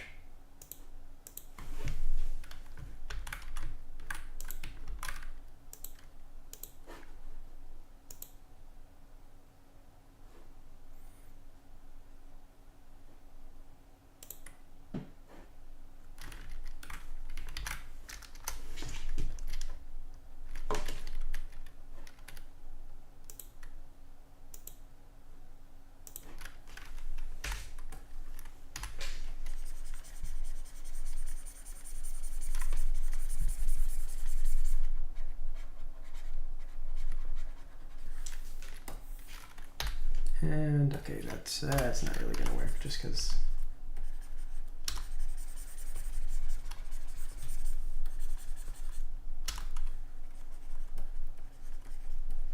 the waves need to be more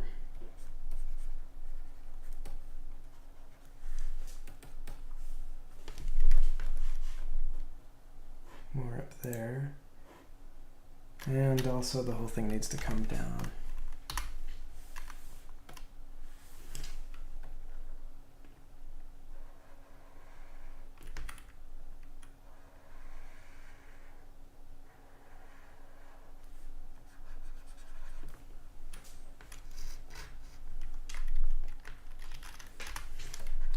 When I say not moving very much, I mean as in like you don't want, so you've only got 3 frames, which is really not a lot to do animation with, and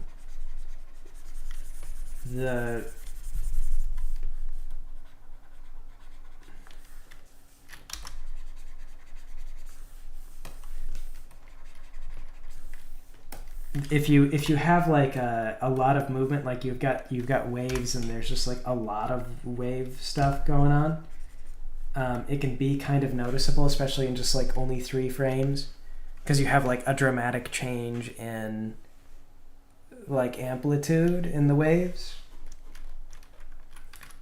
I'm really concerned that's what I've got now, is I'm like just dramatically changing the size of the waves, and I'm gonna have a problem from that.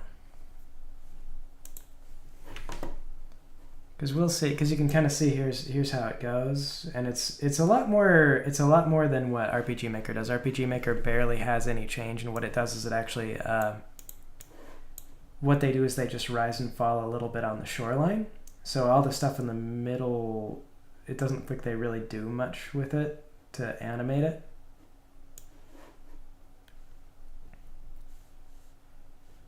Though that gives the impression of the water being almost placid, which is fine if that's what you want. But I don't want to look placid. I'd kind of like it to look like it's moving. Like I want it to look like it's going down the canal.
Okay, and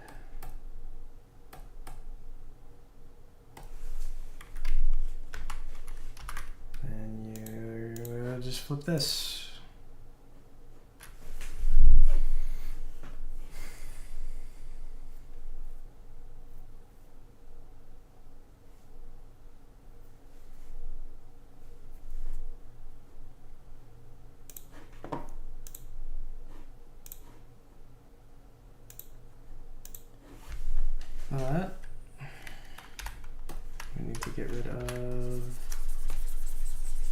the shadow this time.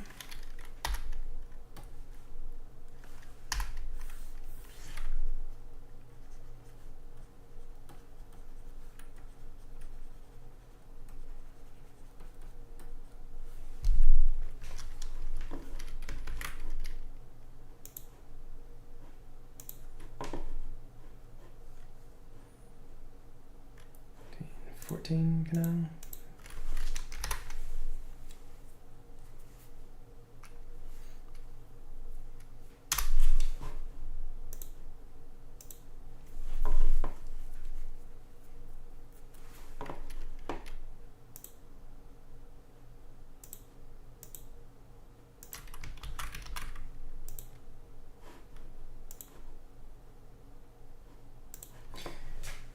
Yeah, I'm hopeful that it's not that it doesn't read as a lot like I'd like it to be subtle, but I haven't really tried this before, so I may not really be on a track of subtlety with.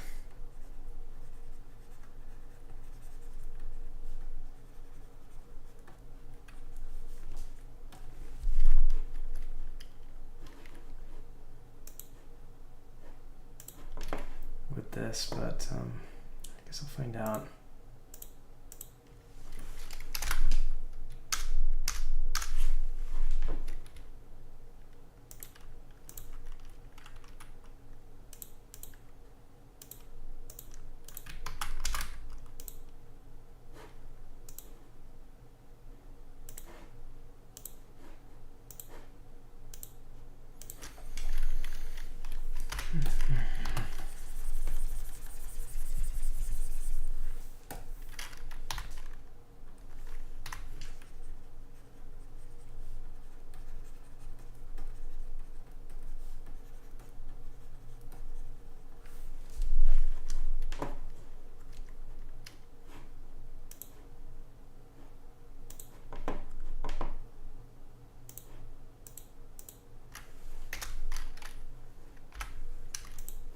There's 18.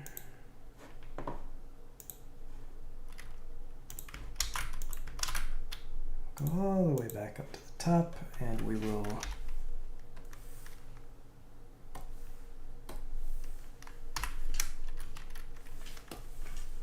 produce the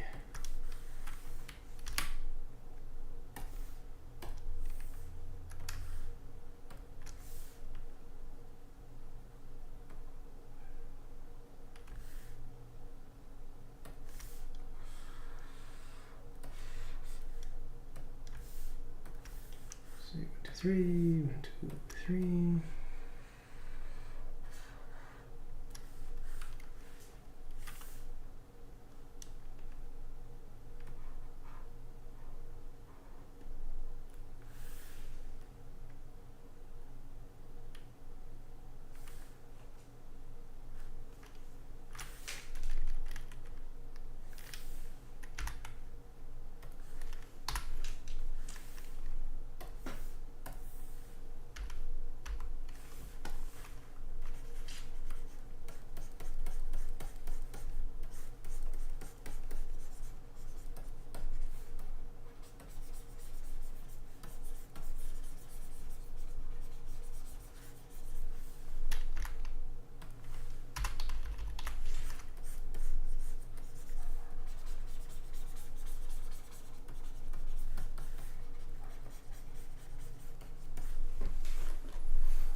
And we'll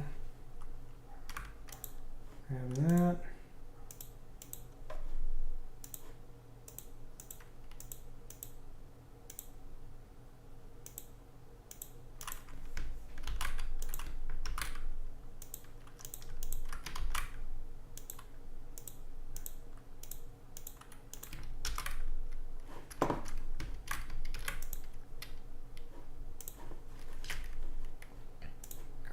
this to 3 canal.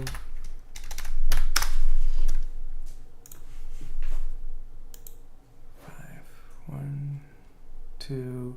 Oh no, this is no, this is 3. 5, 7. Okay, that's correct.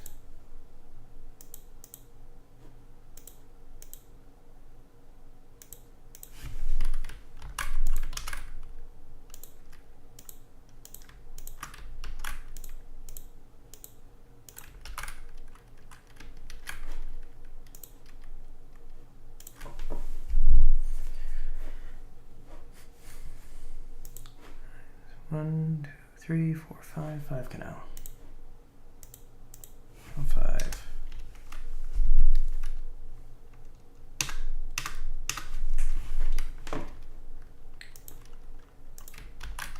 Alright, and then we're gonna get into the outside bits.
One thing.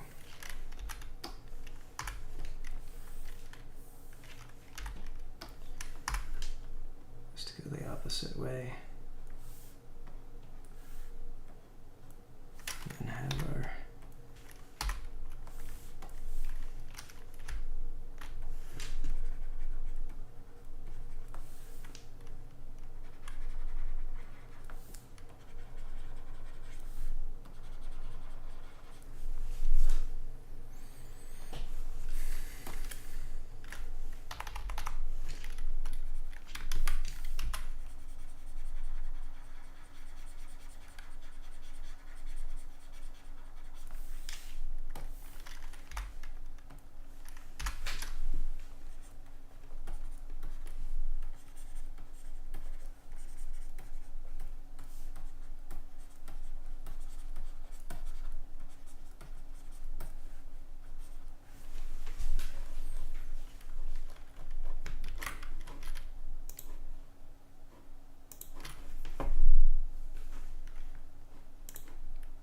and it is 2.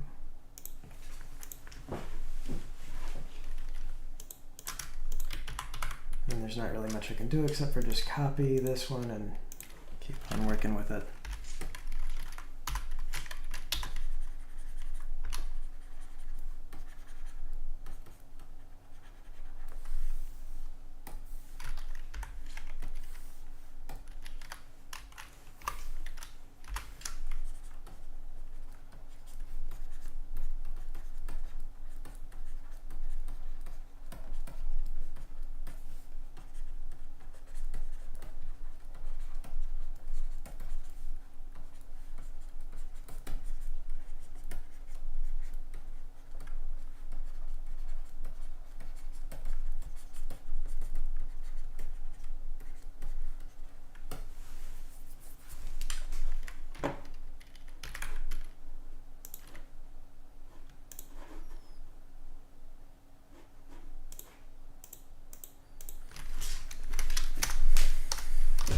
For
all right, and I am tired of this canal.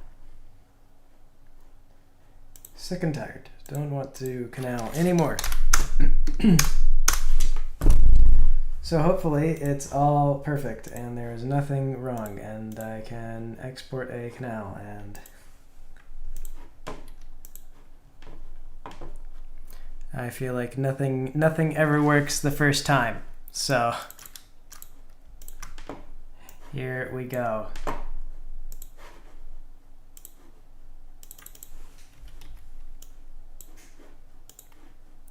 3, 4, 5, 6.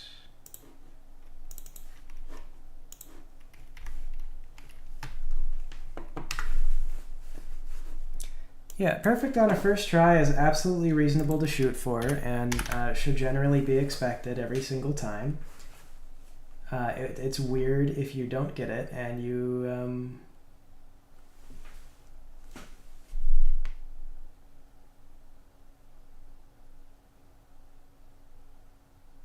shouldn't worry if you don't. All right, it's very obvious that I did some flipping of assets.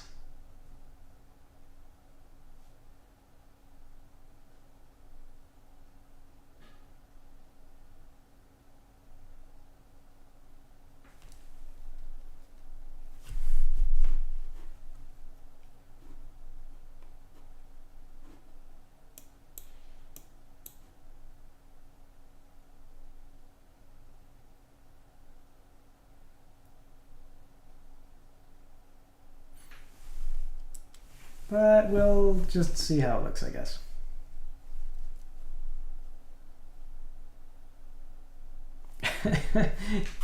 Careful, yes. We don't want to admit to anything we shouldn't be admitting to.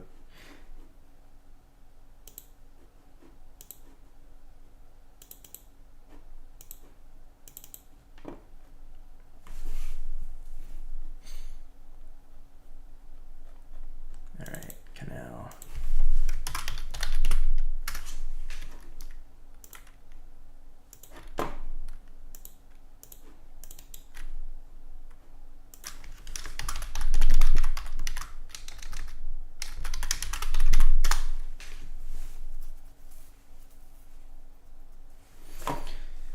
I might be able to touch this up later and make it look less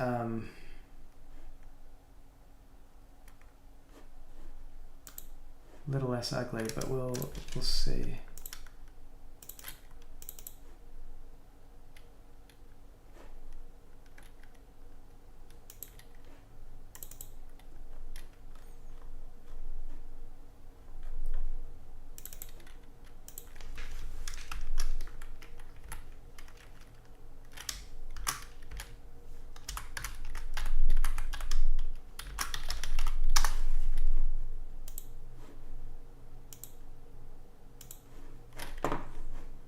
Okay.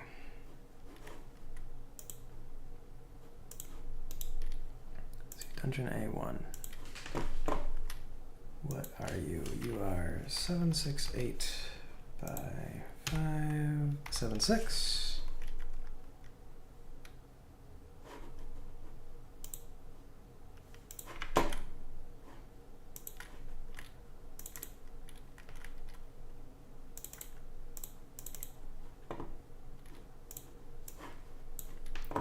This here. Yeah, disable those features. Sort by name.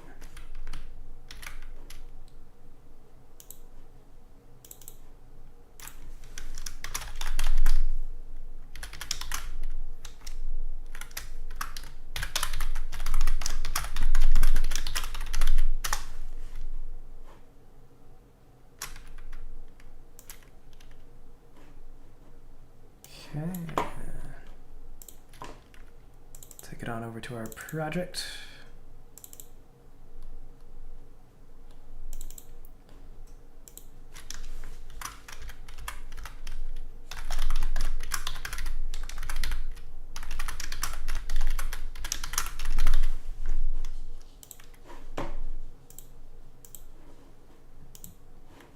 Okay, so it is exported.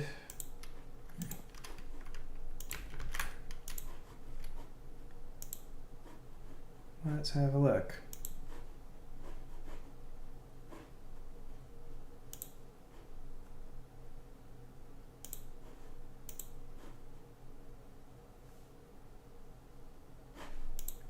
It's not quite what I expected it to do.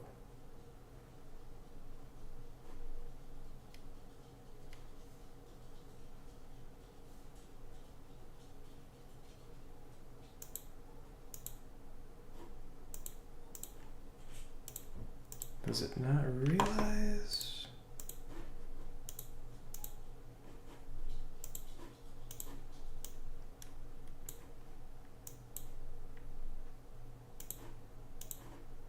What's this then? It's all the same thing. Why though?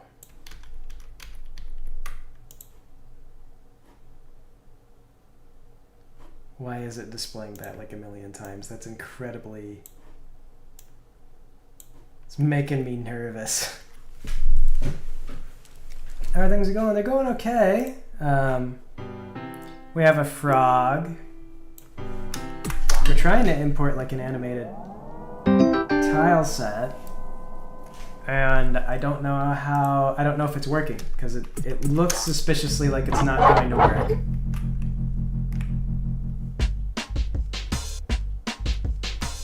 Let's go look. Hi.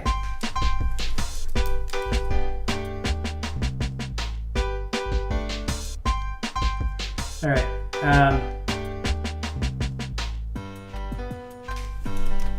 It is a little bit obviously flipped because we got a little too much.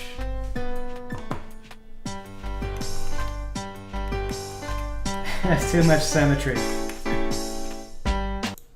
But it's animated. I don't know why it has this going on. I'm not really sure what that is. I guess that's if maybe I have no idea what that is about. But whatever.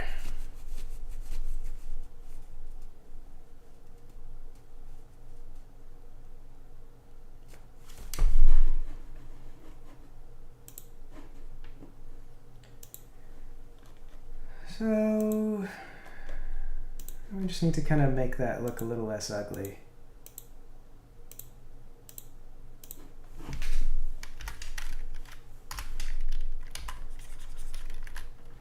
I think I can keep the middle stuff, but I'll just have to erase the outside stuff.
Whoops. These ones will be the easiest. It does look kind of like a wave pool and not really like running water. That is true. You speak truth, sadly. You bring unhappiness upon me with these factual observations. However, I am sick of drawing canal water, and I'm ready to not be drawing canal water. So I'll take it. It's not that important.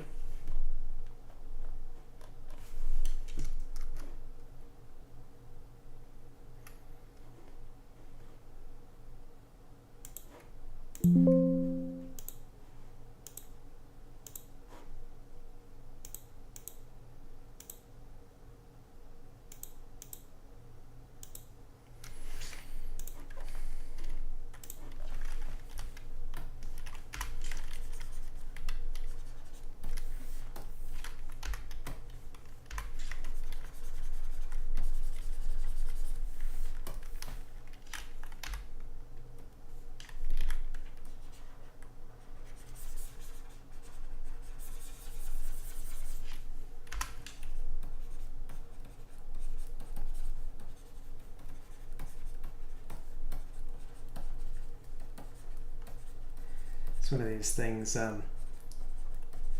It's kind of funny because PB used to do a lot of. He would talk about his special effects work, and one of the things that he would do fire, and he'd be like, "I've been doing fire." It's like I'm going crazy because you just draw like special effects are so much work, and you know at a certain stage you're just like I'm so sick of making sure the waves look right or whatever. Kind of at the same point here with these. I'm tired of the canal. Tired of it.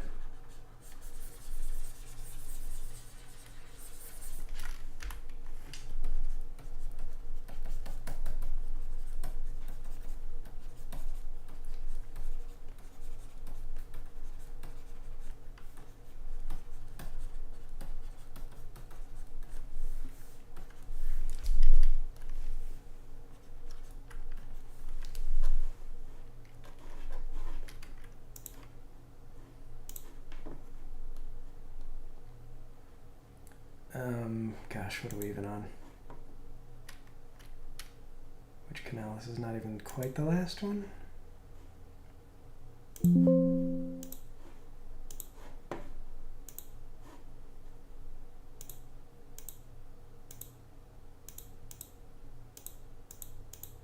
Okay, here we go.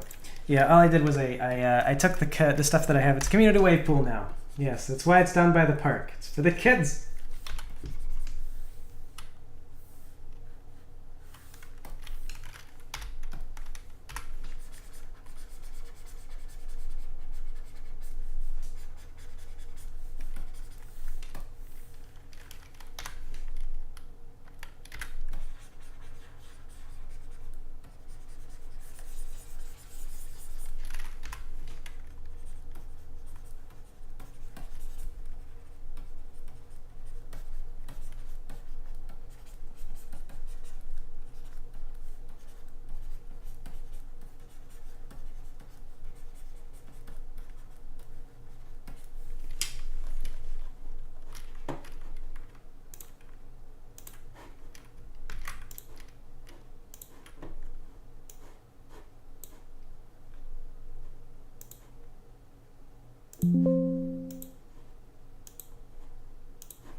Alright, and I think that's the last one, so that should get rid of some of the symmetry look, and it should hopefully, oh right.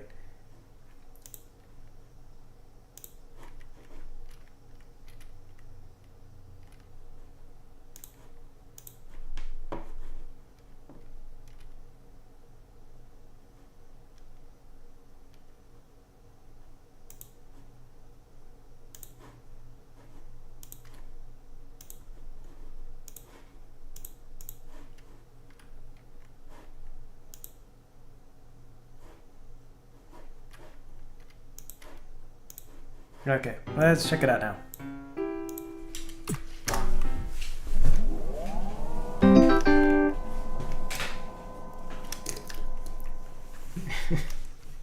Directors have no interest in using the polluted canal as the wave pool.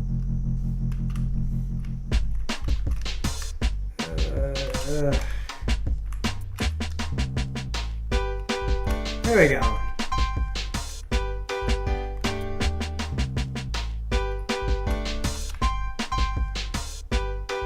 That works.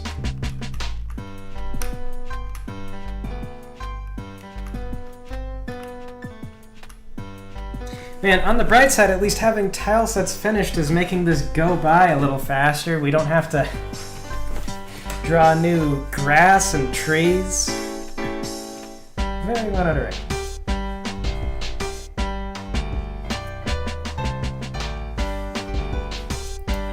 All right.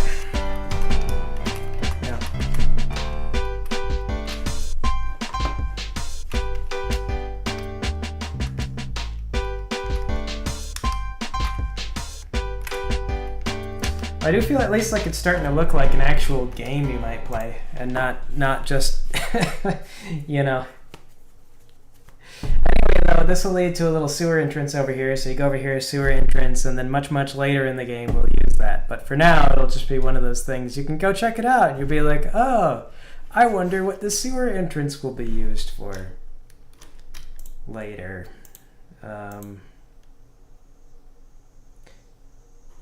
Anyway, though, we're getting short on time. I've really only got like 15 more minutes. Not sure what to do with 15 more minutes. Could put in a little swing. That might be enough park. A swing's probably something I can make really fast. Let me see, 48 times 3, 144.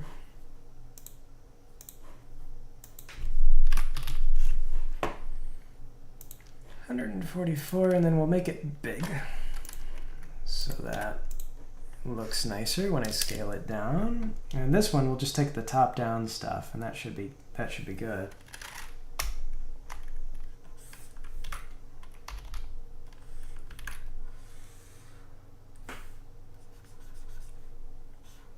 I think. Anyway.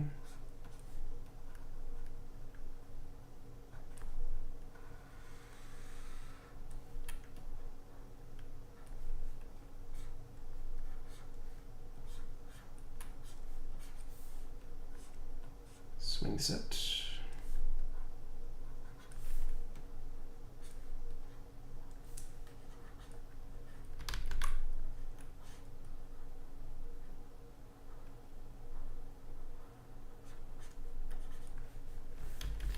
Or no, I guess it should be like this side.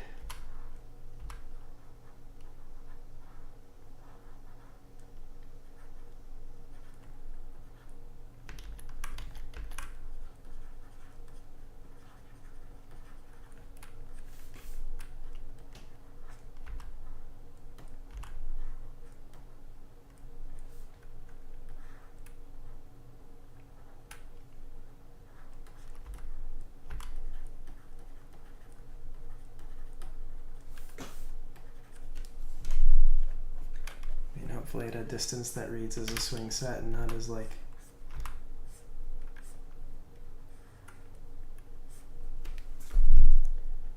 or will that not?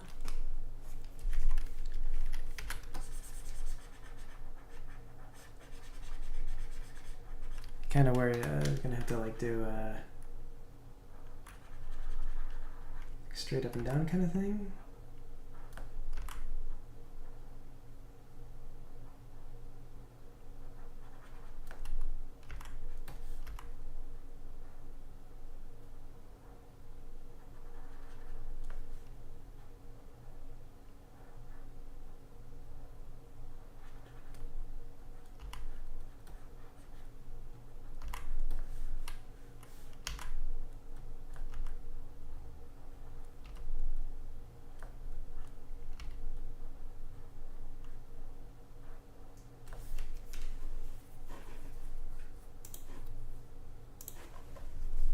All right, let's go ahead and take this like way up.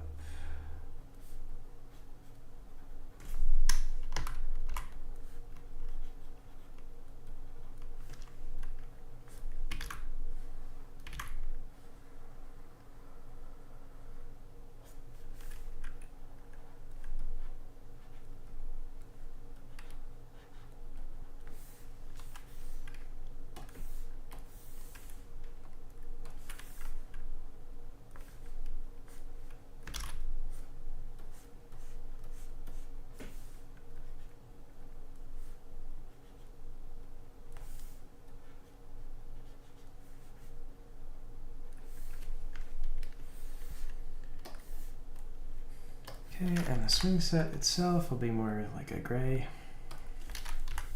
Or the swings that is.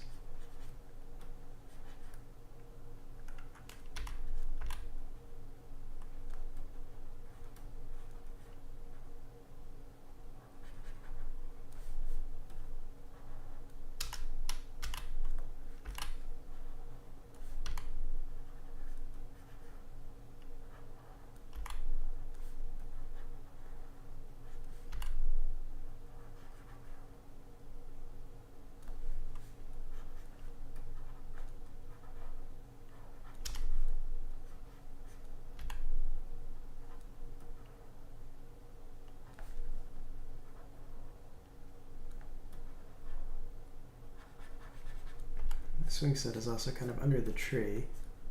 So my theory is you can't really make it out that well anyway, and it should be fine.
You know, it could very well look strange next to the frogs. I guess maybe it should be. See, this is what kills me about this. This is a...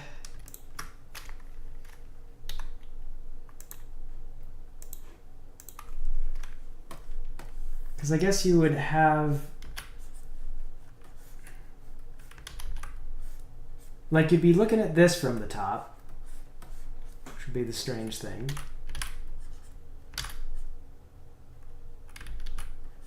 And I don't know. This...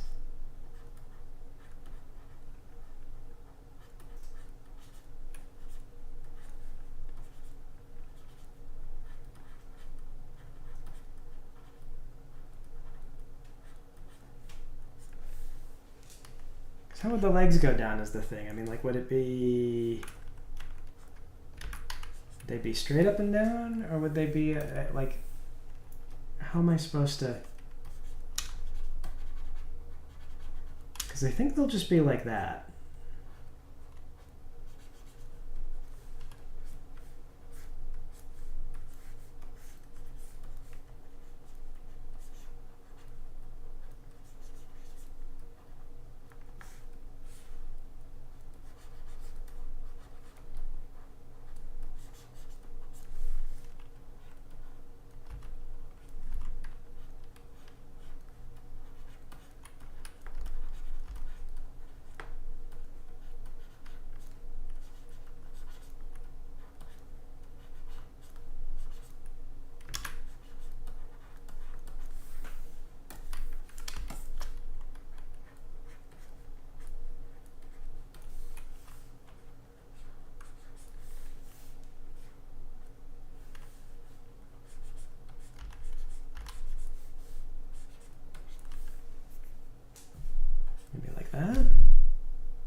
I guess.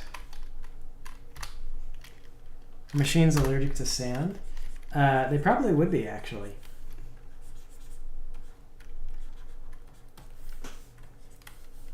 Like, I could imagine sand being a very serious problem among a society of machines.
Honestly, I still haven't figured out exactly what all the perspective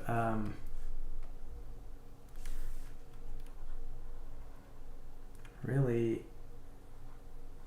means yet. Because buildings were easy enough, because you just draw the roof always from like this sort of top-down perspective, but then you get into like a slightly more abstract shape, and it becomes a lot more confusing.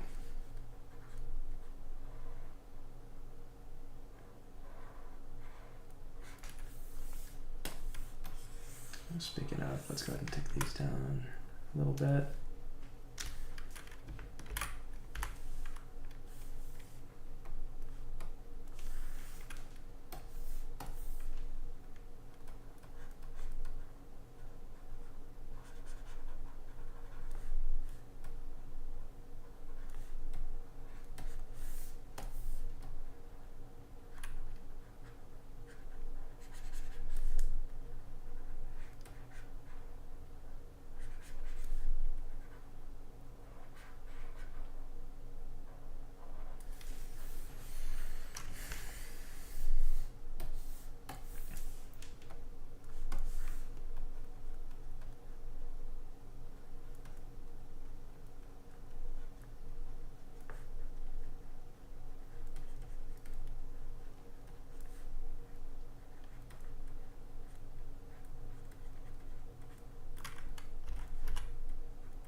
feel a little like Ed Wood with my drawings on this one. Like, I don't know, the audience will suspend their disbelief.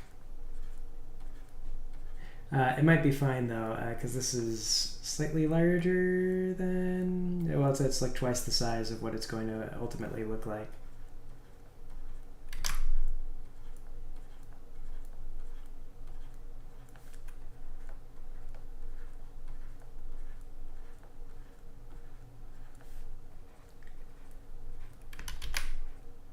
And amusing, the frog looks really good. So amusingly, we're like good on the frog. So maybe we'll just write everything on the frog and just be like, the audience will love it because the frog is great. Everyone's just gonna be like, I love this frog.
Man, 20 swing.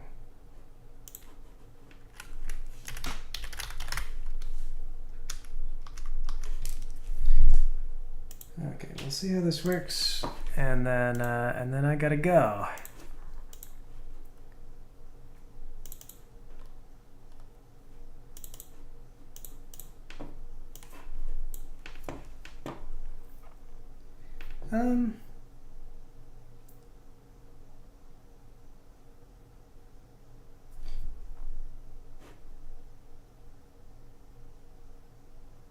Mainly, it feels to me like maybe the swings are just too low to the ground and too small.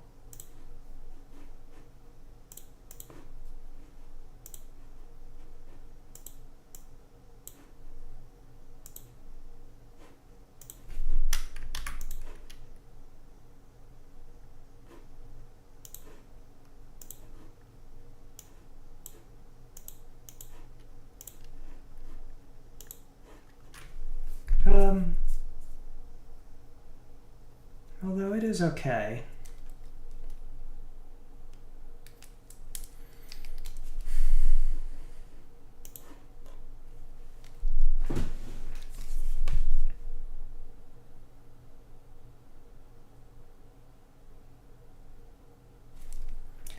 Like, they do read as swings. They're just like swings that are a little too short.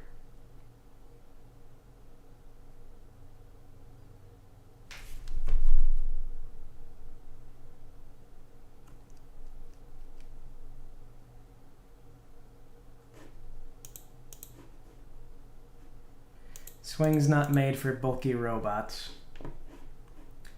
Although that's okay. Swings that are inappropriately designed are just fine.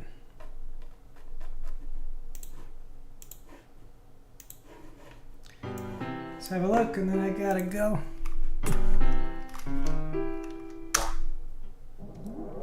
Swings are also flat with the ground.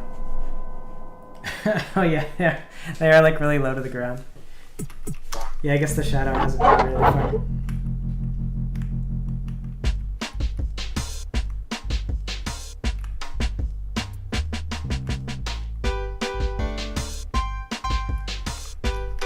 There they are.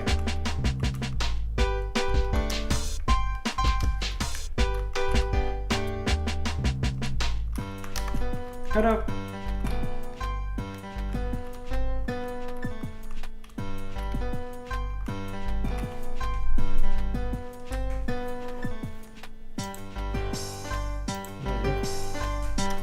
Streaming when you're back from work.